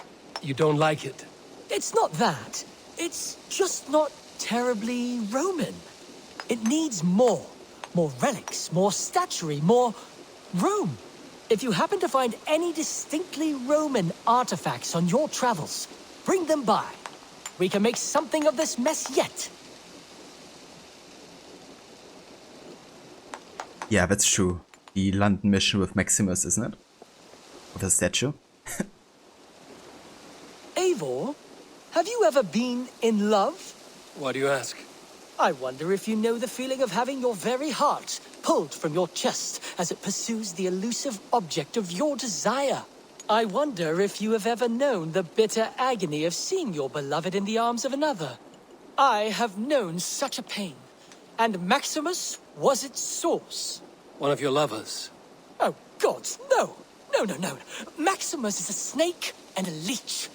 A slime-encrusted, blood-sucking viper of a man. He stole from me my beloved. A perfectly preserved statue of a legionnaire. It is all I desire in this world. Last I heard, Maximus was holed up in and around London, holding my beloved captive, leering and pawing at it, no doubt. If you should ever see him, give him my regards. By that, I mean spit on him. Then recover my statue. I like how I haven't even collected 5 Roman artifacts in my playthrough so far. Just completely disregarded them. I must be on my way now.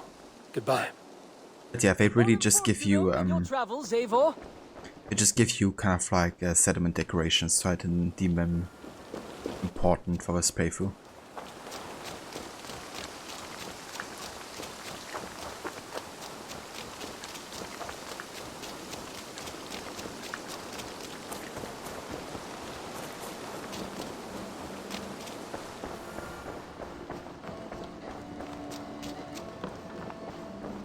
We also have a letter. A new letter. From Bishop Diolaf.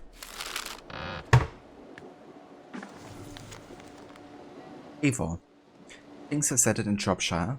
I can scarce believe all the worrying and grief we went through. Should you find yourself back in the Shire, please come for a visit.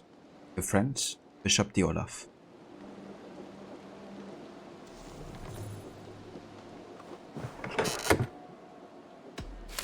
And Feinhod's letter. Eivor, Lord Geldrich wanted nothing to do with a formal ceremony to make him alderman, but I've convinced him that it's for the good of the Shire. King Ceolwulf himself will preside. If you're able to come, I'm certain Geldrich would be most appreciative. Ah. So technically I could check on both Oxenfordshire and Shropshire because apparently there's more dialogue. I mean, I reckon the bishop would be in Quadford. I assume. And where would Geodrich be? That's the question.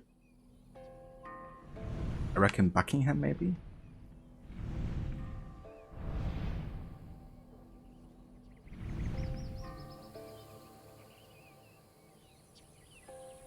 Or Xenoforda. Okay, let's have a look at Buckingham first. Just to see if we can find them. They're really boring decorations too. Yeah, Catholic Roman style. I've usually just used them for the actual museum decorative position. For nothing else.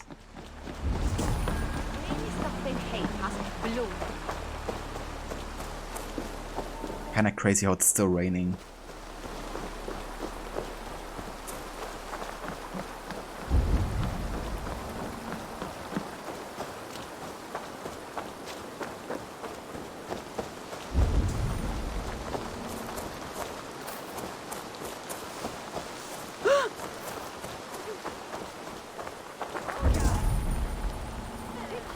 Okay, we got some allies here. Yeah, who's Sigurd? I don't know any Sigurd.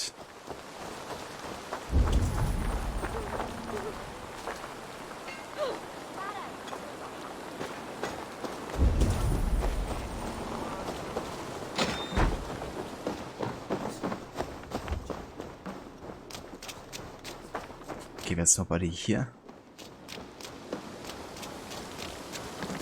Maybe inside the church. Prosebisho, liebes longe, incomprehensibile nudas qui erat.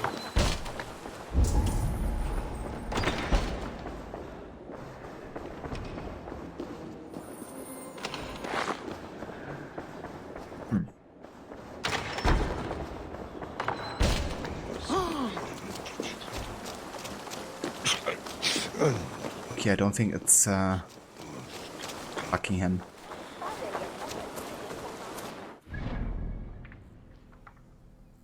But yeah, I don't know any Sigurd aura. Ooh, have a great photo here. Let me go ahead and save this for my wallpaper collection.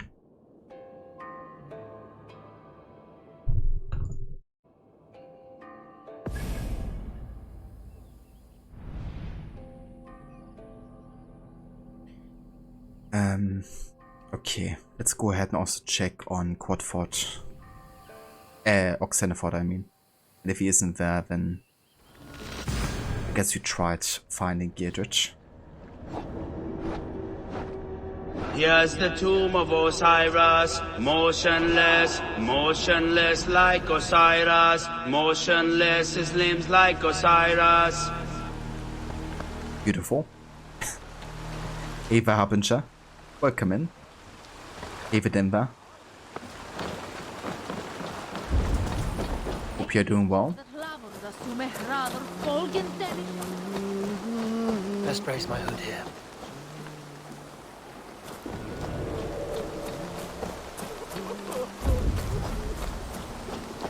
I mean, if this is a distress area, then I doubt that we're gonna find Giedrich here.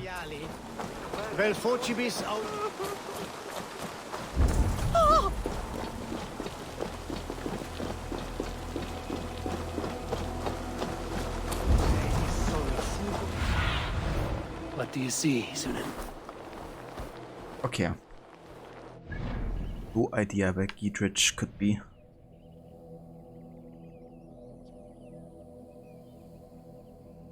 I would assume Buckingham, but I know I didn't find him.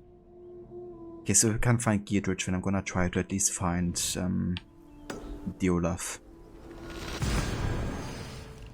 I feel like he has to be in Quadfort.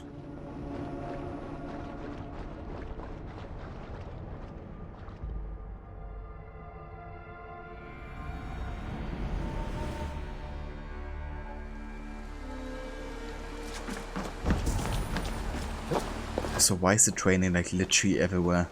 It's never stopping.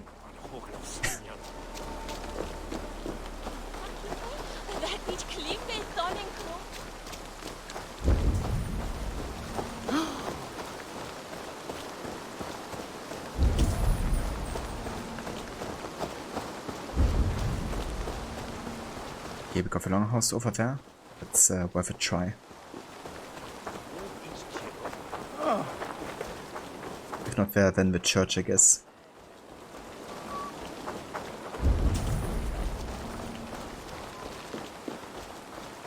And yeah, I'm doing good, Denver. Doing some good progress here with Valhalla. Finished the Kent arc already, so next we're going to Sussex. Yeah, he's not sitting on the throne here. You think you can guzzle the grog? Bro. I mean, he's the bishop, so I guess the church will be the next logical step here. But if it's not there, then I'm not bothered.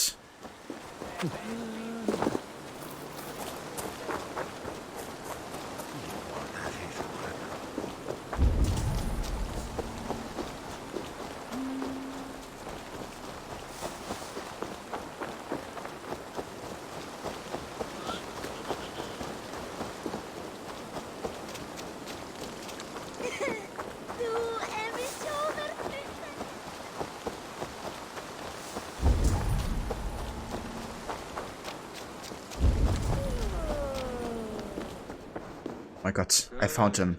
Not too loud. Let us hear our love of the Lord. Careful on the low note, Odo. Very good.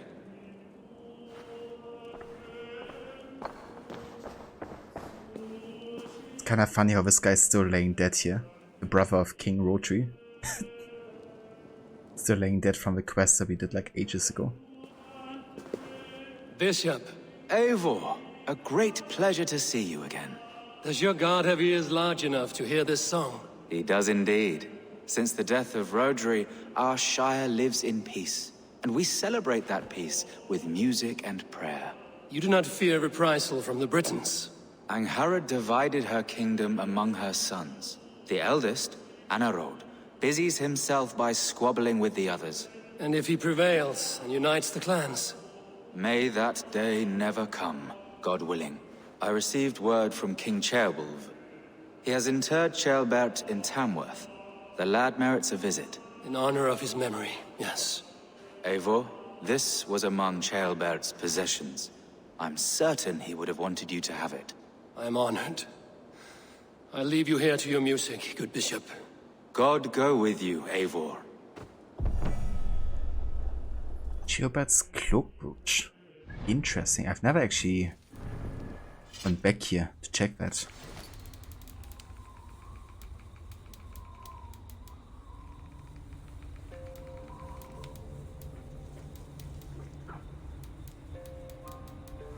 Where is it for? Given to Evo by Diolov as a memento. Okay, so it's like a trade good I can just sell. Interesting. They didn't even bother cleaning up. They were like, it's fine. And apparently Chilbert has been laid to rest in Tamworth? Is that right? Where's Tamworth?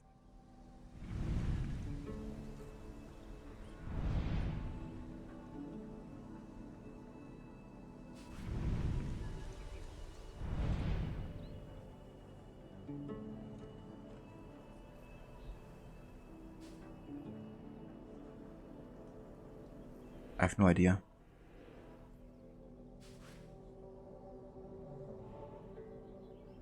I mean, it must be within Mercia, right?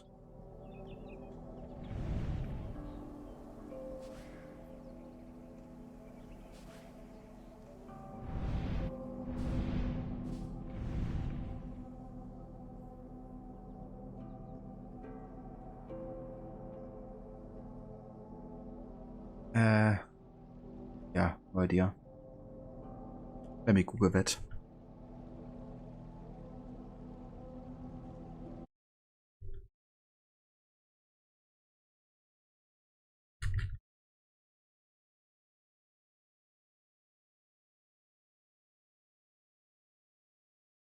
Tamworth Fortress is a fortress in Leicestershire.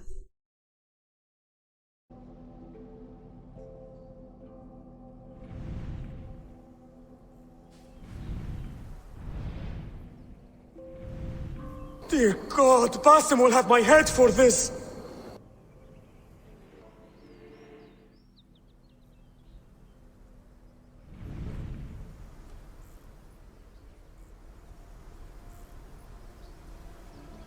Ah, there it is. Okay, let's go for next. See if we can find a place of rest. I haven't given Daughters of Larian. I have actually, yeah. I give them kind of like as early as I could. Once I visited East Anglia and Grand Butcher. So I got all of them killed already.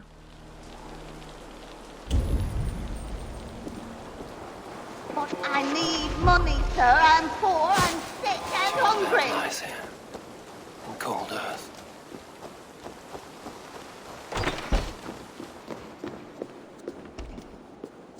Jailbert, you are now with your god, and I am left here to mourn the loss of a fine young man.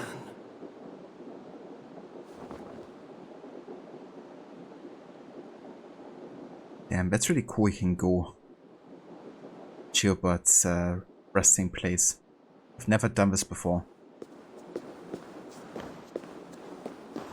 That's really cool that they, you know, took some effort to send him off properly.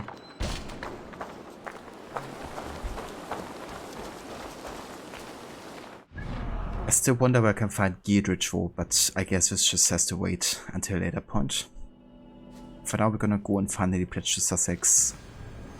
And it's time to start the story arc once and for all.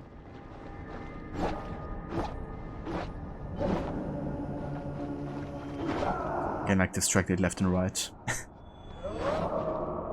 I could do even more on Ravenswarp and stuff, but yeah.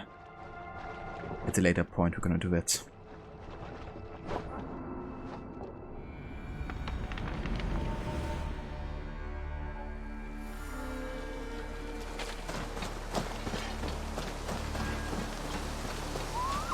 You have to go find Chilbert's grave.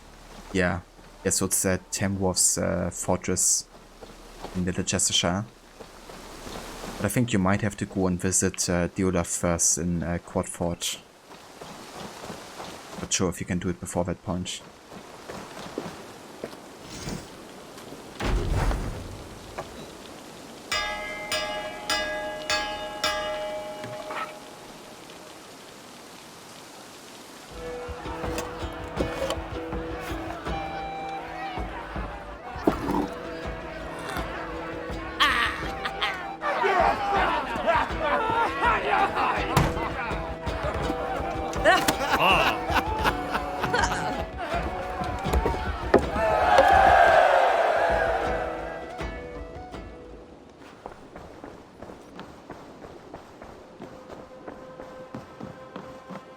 What tidendi, Eivor? How do you feel, Eivor? I would rather not talk about it. I understand. I want to see the Alliance map.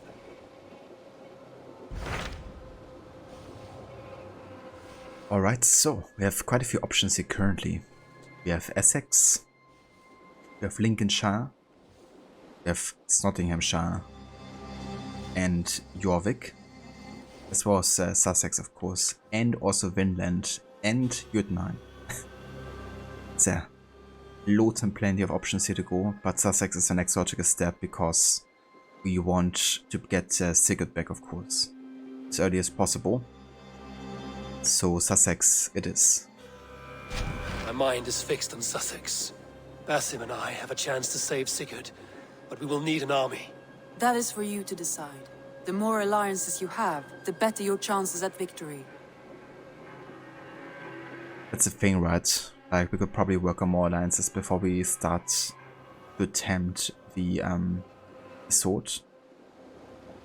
But I'm gonna do it already. We should be fine.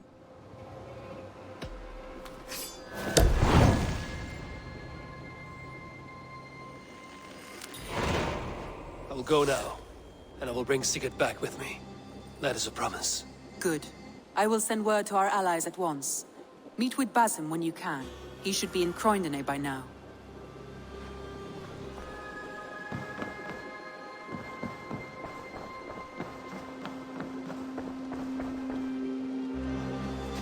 In other words, no rush saving Sigurd here, Eivor. That's right. I could actually go to Ireland. Maybe also have a visit in Vinland. Sigurd's gonna be fine. Can't believe it's still raining in Ravensthorpe. Like, what the heck?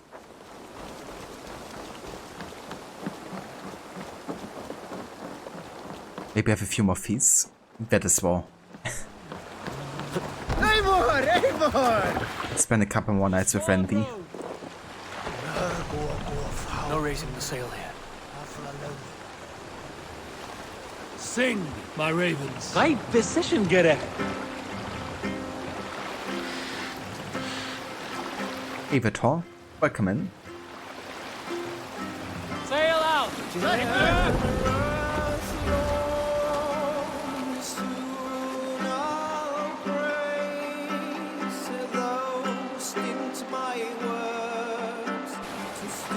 Other deck isn't here to haunt you every 5 minutes. You've got all the time in the world.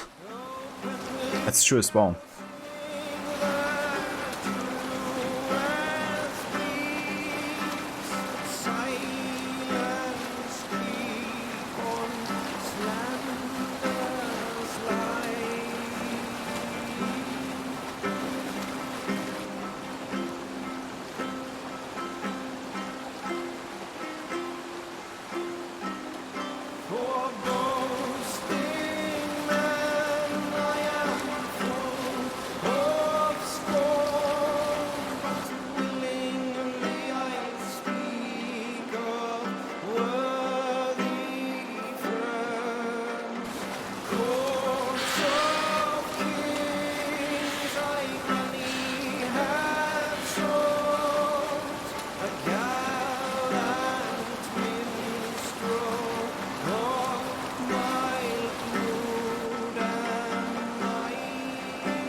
More sail!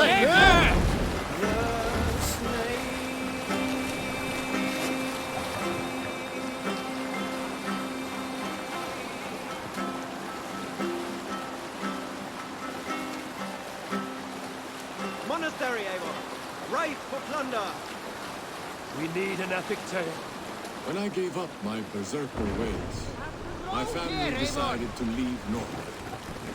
We sold our farm and weapons for 12 silver deniers. We sailed the whale roads with the merchant fleet, settling near York after half of its battles. Alfhild, Njal, and I owned a home. Each day, we went to the market, where Njal did tricks to earn coin. We were beloved, and Njal was pleased by Jorvik's tasty fish. But one day, people no longer enjoyed Njal's tricks. The market was empty. The townsfolk had gone to watch a new act in town. We went too, only to find a bear baiting them. They kept a bear in a pit, fighting dogs and thralls. We were sickened. That night, we formed a plan.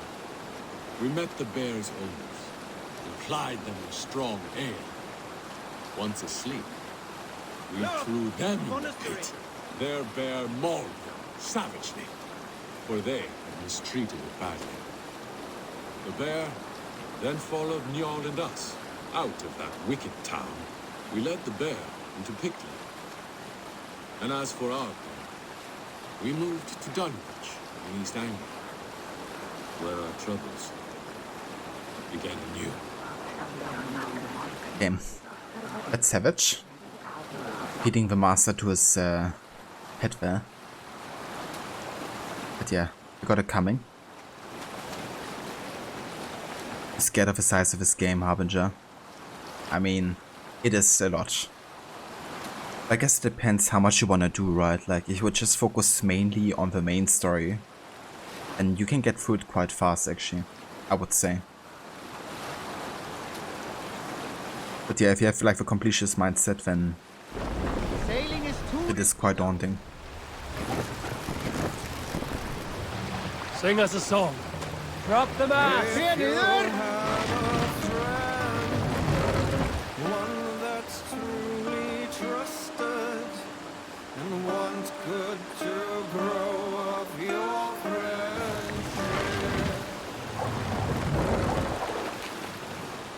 Let the sail out! Good!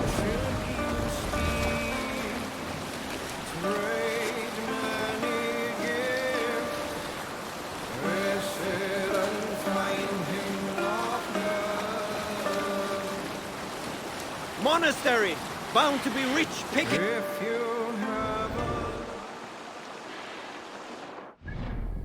Is this actually new?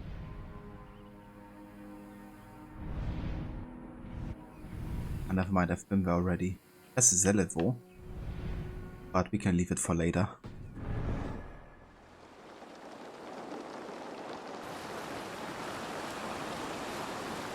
You salt skulls, got a story? I had a sweetheart once, a long time back. A fine lady I'd known since I was a boy. Now, believe it or not, there was a time when I was easy on the eyes. The girl and I, we ran off together. We were discovered. She had been promised to another, and that man had found us. We fled, but had nowhere to run. I told the girl to hide, but she did not. She was convinced he would not harm me. A word from her, and he would leave us. Sadly, she was wrong. Vengeance gripped his mind. To restore his lost honor, he challenged me to a holmganga. I was nothing but a young lad. There was no winning. I knew that. My sweetheart encouraged me to fight. I could see in her eyes she believed in me. But my knocking knees drowned out all sound. I ran to the sounds of her howling. Her barbed words cursing me to a coward's painful death. Words I vowed to never hear again. So I never ran again. From anything.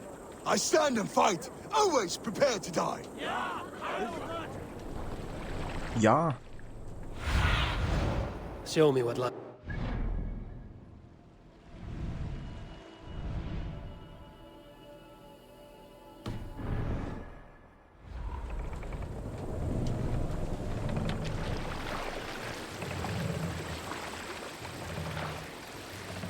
fortifications there, Eivor.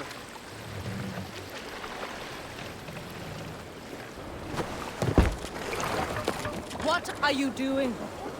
That's the one! Kill!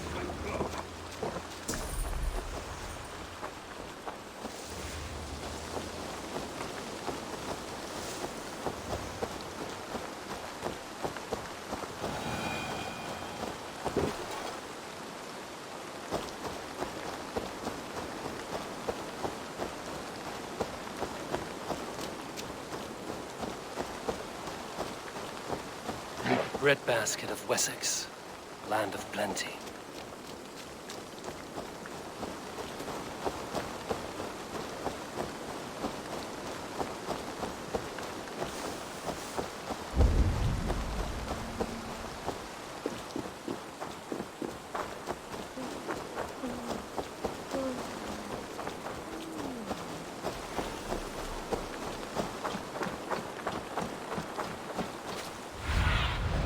Sunan, guide me.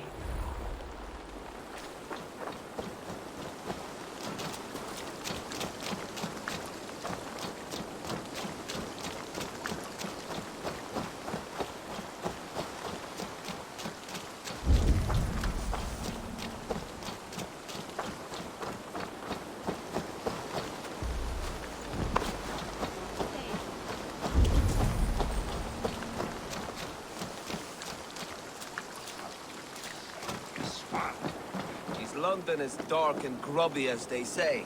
Not since it almost burned to the ground. All those charred roof timbers really let in the light. I heard about that. The whole waterfront up in flames. With that aside, we are making great strides to improve the lives of its people.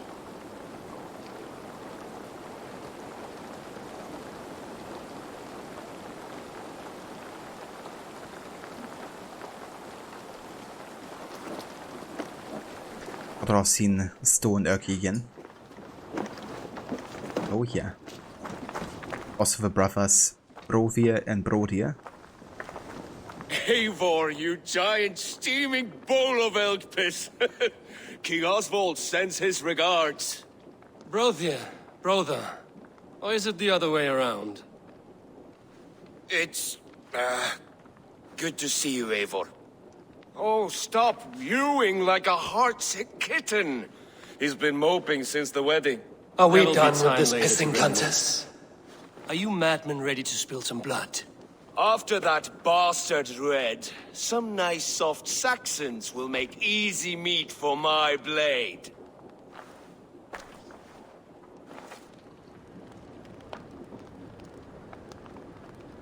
Are we done with this pissing contest? I actually fit it quite well. Because it kind of completely blocked out the other part that Eivor said. And it's like, it's time for battle. But...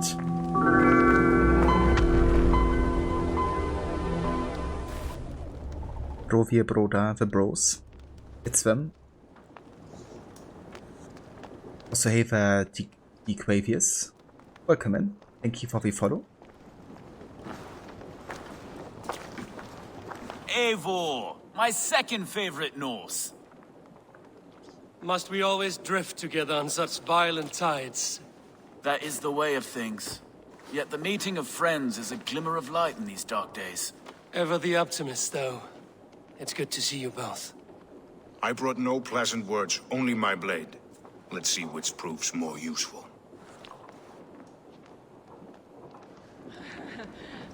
They must be hiding in grain or... You wouldn't be the first man to fall asleep on watch, but you would be the loudest. I did not mean to fail you, Guthrum Jarl. It was only for a moment. I was so tired. As are we all, boy. We marched hard to get here.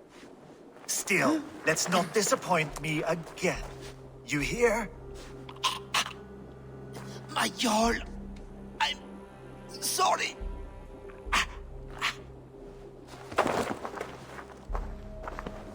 You must be Eivor. I've heard much of you, young one. They say you're something. We'll see. It's Guthrum. Probably one of my least favorite characters, that is also your ally.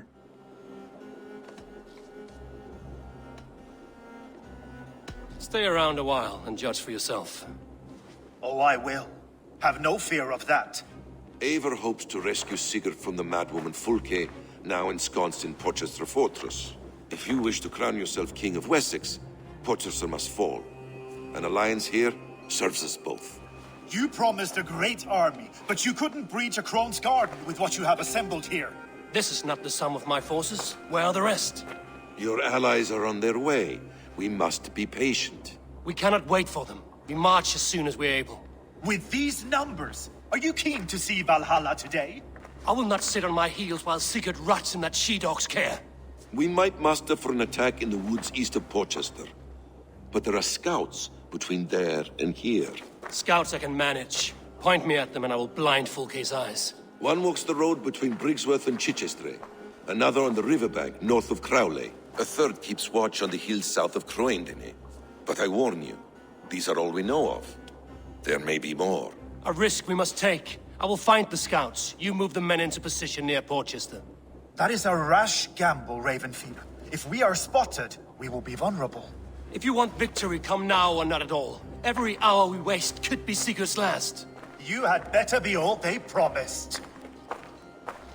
Shut the fuck up, Gufurum. He's gonna surrender to Offred and then also become a Christian. It's kind of like betraying everything he stood for. Together from all over the land. Like these two fine fellows. Brother and Broder, was it? Careful, Saxon. We're here for the killing, not to make friends. Also, hey Verot, welcome in Senny. How's it going? How was the rest of your GTA 4 stream today?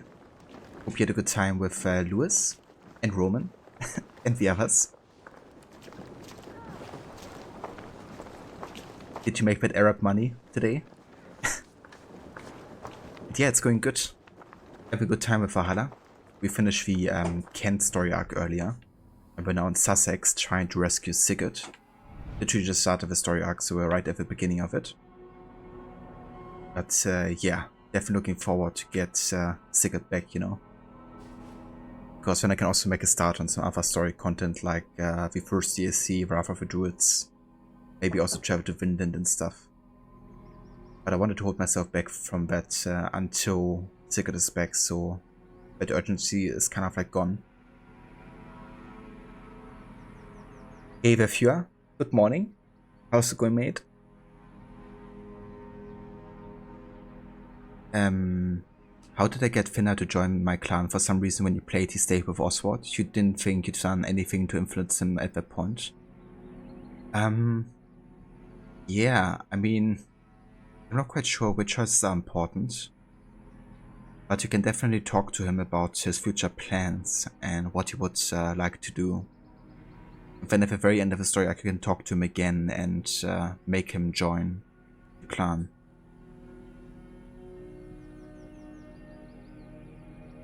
I'm not sure if it's like scripted or has to happen that he's gonna sacrifice his longship for the explosion in the attack. Because it's like part of the reason why he decides to go with you. He doesn't have a ship anymore or a crew. And his mission of installing Oswald is also kind of like done, right?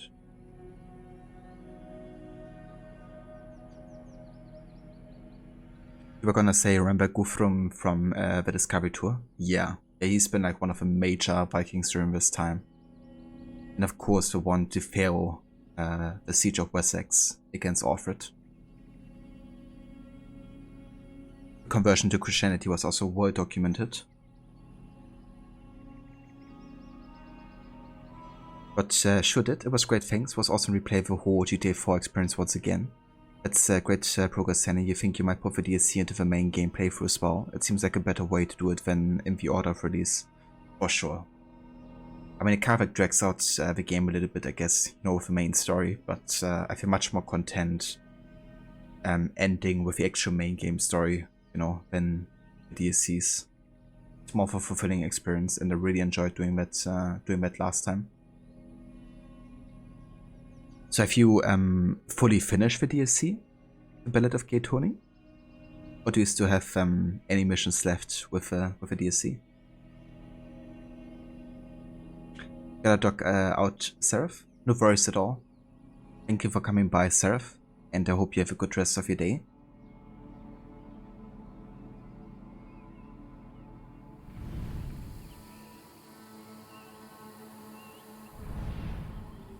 Alright then, time to find and kill some scouts then.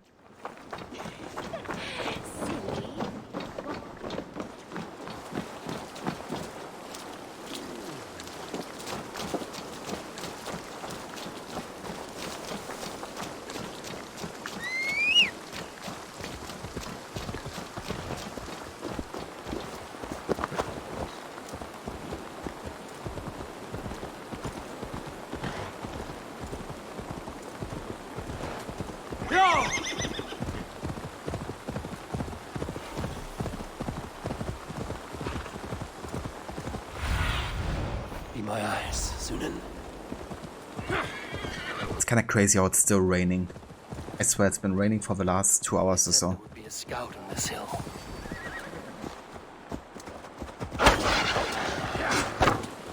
Try to fight!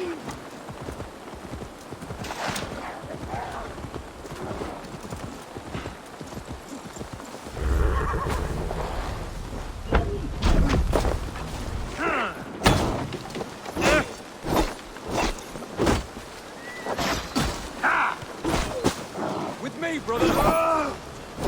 Suffer!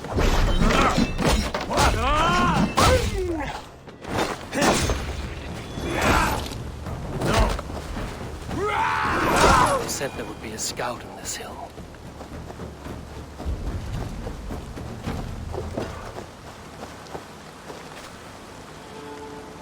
But all done. So November you will finish a marathon with 5 and do the annual playthrough of GTA 5. So yeah, we'll be back to the game, the series for that for the longest time has been the only GTA game you had streamed. Cool. Yeah, that's gonna be great as well. Oh, especially since you enjoy that game so much. And I guess you will really enjoy probably even more now that you've played through all the previous GTA games, you know. Like seeing that evolution, both mechanics and gameplay fluidity and stuff. But also of course the graphics. Survey the area, Sunan. But yeah, that's awesome, dude. GG's on finishing your playthrough there.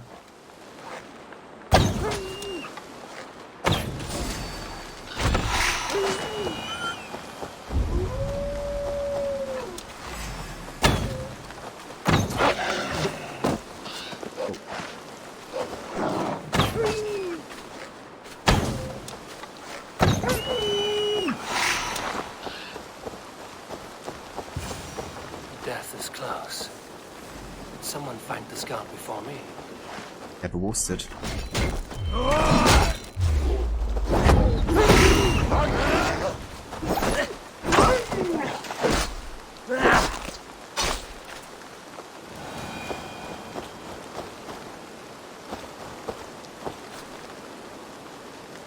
Slain by wolves. My work has been done for me.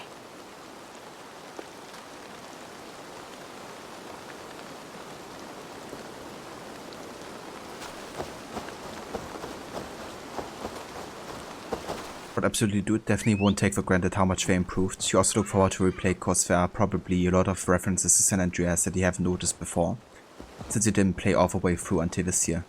Very true, yeah. Yeah, I would imagine, since you can even revisit a lot of the places, right, as well. So it's gonna be cool to see what kind of connections you might be picking up on.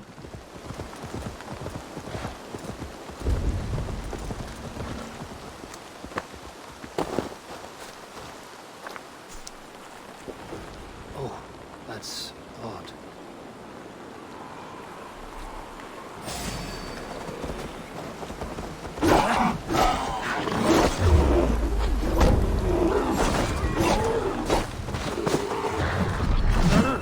Wait.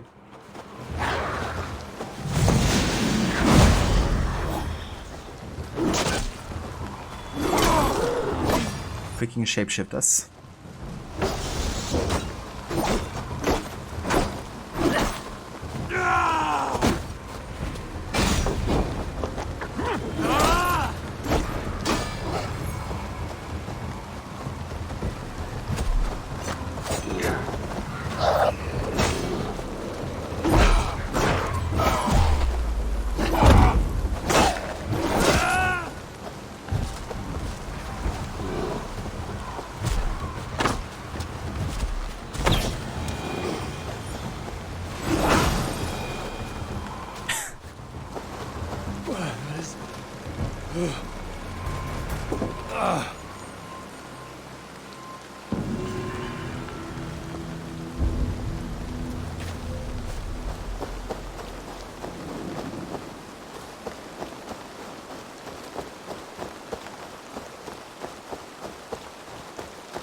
Yeah, that's fair, Fewer.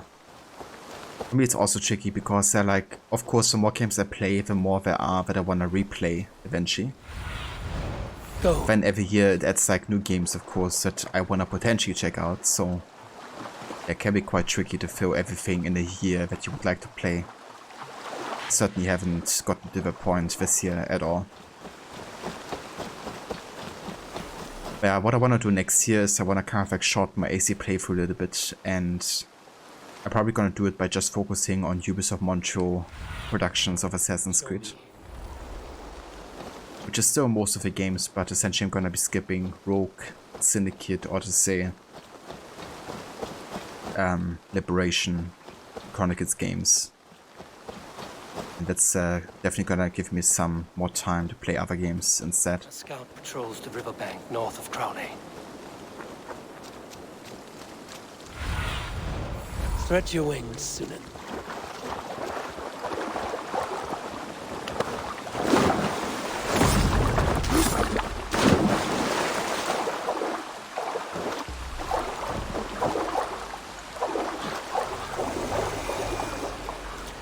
Like, look, you hate that word, maybe because you have 20 plus games to play. Fair enough, Harbinger. I don't blame you.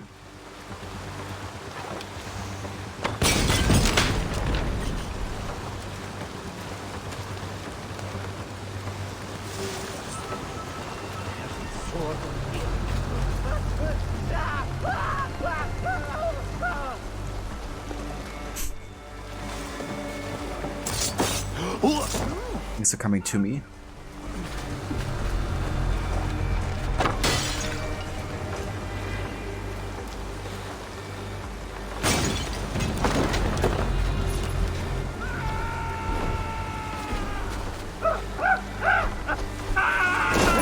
Oh, come on. I can get the assassination. Okay. Whatever.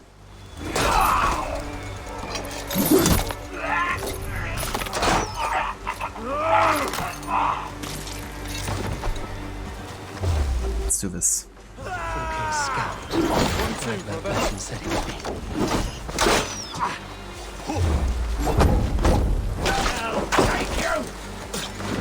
Jeez, I can't see shit.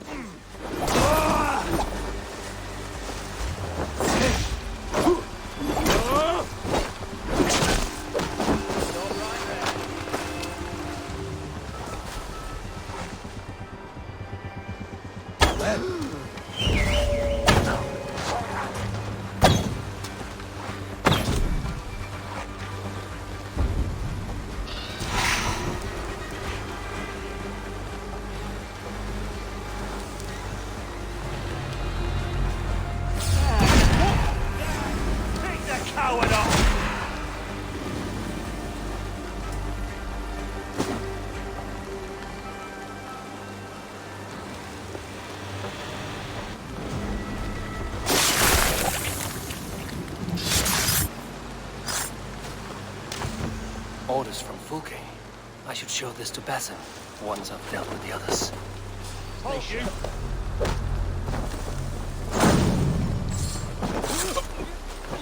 He's in the bushes, brother.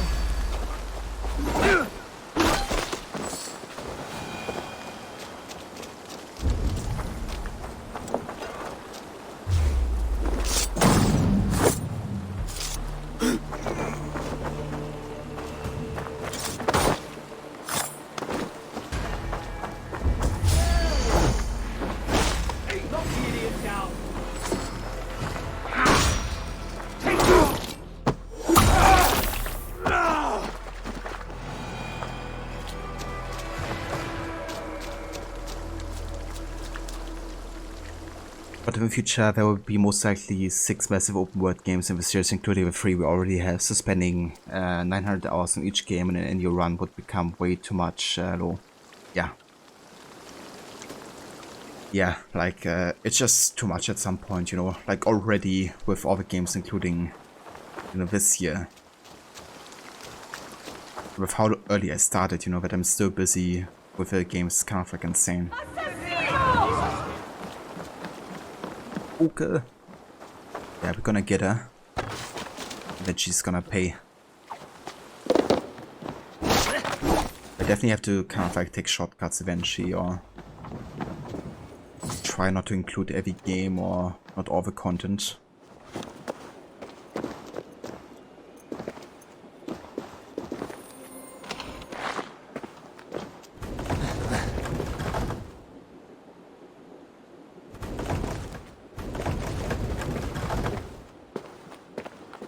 Why can I move this for? Wonder.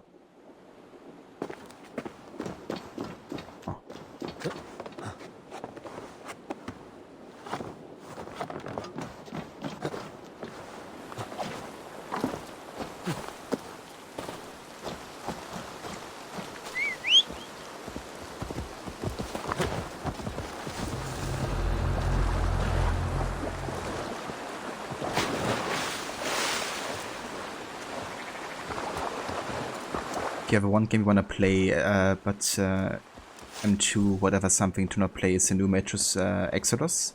Bit of Metro 2033 and Last Light, but you guys just can't seem to get around to playing the new one. Or you haven't played Deus Ex Mankind Divided when you loved Human Revolution. I gotcha. I've never actually played the Metro games myself, but they look really cool and very atmospheric. I still gotta get into Deus Ex myself as well. I think Mankind Divided is regarded one of the better games in the series, isn't it? Instead you go back and play old AC games, Warcraft 3 and Diablo 2 in your safe zones of what you know.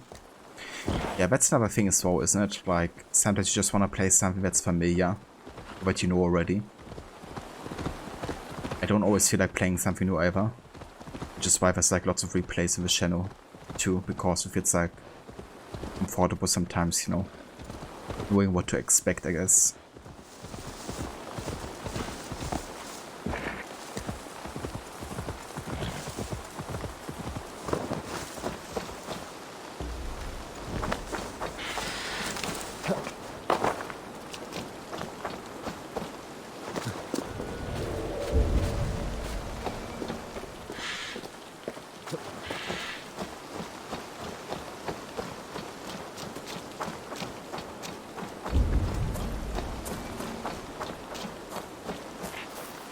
But especially for scheduling games too, with once you replay countless times you have an idea of potentially how long it would take to get through. For sure, yeah. Yeah, it makes it much easier to plan with, for sure. And also like what's expected for you to finish the game, right? Like in Vice City, where you didn't know that you had to get all the like estates and stuff. If you play a game like this before, then you know what to expect and you can kind of plan your playthrough accordingly with how much content you're doing during the main story.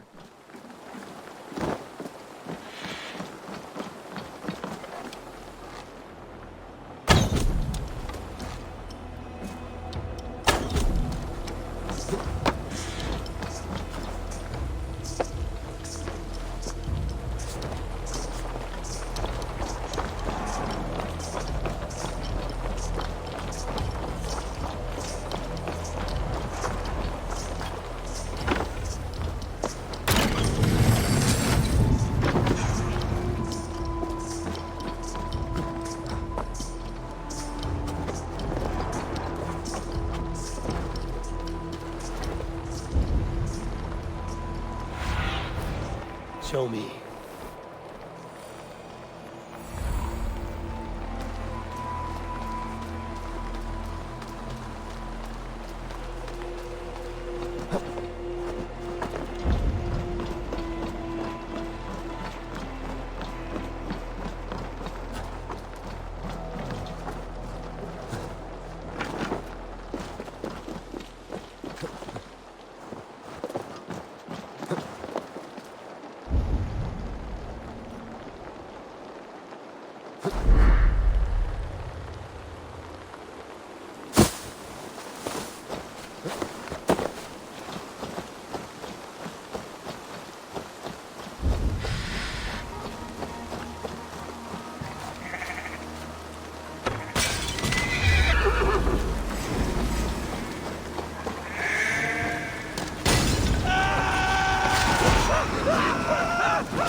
was the... I thought we have a spy here. Have a look, Sunan. Never mind, he moved. Bastard.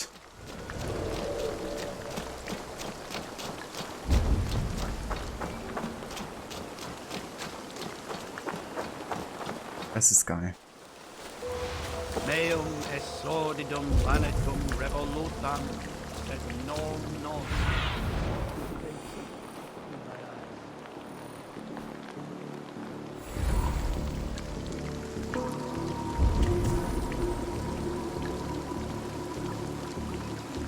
Ah, wer hier ist.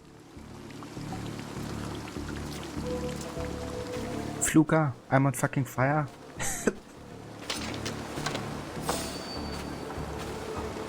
Why the hood, stranger?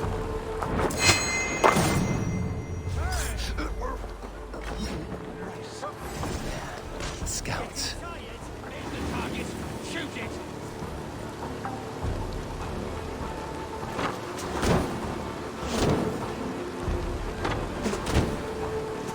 Strike for Christ! Whoa!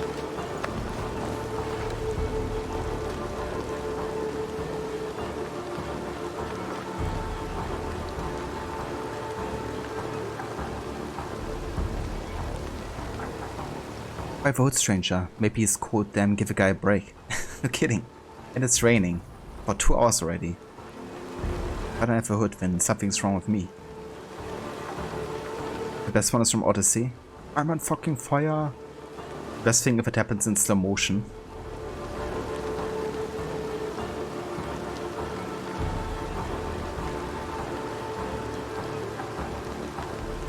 You guys stop looking for me.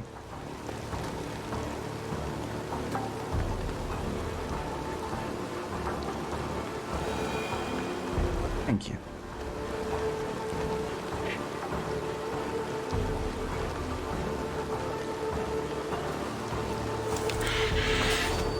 Hey, what?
I've seen to the scouts. Basson and Guthrum will be waiting in the woods east of Porchester. Okay, let's call the raiding crew in here, because I still want to get all the raw materials, of course.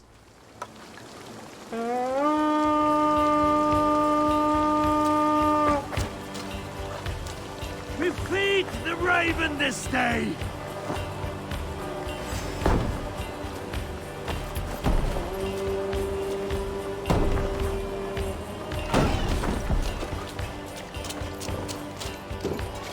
Come, help me with this.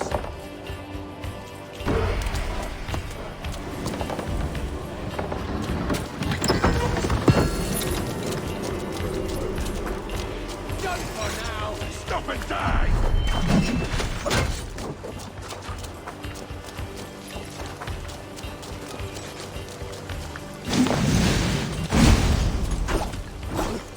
Try this one!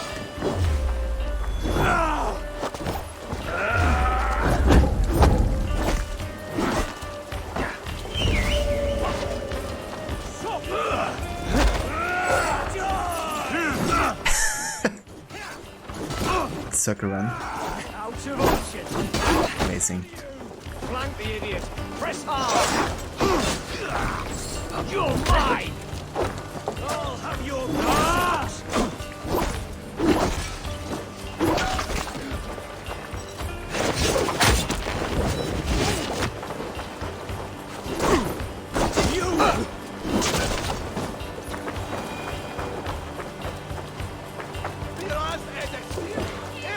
Give me a hand!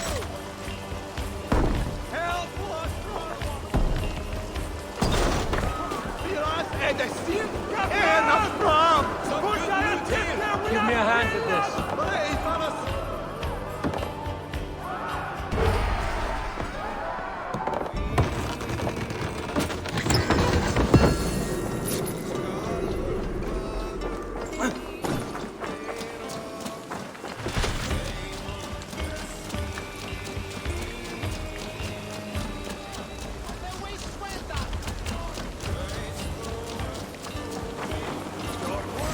Why all the saints?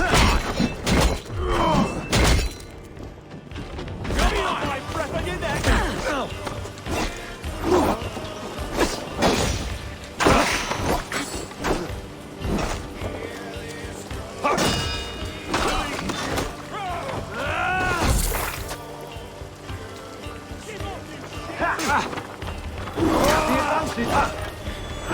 With me here.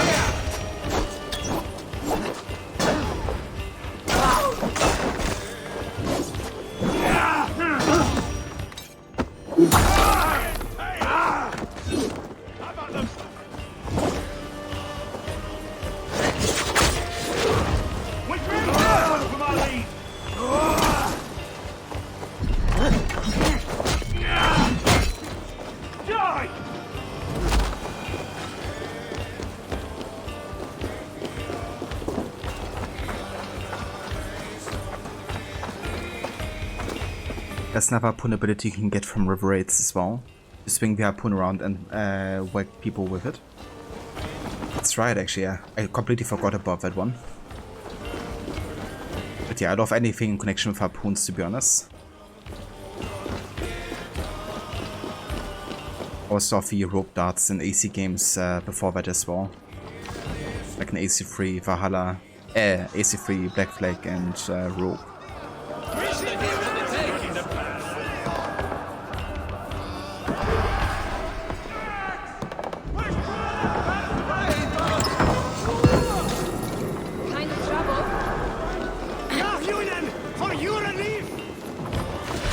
Now imagine if you could like hang people the way you could in AC3. That'd be kinda cool. Hey, come here!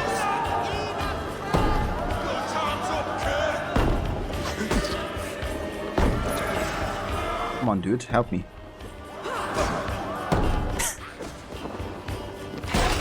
Thanks.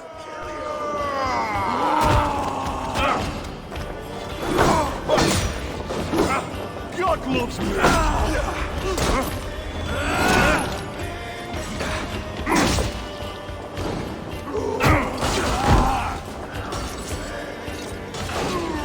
Come, help me with this.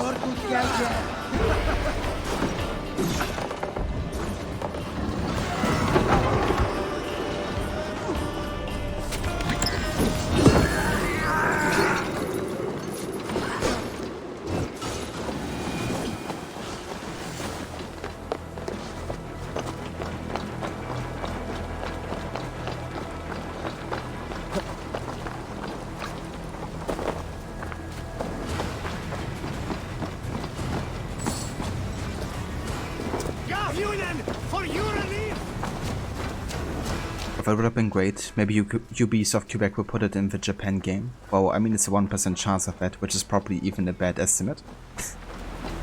Yeah, who knows? I mean, if I was a game where it would fit really well, it would have been the Japan game for sure. So yeah, who knows?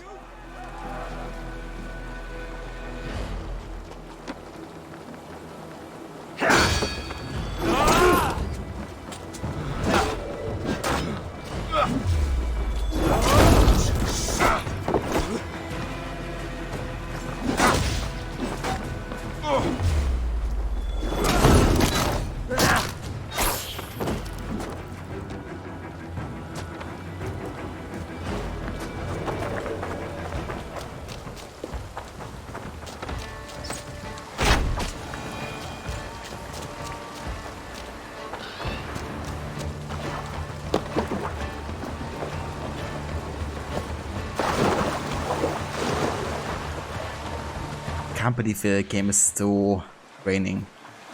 Or like it's still raining in the game. Absolutely insane. Must be a bug or something.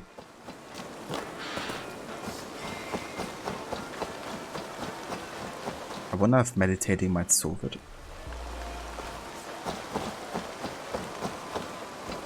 Abigail, you had a nice raid bug on release. You were banging your body on a chest and the other raiders were at the door waiting. Yeah. Yeah, sometimes the raiders just have their own mind, I guess. Or no mind at all, rather. Maybe the character would just use the force from Star Wars and lift people up in the air with a mind. Maybe, yeah. It actually reminds me of a clip I've seen recently from Red Dead 2 in Guarma. You know, when you kind of like get close to an enemy and you press the right stick, the right trigger for attack, and you trigger like a, you know, kind of like execution animation. And for some reason, Arthur did like a push, which killed the enemy, but he didn't actually touch the enemy. And it was like in slow motion, it just looked like Arthur using the force or something to kill the enemies, his enemies. It was so damn funny the way it looked. Maybe I can find it again and post it in Discord or something. But it literally looked like he's using the force. Survey the area, Sunan. Might be new glitch. Don't you love how generous they are with new glitches? You love how with new updates come new glitches. It's like, here's an update to fix these glitches, but in return you got some new glitches.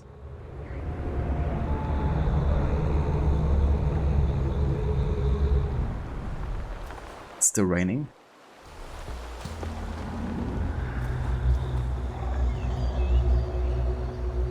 Never had happened before in Red Dead 2? Yeah, me neither. It's still raining.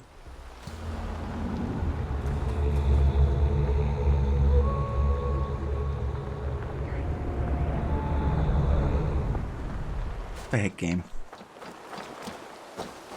It's like 1 week of straight rain or something.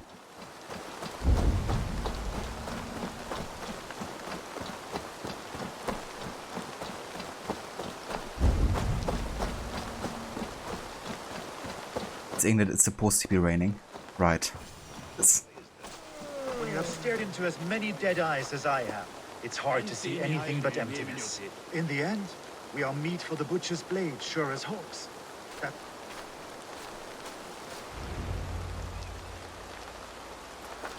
The scouts are dead, and you're safely encamped.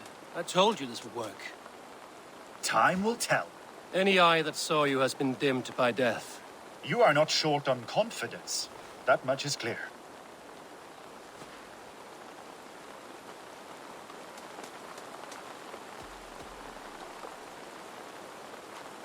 Next character will say to Eivor, aren't you getting cold wearing that? I mean, with how much inspiration Valhalla's taken from Red Dead 2, you know, they might as well go to that extent.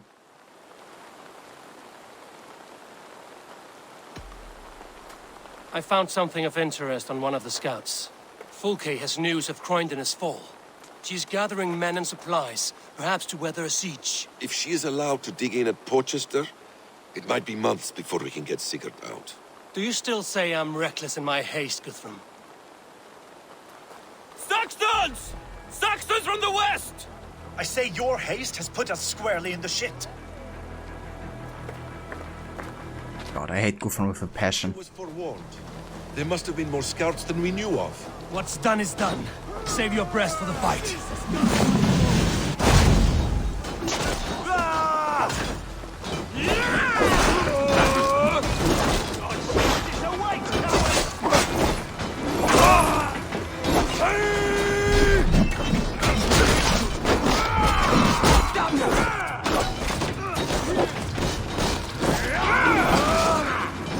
Coming for you!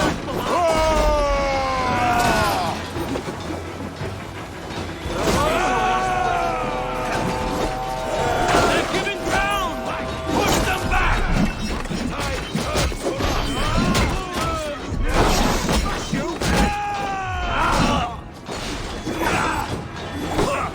Over here! Got an intruder!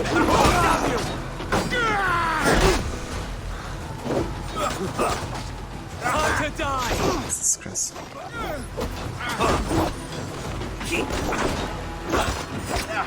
Remain steadfast! This is how it's done!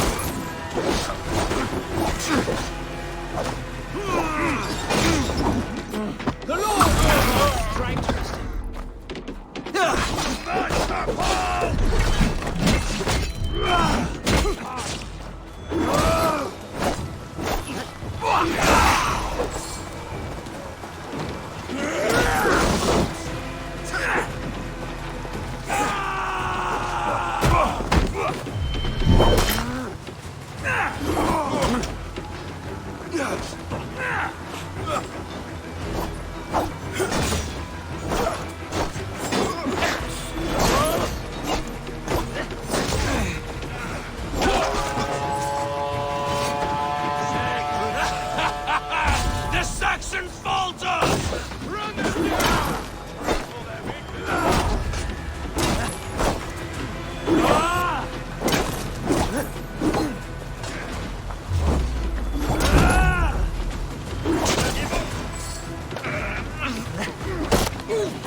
Nothing happened here.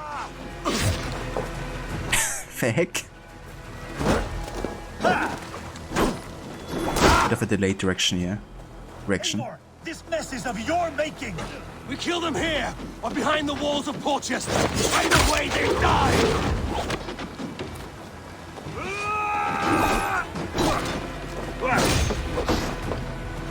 Come, brothers. Let's end this.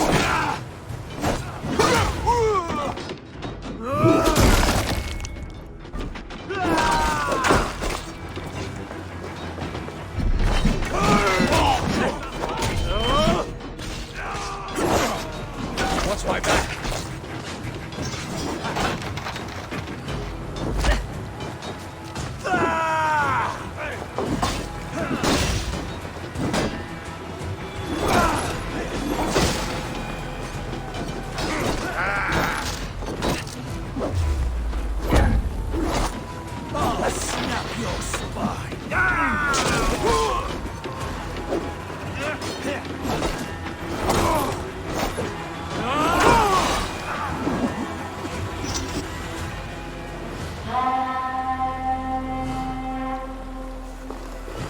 Fall back, you dogs!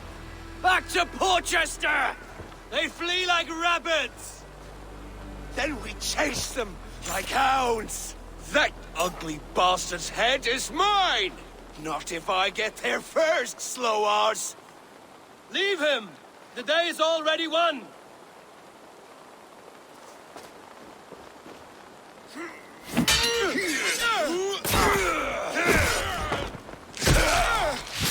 No!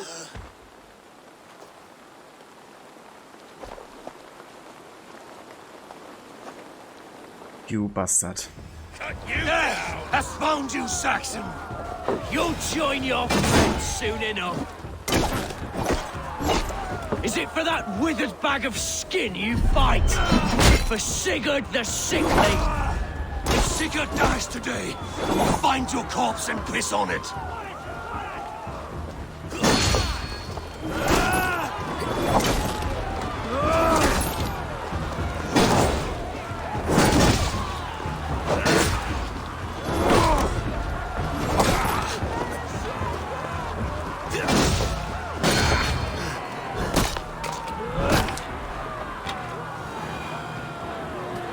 Are we done with this pissing contest?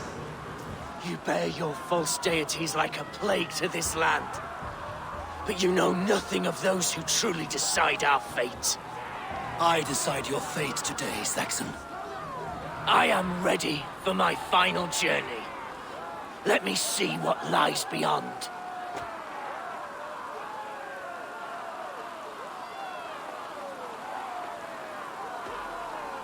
Oh. I could rather take a message to Foka, I guess.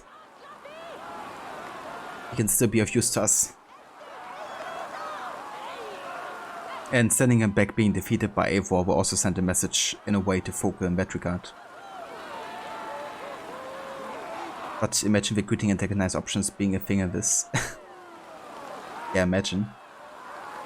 Eivor, hey Deck, nice to see you. Eivor, Deck, your breath stinks. Eivor, hey Deck, was just joking about your breath, calm down. Eivor, yeah Deck, you coward, just shut up, will you? I can imagine like so many times you could just screw with Deck with that system. I would actually love it in a way.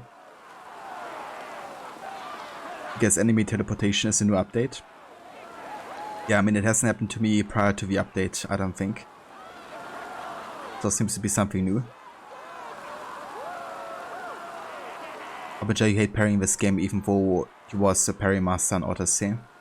It can be a bit trickier, especially with how delayed some attacks can be by enemies. You get like the incoming attack symbol, but that doesn't mean they will immediately attack you in the next second, right? Or millisecond. Can definitely have to study like enemy movement a bit more. Especially with how many enemy types there are in this game compared to Odyssey, you know, which only had like 4 or 5 or so. This game having like more than 2 dozens. But I think it's good that in the options you can exactly what, yeah. I was just about to say that you can actually change the parry window. So if you have like a trouble with a parrying system, then there would be an easy way to fix it, I guess. So you don't have to be quite as accurate with it. I will not. Go and tell Fulke what you saw today. Tell her Eivor is coming to tear her heart from her chest. I will tell Fulke her opponent is a weakling who does not have the stomach to finish what they started. Ah, is that so? You will regret this, Mercy! If you're not gonna deliver the message, then you might as well die and burn in hell.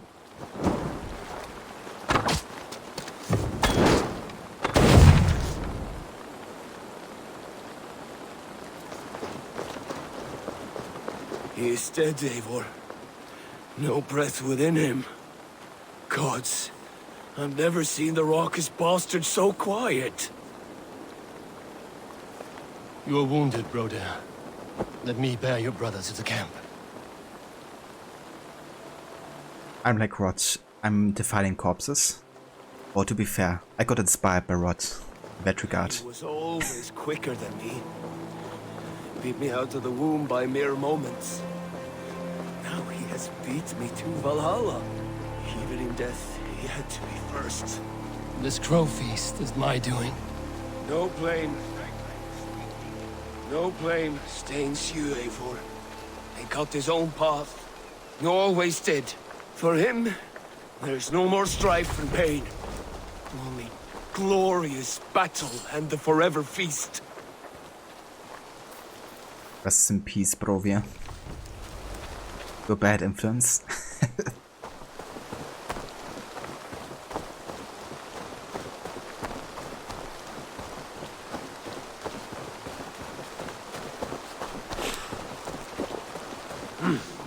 I feel great.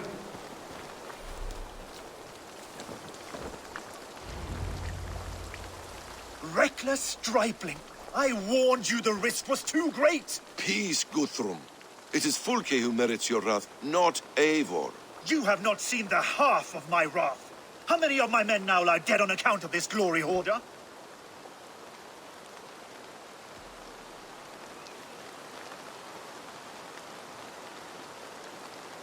I'm not gonna bear the blame for that because he told me kill the scouts who have eyes on me, so I did him a favor. I also found out information about Fulke.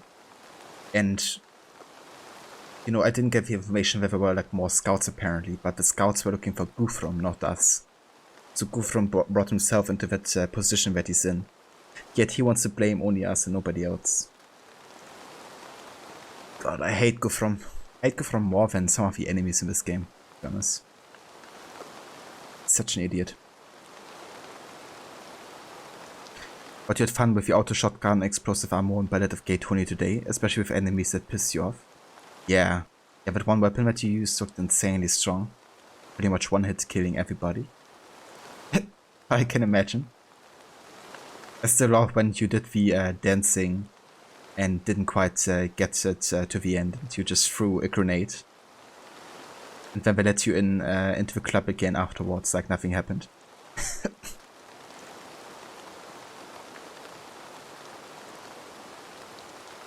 Ah, amazing. You knew the danger as well as I did, Guthrum. You saw opportunity, and you took it. Indeed. The fault is none but mine for putting my trust in you. What happened here? Uba, Soma, you come at a black hour. And too late to bloody our blades. Most a pity. I hope to take Porchester with this one, but folk is forewarned now. I have no more appetite for this. I will go west. Go then. But know you leave me in a time of need. What you need is to swallow your pride, raven feeder. Listen to wiser heads than yours. Eivor.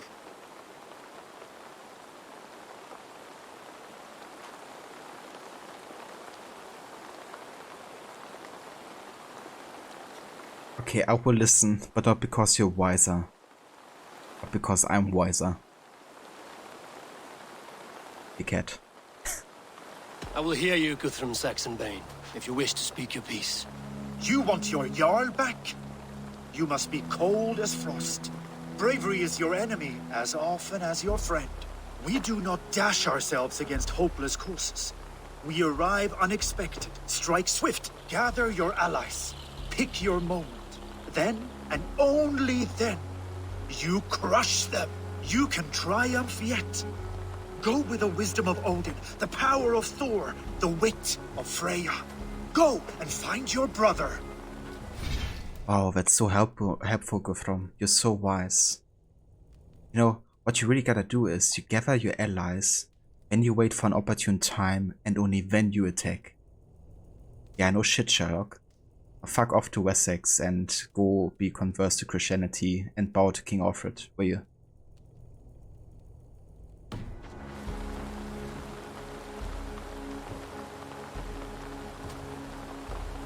Guthrum spoke in anger, but there is wisdom in what he says.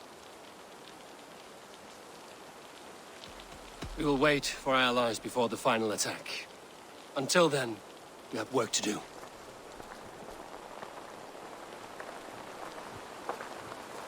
First, we need a new camp. The Saxons think we have retreated, but we will draw even closer. Here. Arrive unexpected. Eadke, Stowe, right there ahead of me. Together, we will bring them down. It brings me no pleasure to fight my own people. But a debt is a debt. We will leave immediately. Besides, they're men of Wessex, Alfred's folk. No brothers of yours. After that, we should strike at Fulke's supplies all across Sussex. Yes. If she is allowed to dig in at Porchester, we will lose our chance to rescue Sigurd. The letter found on the scout mentioned Bridgeworth, Guildeford, and Crowley. They produce weapons in Crowley, food in Guildeford. Bridgeworth is a stronghold. Many Saxon swords there. Uba, I need your axe arm at Guildeford. Soma, you and your men will aid me in Crowley. Count on us. I will go to Bridgeworth and take a measure of things there. Good. I will join you after I've dealt with the Saxon camp. A lion's heart and a crow's cunning. Guthrum judged you too swiftly. We have work to do. Let's be about it.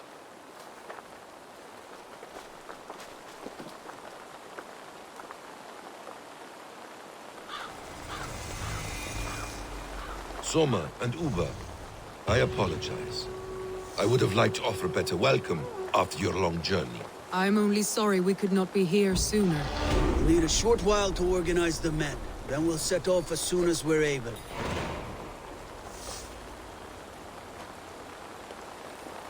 Bro, that was hilarious. It's the equivalent of you throwing dynamite under a game's table and Red 2 when losing. Pretty much, yeah. I mean, it's one way to ensure that you're never gonna lose to your opponents again, I guess. Let me punch and Basim. Yeah, no kidding. Like, why do you get the option to punch Basim and Sigurd, but not to punch Guthrum? He deserves this 110-fold more than anybody else in this game.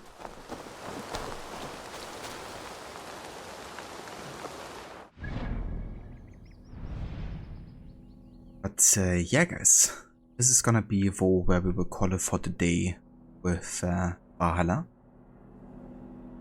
But yeah, I just wanted to make a start on Sussex here and at least get into the area, prepare a bit for the siege here of Portchester.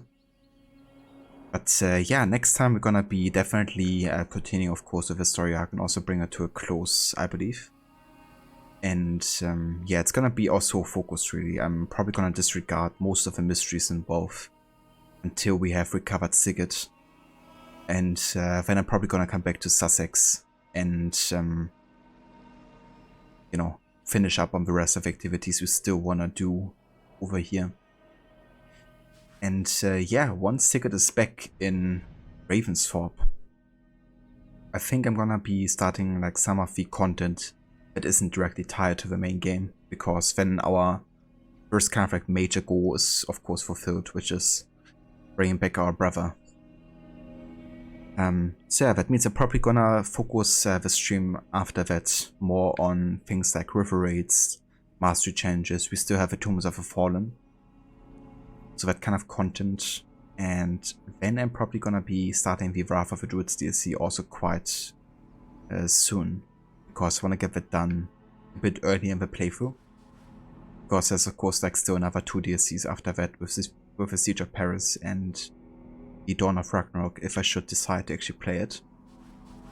So yeah, there's gonna be like a bit of a hiatus, I guess, from the main game for a short while at least. That's a very short. More than happy for the stream. And cheers, dude. I hope you have a good rest of your night and evening. Said face Harbinger. Thanks for being here, Harbinger. Hope you have a good rest of your day as well. No worries, Aura. I hope you also have a good evening later. But yeah, let's go ahead and have a save here.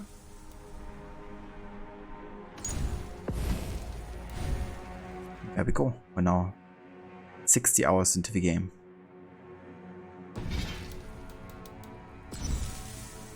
But yeah, there's gonna be many more hours to come, that's for sure. But yeah, not today though.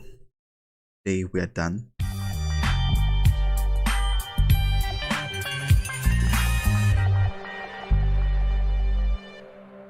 Thanks for mission pass, Sean. Welcome into it. How's it going?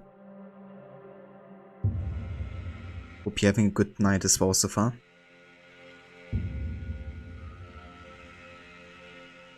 Citizen! Citizen?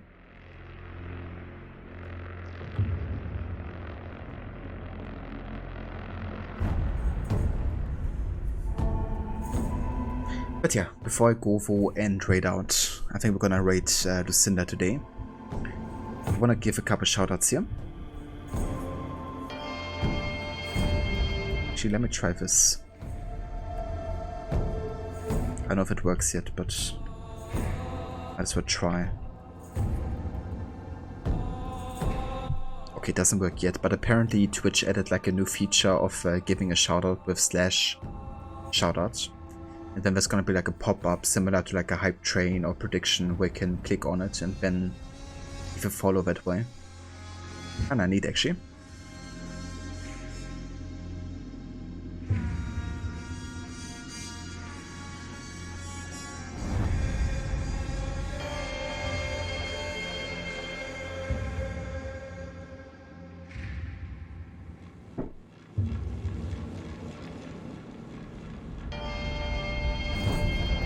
But yeah, I want to highly recommend Rod, Mexi and Mauler to everybody. Rod is also a massive fan of Assassin's Creed, and you can catch him currently play Origins in a New Game Plus playthrough.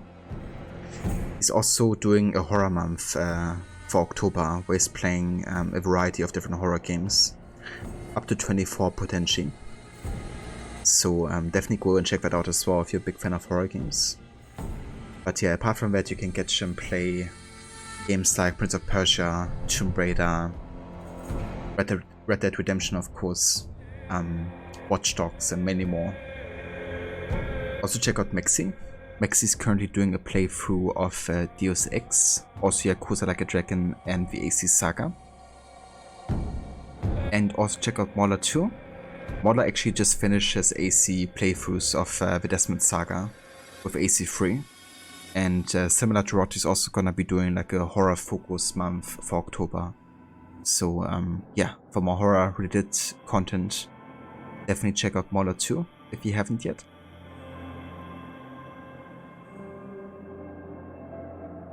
And that's the worries whatsoever, Rod. More than happy to give you a shout out, dude. But yeah, for now we're gonna go and raid out here to Lucinda. She's currently playing some Styx Master of Shadows. As the title character tells, it's a very stealth focused game, of course. Looks kinda cool actually. I think it's even on my list of games I wanna be streaming in the future, but haven't quite gotten around yet playing it. But yeah, if you wanna join me for the raid here to Lucinda, here's some raid emotes you can copy and paste if you like. And yeah, I will be back tomorrow with probably the rest of Red Dead 2 actually. I want to finish the epilogue if I have the time and if it's not too much content. So yeah, it's probably gonna be the last stream for Red Dead 2 this year. And then we're off to a new game, which is Sleeping Dogs, of course, as picked by the Maxi. So yeah, we're gonna have like more Rockstar style games in the future still. But yeah, I hope to catch some of you for that tomorrow. Until then, hope everybody's having a good rest of the day. And I will see you all over at Lucinda's and the next stream. Take care.